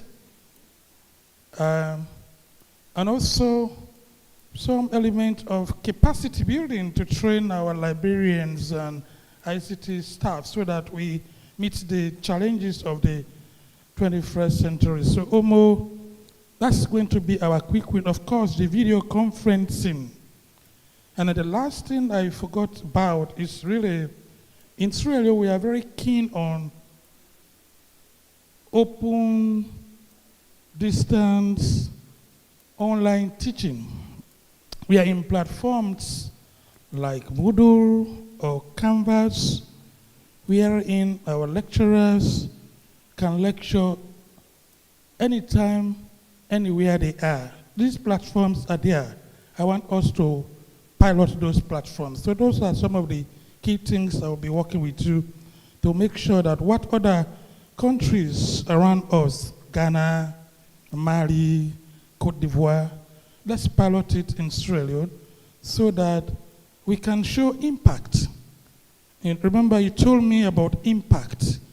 If our academics our policymakers see some of these small little hanging fruit to show impact. We are struggling to have a national LMS. We are struggling to have a national repository. We are struggling to have where we can put our open educational resources. So those bits needs to be piloted for SRN to showcase that we mean business. Thank you. Tomorrow is going to be a very small but policy-focused meeting, because most of the discussions we have today around formation of library consortium, the issues around infrastructure development, open science infrastructure development, which entails connectivity, and some of the digital platforms which we are discussing, is what we are going to put together tomorrow. And also issue around policy, around open science. We are not going to formulate policies tomorrow. Is to agree on a task force to take the policy agenda around open science. And we package that and give it. We are going to meet the Minister of Technical and Higher Education on Friday before almost leaves. So that's a package that we are going to give the minister so that she can share it with the Minister of Communication, Technology and Innovation. So a small group has been set up. I've already sent emails to those who will be attending. Obviously, our default chair for SRN, Professor Redwood Sawyer, will be there tomorrow to lead us on that. So it's a small focus group. In terms of those who travel from the provinces, and even for some of us here, definitely SRN will do something. I will not talk about that now because Omo knows. But definitely arrangement has been done, and this will be communicated probably by early tomorrow. Wherever you are, something has to be done. I can't disclose that now. So on that note, thank you so much. I think we have discussed very pertinent issues for our institutions. The buzzword here is collaboration. You know, when all these institutions come together, we can move mountains. Our issues are quite the same. You talk about connectivity, you talk about library, you talk about research output. It's the same in all of the universities. So rather than struggling, I mean, we are actually struggling doing it in silos. It's better to do it with a collective effort so that whatever the benefits, it's really for the community. So on that note, I thank you all, and definitely all of you get in touch with me for whatever happens. I will float that tonight or very early in the morning. Thank you so much.